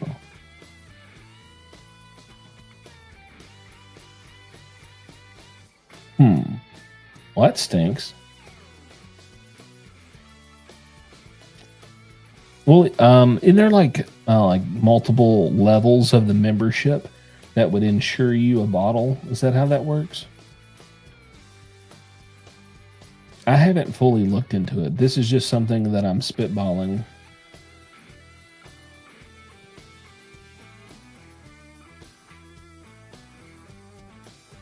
Okay.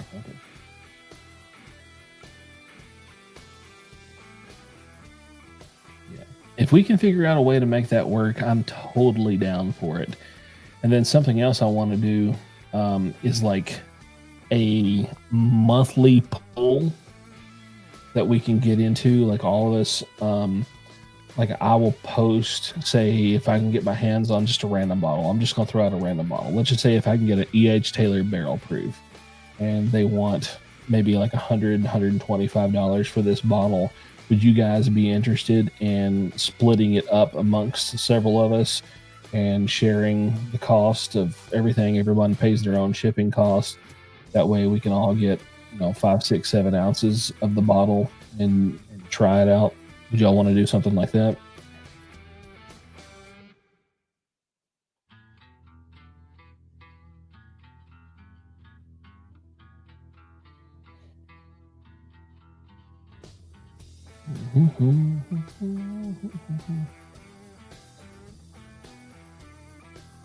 Yeah, membership all the way. That with a membership, are you guaranteed the bottle, or do they sell out? Does anybody know?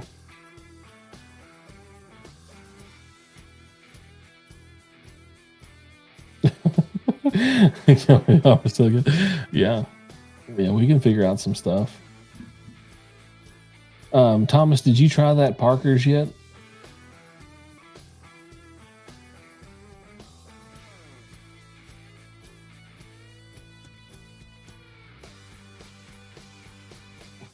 Dude, I can't wait to try it. I'm very excited for it.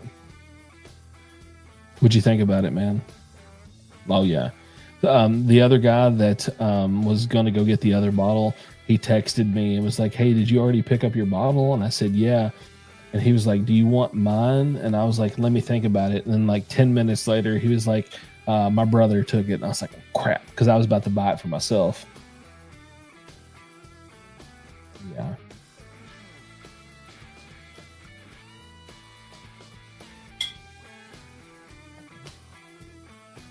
I'm glad I was able to get that bottle for you.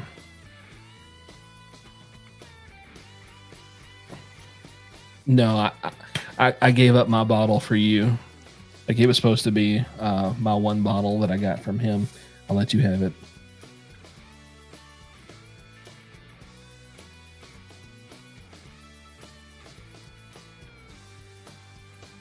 Oh.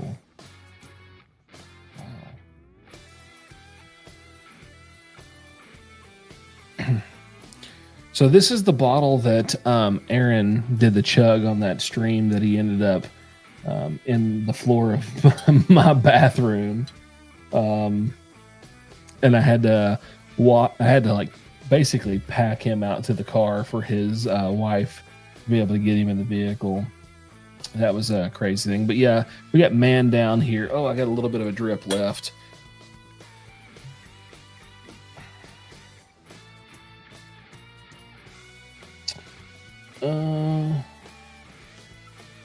Yes. Aaron is the soldier that you saw at the liquor store. Yep. If you're a member, you get a good bottle, but not. Kind of sucks. I mean, I guess it's cool that you get a bottle, but if you don't get every bottle that you want, that kind of sucks. You're paying that premium price to be able to get it.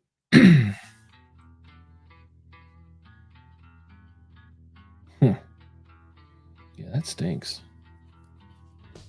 So has anybody noticed the difference in Barrel King's products since Matt Porter has been their like chief taster and blender or whatever? I haven't had any other products other than that one cherry stag thing, whatever the hell it was called.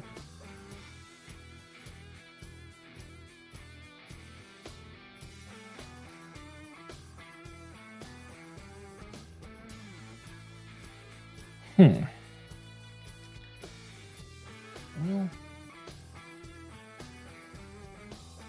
okay.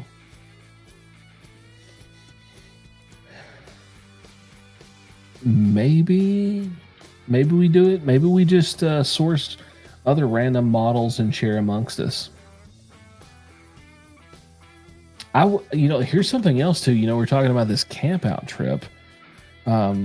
We could pull our sources and get some like hard to get bottles and do like a big like blind or bottle share of these pooled bottles that we've been able to source for each other and share them all at like the camp out. That would be really cool.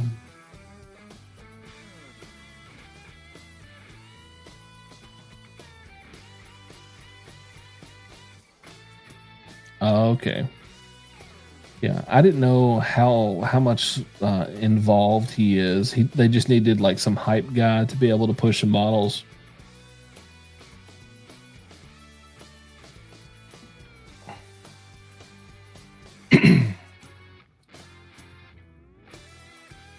We still got 12 of y'all in here. Y'all are hanging in strong. Who is filling their drinks yet? Show of hands, who's filling their drinks tonight?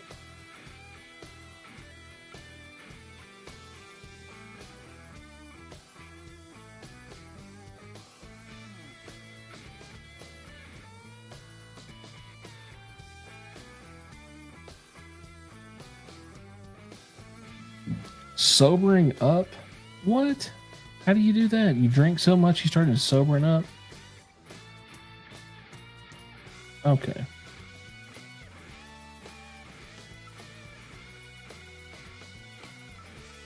Definitely feeling it.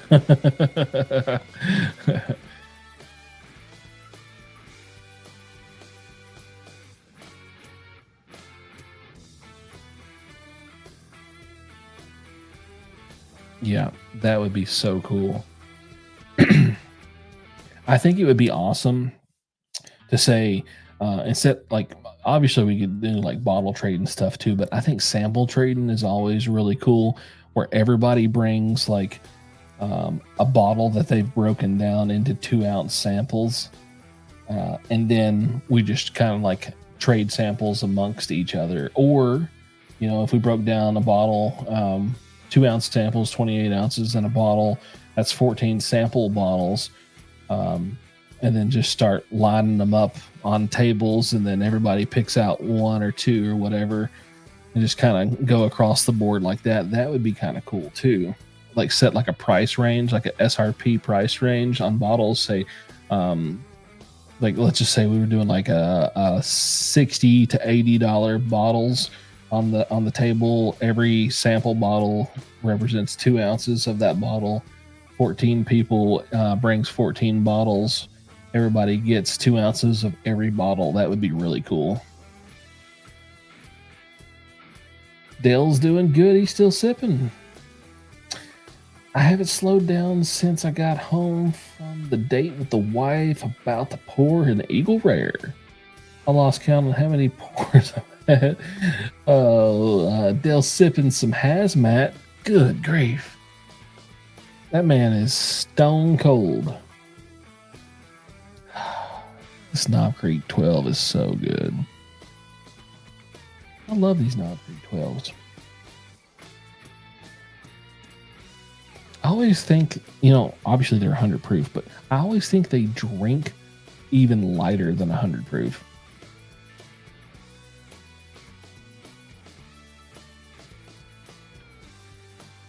Yep. Absolutely. I think that's a perfect idea. Let's see, I'm about halfway through a quart. Dude, that's awesome. I went to a bottle share. It's been maybe a couple years ago. And what we all did is we just set a price range and we all brought a bottle. And we all brought like a case of sample bottles and we're just breaking down bottles. Everybody had to open their bottle on the table and we all poured up our stuff at the same time to avoid any questions of shadiness or whatever.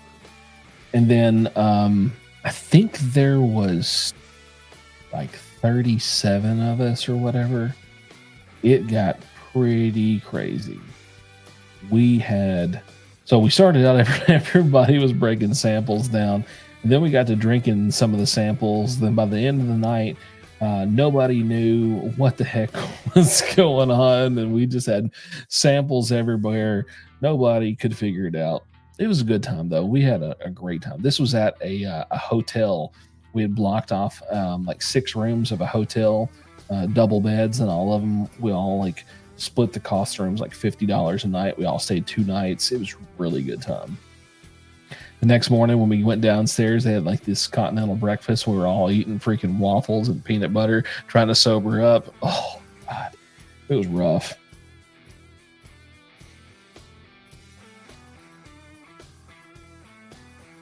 What did I miss?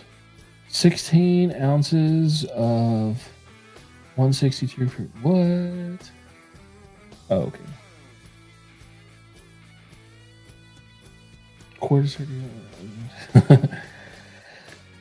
Oh man, what the heck? That's crazy. That man's he's a tank.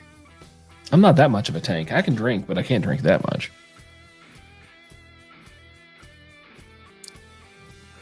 I have to pace myself when I do that stuff. Ooh. Yeah. Nutty. That almost had like a Snicker bar effect to it.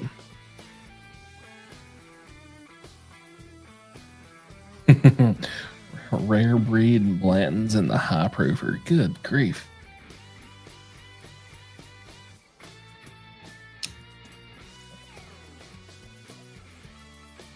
I'm glad I finished that. That was a little bit of a rough pour. It had been open a little too long, got a little too much air on it.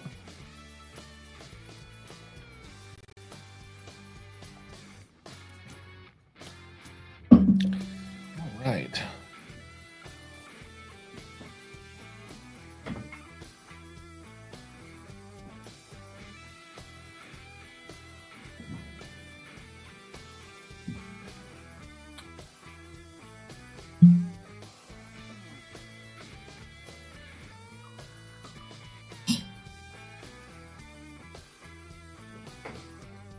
All this Blanton's talk's got me wanting to drink a little Blanton's.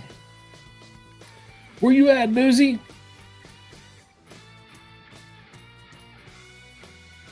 Ooh, twice barrel rye.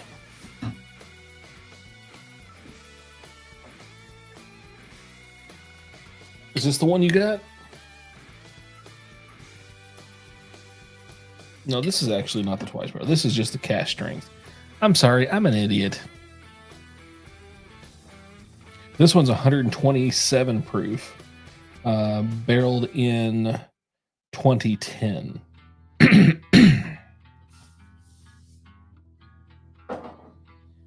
I picked it up at Lincoln Road Liquor Store in Hattiesburg, Mississippi.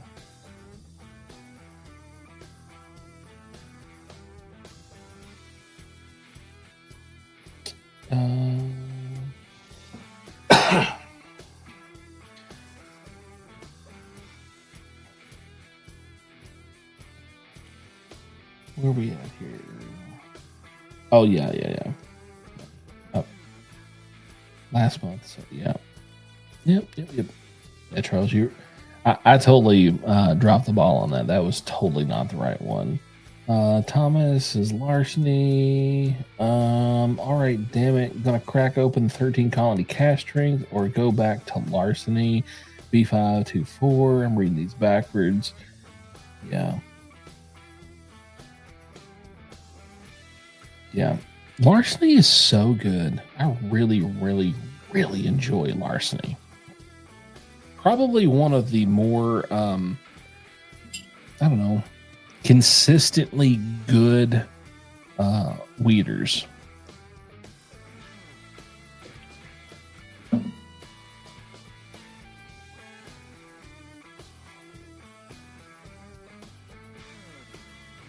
You know, nosing a Blanton's, like a new Blanton's. This one is from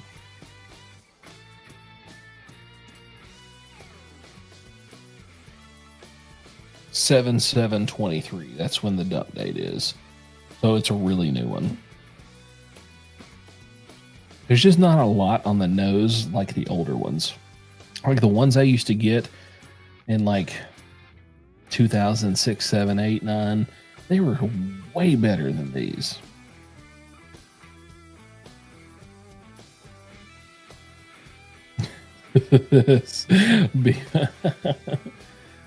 Yeah.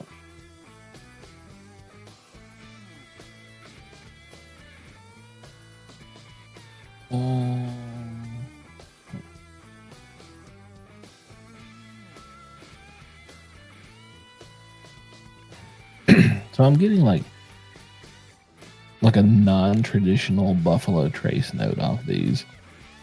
Like it's still sweet, but it's more like candy sweet and not fruit sweet. Guys, we're 5 hours and 25 minutes in. You guys are killing it tonight.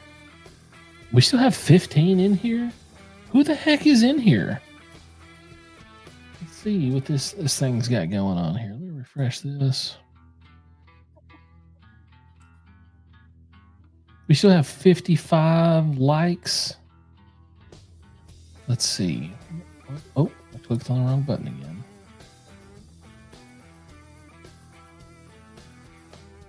There we go. There we go.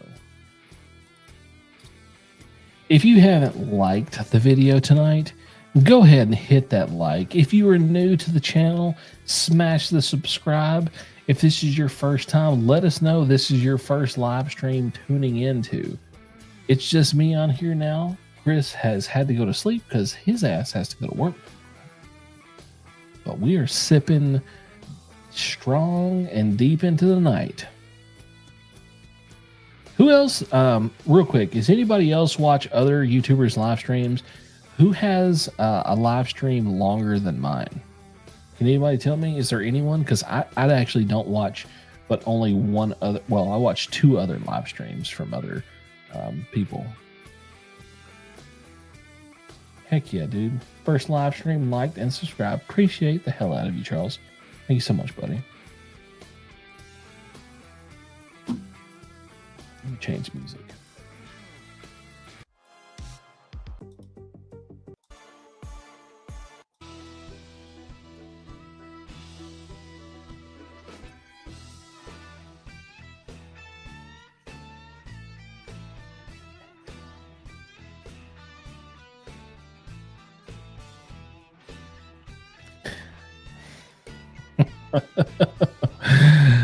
No comment. No comment. Fuck it, I'll comment. You goddamn right they do. I like hearing you guys' voices and opinions on stuff. I like to interact with what you guys have to say. I don't give a shit what I have to say. My opinion is less important than the viewers. I prefer hearing what you guys have to say over letting myself make all the comments.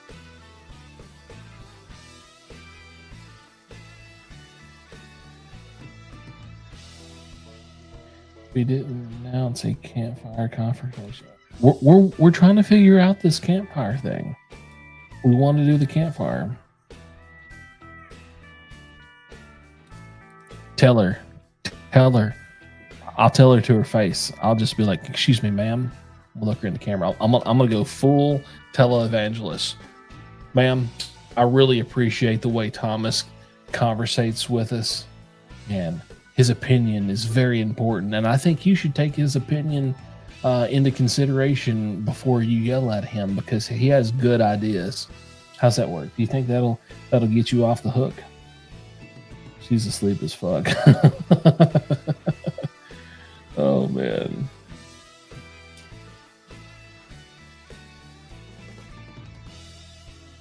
Yeah. There's very few people that I watch that I actually can watch for long periods of time. I watch, Patrick from the Whiskey Coast videos. He don't do a lot of live streams unless he jumps on mine. It's his accent that always gets me, guys. When so the Patrick you see on his videos are not the same Patrick that you see in person.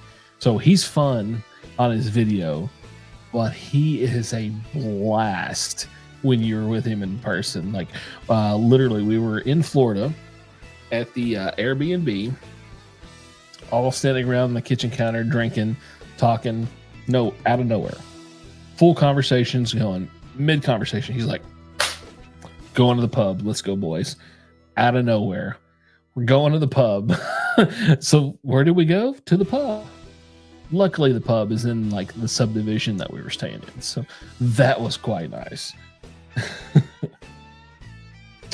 What did I miss? Last pour for me, Old Granddad, Overhold. Old Granddad. Let's go Old Granddad. Oh, that's not Old Granddad. That's Old Grand Overhold. Yeah, OGD 114. Do it. OGD 114. Kill it. Do it. Do it. All right, where we at? I recorded that and I'll show her tomorrow. Yep, you should. That I know that's supposed to say tomorrow, but that was definitely not the word tomorrow. Okay, I'm gonna go to bed. I gotta get up a couple hours. Yep. Dale, take care, buddy. Reach out to me at charles@thatbourbondude.com and we will get everything figured out. Let's see. Thomas, are you asking if Patrick is local? No, he's in Colorado. Fucking legend. That, like, when he leaves and goes to bed, that means a small part of us has gone, and we're not getting that back for tonight. His mojo is not with us, and he brought a fucking dump truck of mojo with him tonight. I slammed my 2-ounce pour of larceny next. What Jack Daniels do you have? Good to be with you, Dale. Yeah. Okay. Good night, everyone. Night, Dale. Take care, buddy. All right. So we're down to 13. Are we going to make the 6-hour mark? We'll call. So I need to hit like 6 hours and like just a couple minutes, and we'll be good. And that'll be the longest. Actually, we are into the longest public live stream I've ever done. I've never went past 3 hours publicly. 3 hours has been the end of the public, and then we went into the private stream for just a few people. Yeah. Jack Daniels bonded. Still wear better proofs. That bonded. Hit that bonded, my guy. Do the bonded. Owen's here to the end.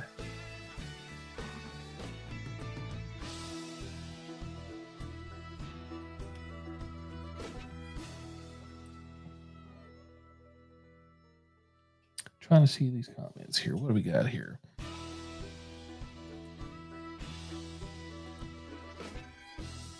What happened? There it is. There it is.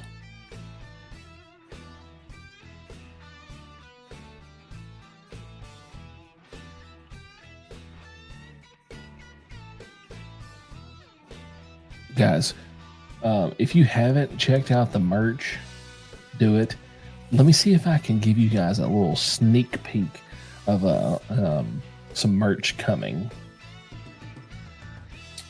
Let's see how I can do this here.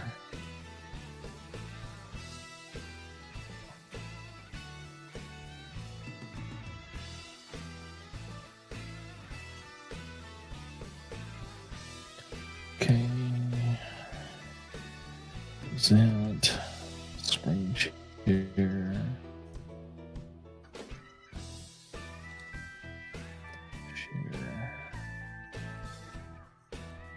Look at that, guys. Let me see here. Get y'all. Can y'all see that? Can y'all see what that is? I don't know if you can or not. That's a Monday Chug Day with Dave the Legend Hudson in it. We're going to do a complete series of Monday Chug Day t-shirt line. This is just a proto of what's to come. It's going to be a series of the OGs. We're going to have Ken, myself, Aaron, Dave, of course. We're going to have like your favorite Monday Chug Day guys all on a shirt together, and we're going to have individual shirts as well. And then if you want to be in the second round of shirts that's going to go out, you got to start posting Chug Day videos in there, and then we'll take those and start making up new shirts. So that's going to be pretty cool. But we're going to have the legendary chuggers. That bonded is underrated. Yep, definitely. Chug time. Thomas, are you gonna chug? You gonna do a chug video? We'll show it on the stream right now. I think larceny. Blended whiskey is great because there is a level of consistency you can expect. Yeah, I can agree with that. That guy is, yep, he is legendary.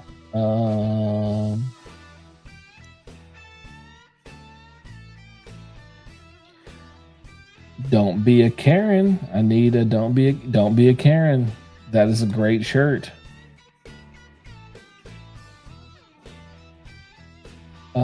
Charles, you know, a group chug at the camp. Oh yeah, there will definitely be a group chug. We're gonna do a group chug. I'll smash an Eagle Rare pour for you. Okay. If you'll post a an Eagle Rare chug video in the group, I will share that with the live tonight.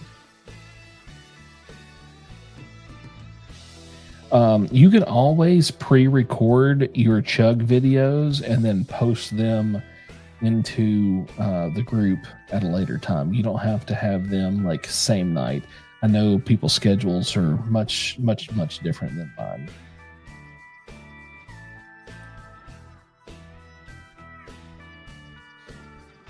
Let me see here.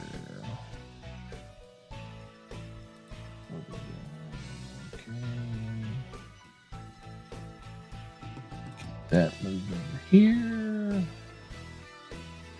Boom.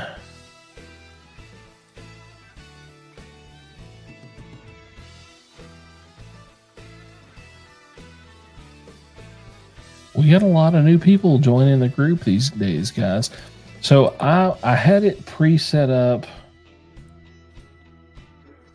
the group to auto like deny people's approval into the group if they didn't answer the questions. And today I rolled back that policy, and I'm gonna start just vetting individual accounts again, like I was in the Facebook group, because a lot of people are telling me that they're not getting notified that you have to answer the questions to get in the group, and they're just getting a join, and then it doesn't prompt them to answer the questions. So I'm gonna go back to the old way that I was doing and just vet each individual account as they request to join. Oh, you said with me? With me? Huh. So, can anyone fill Thomas in on my Eagle Rare chug that I did? Because if anybody can do what I did, I would be highly, highly impressed. Post that video, but I'll share it with everybody. We'll definitely get that going. What we got here? We got 10 left in here. Real quick, roll call. Drop it in your state. Let's see who's here. You're a oh yeah, you're a virgin chugger. I forgot. You were saying about your situation with that.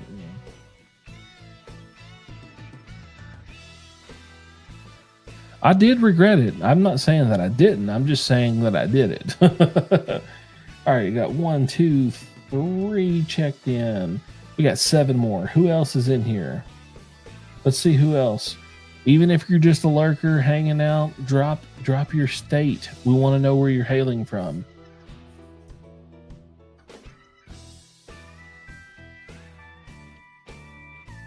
It was like a half a bottle of Eagle Rare of a 750. Dan the Whiskey Man still hanging out with us. That's 4. We got 4 of 10. Who's the other 6? Who we got hanging out with us? Don't be scared. Mix a drink for me. Okay. Let's see. Let's do something good.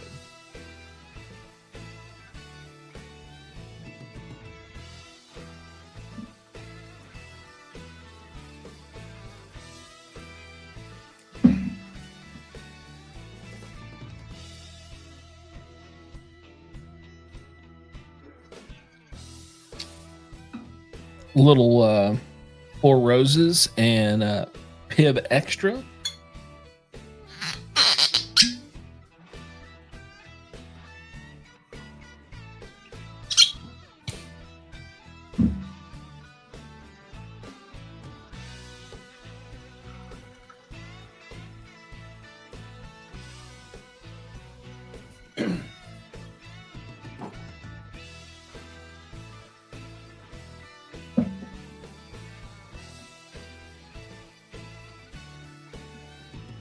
You posted in the group? Where are we at here? Let's see here.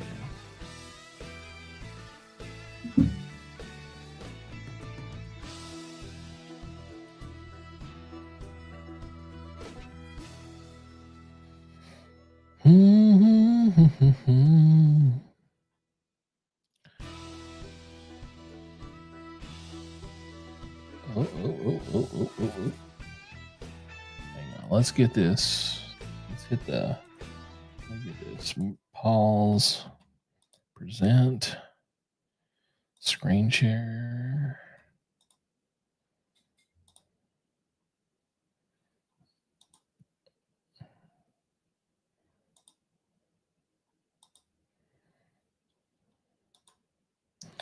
Let's get this thing all full screened up in this biatch.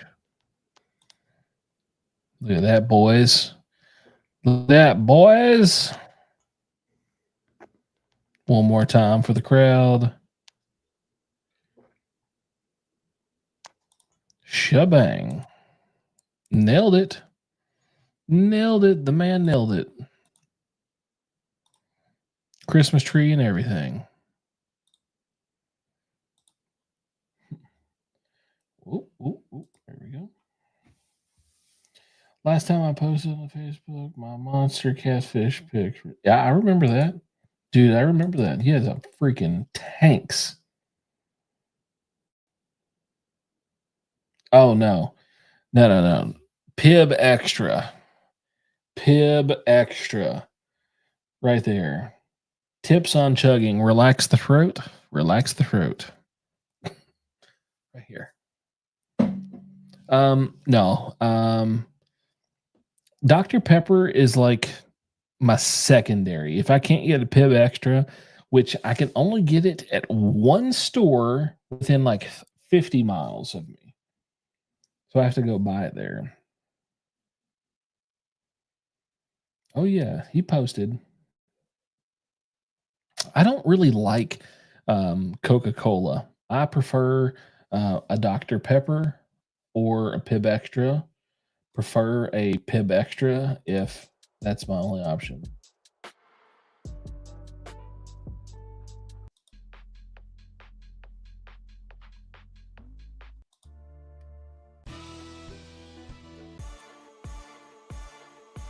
There we go.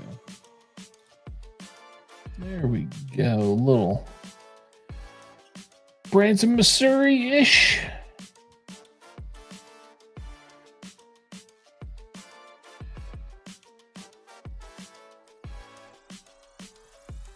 All right. Is it posted? Is it posted? Let's see.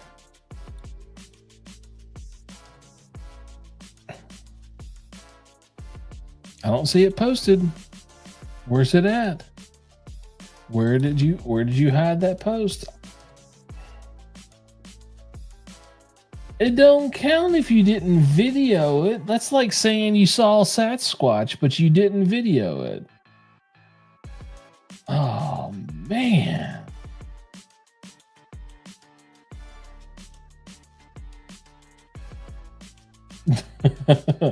Well, it's too late for that. You're gonna be fucking ripped, my guy. You gotta freaking you gotta record yourself. Put some sunglasses on, record that shit.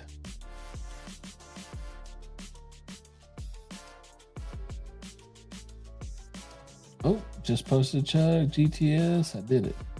What? Facebook, refresh.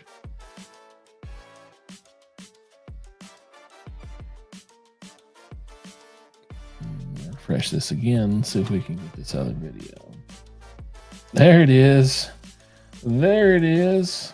Let me get this set up for y'all.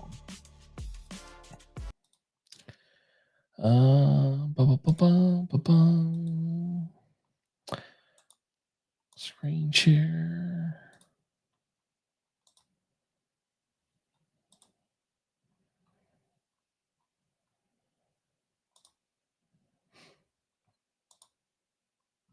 There it is. Let me get this hit this play.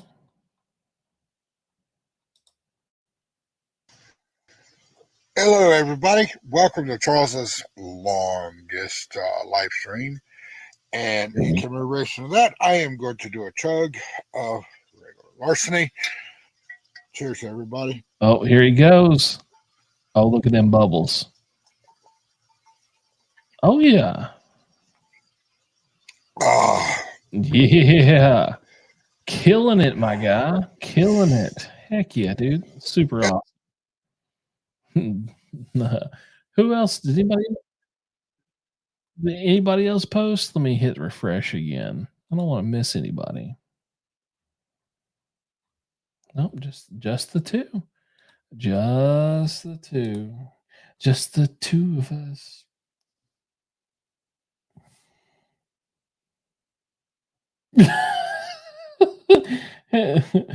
Exactly. Mine is it on Facebook. We're gonna have to practice your chugs. You have to practice in front of a mirror. That's the best way to do it.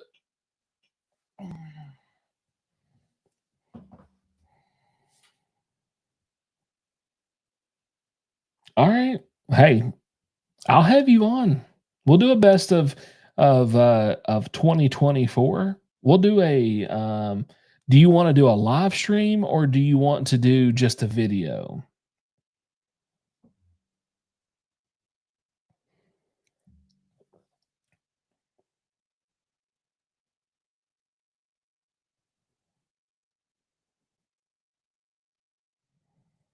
Yeah,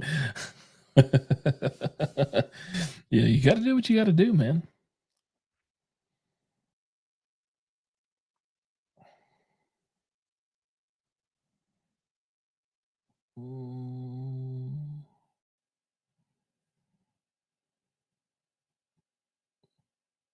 Oh yeah, I bet they'd be ripped, Dan. I'll sign off with a chug. I've got to be coherent enough to be able to function this this stream.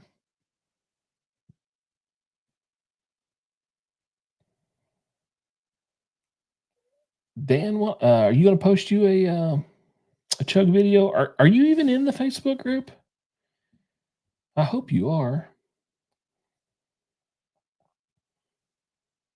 I'm going until I get ready to stop. The wife is out of town. I don't have a time limit. Usually she's like, keep it to like 3 hours. And usually I'm good. I don't really mind slowing it down, but tonight I can go as long as I want to go. Do you have to get up early in the morning, Thomas? Because I'm gonna sleep until like 7 and then get up and edit videos.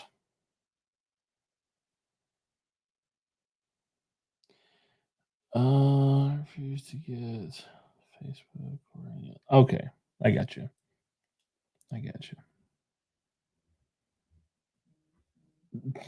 Doesn't taste as good chugged. Oh man, that's freaking hilarious.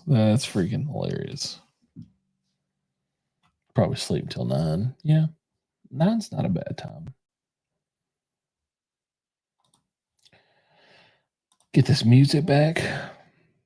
We've got 10 minutes until 6 hours on a public stream.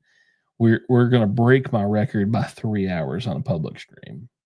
We'll probably wrap it up in 10 minutes, guys.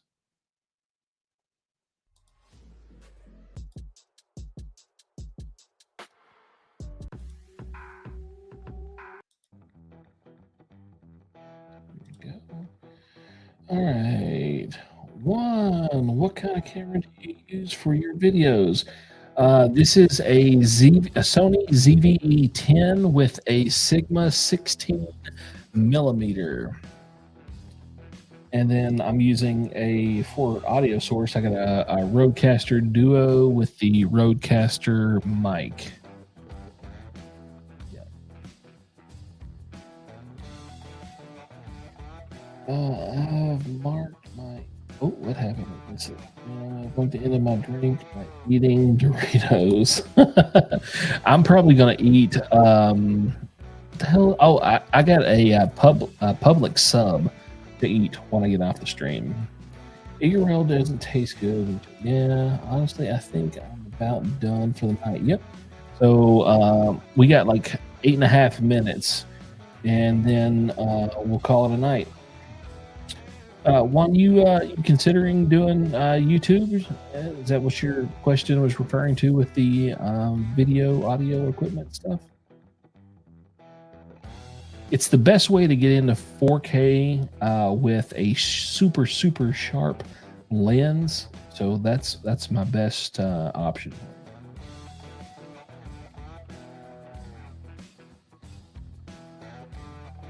Whistle piggy bag. No.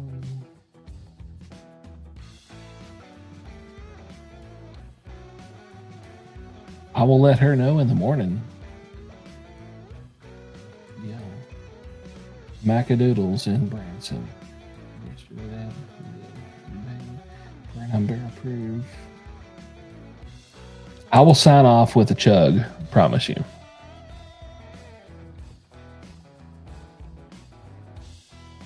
Publix rocks, chilling in Tallahassee, chatting on Discord and watching your live. Dude, love it. So, chilling in Tallahassee. That so, are you saying that as in like that's your stopping point, or are you moving on later? Might want to. The worst typing. A lot of my friends have been telling me forever to do one because my bourbon knowledge. I was traveling a lot for this. Dude, yeah. Hey, reach out to me at charles@thatbourbondude.com. I'd love to talk to you, buddy. Anything I can do to help you get you going and point you in the right direction and kind of like fast track you to success, more than willing to help you, man.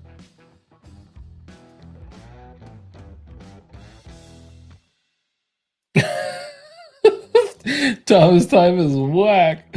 Look at TV and type on 5-year-old. Oh God, man. This is what I love it, dude. I love. Oh, home base. Okay, sweet. Are you an OTR guy, or do you do something else? I had to swap to my keyboard. After you sign off, I think I'm just gonna pass out. He's just gonna fall back. He's gonna be out. Yeah, my typing gets horrible anytime. It doesn't matter if I'm drinking or not. I'm slow at typing on a keyboard. I type pretty quick on my phone or whatever.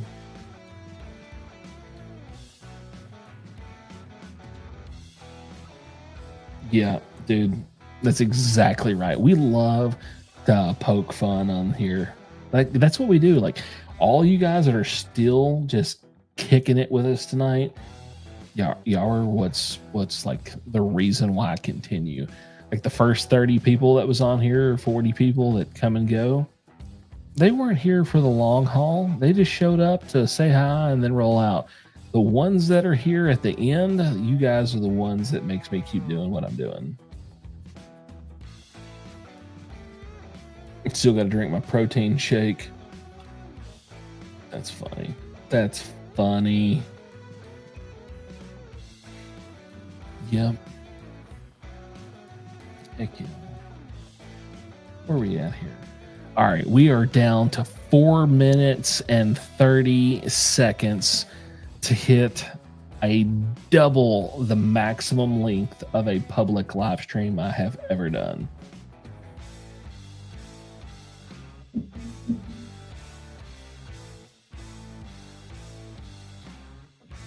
How do we sign off an epic stream? It was on here 25 more minutes before. Oh man, how do you sign off on a stream this epic? Like you got to do something good.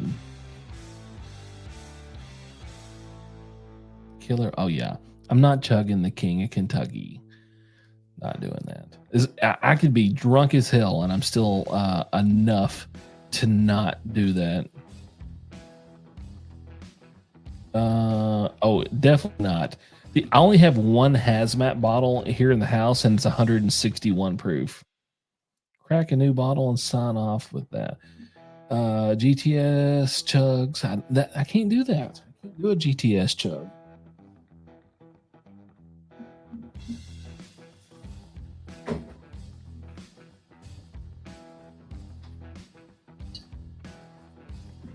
I've got a Elijah Craig 9-year private barrel pick that's not opened.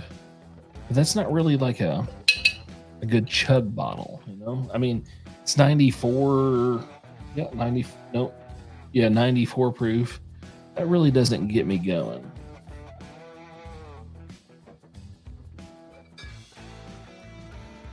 What about an Old Taylor handle? Who wants to see that one? Y'all want to see that for my chug?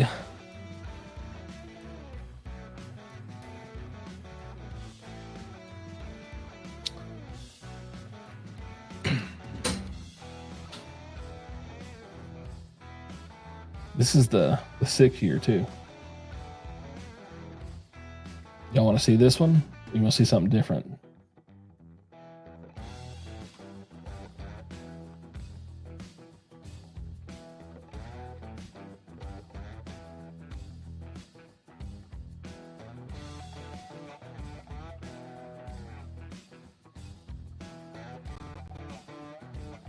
Higher proof.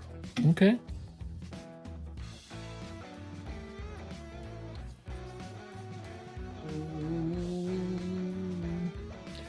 Oh, you know one we haven't pulled out in a long time?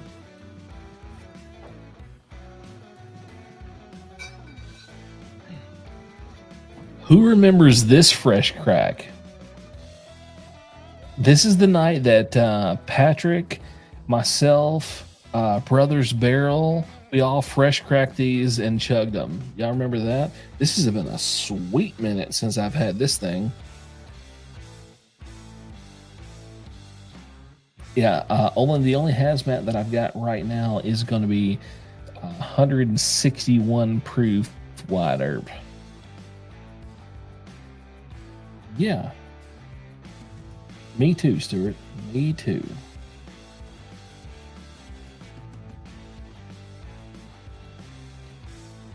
Yeah. So that 160, I took it to the Nashville bourbon drop and I sipped on that. It's way too hot to chug. Like I took kind of a bigger sip on it and it fucked me up. Like it set my throat on fire where I couldn't even hardly taste my food that night. Yeah, I agree. So when I was working in some bars in Nashville back in the early 2000s, like 2002, 2003, 2004, this was the go-to cocktail mixer. We would rip the label off of it or put a sleeve on it, and this is what we were making cocktails with back then.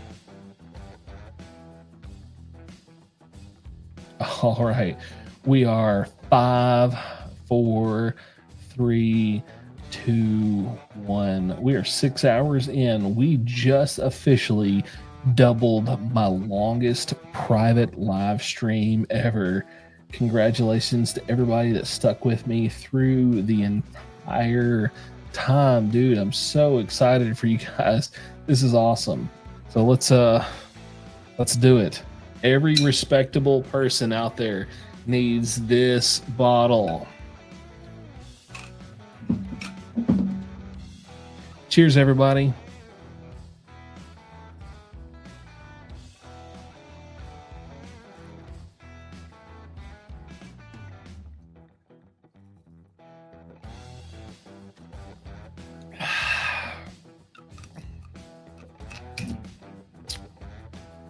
There we go.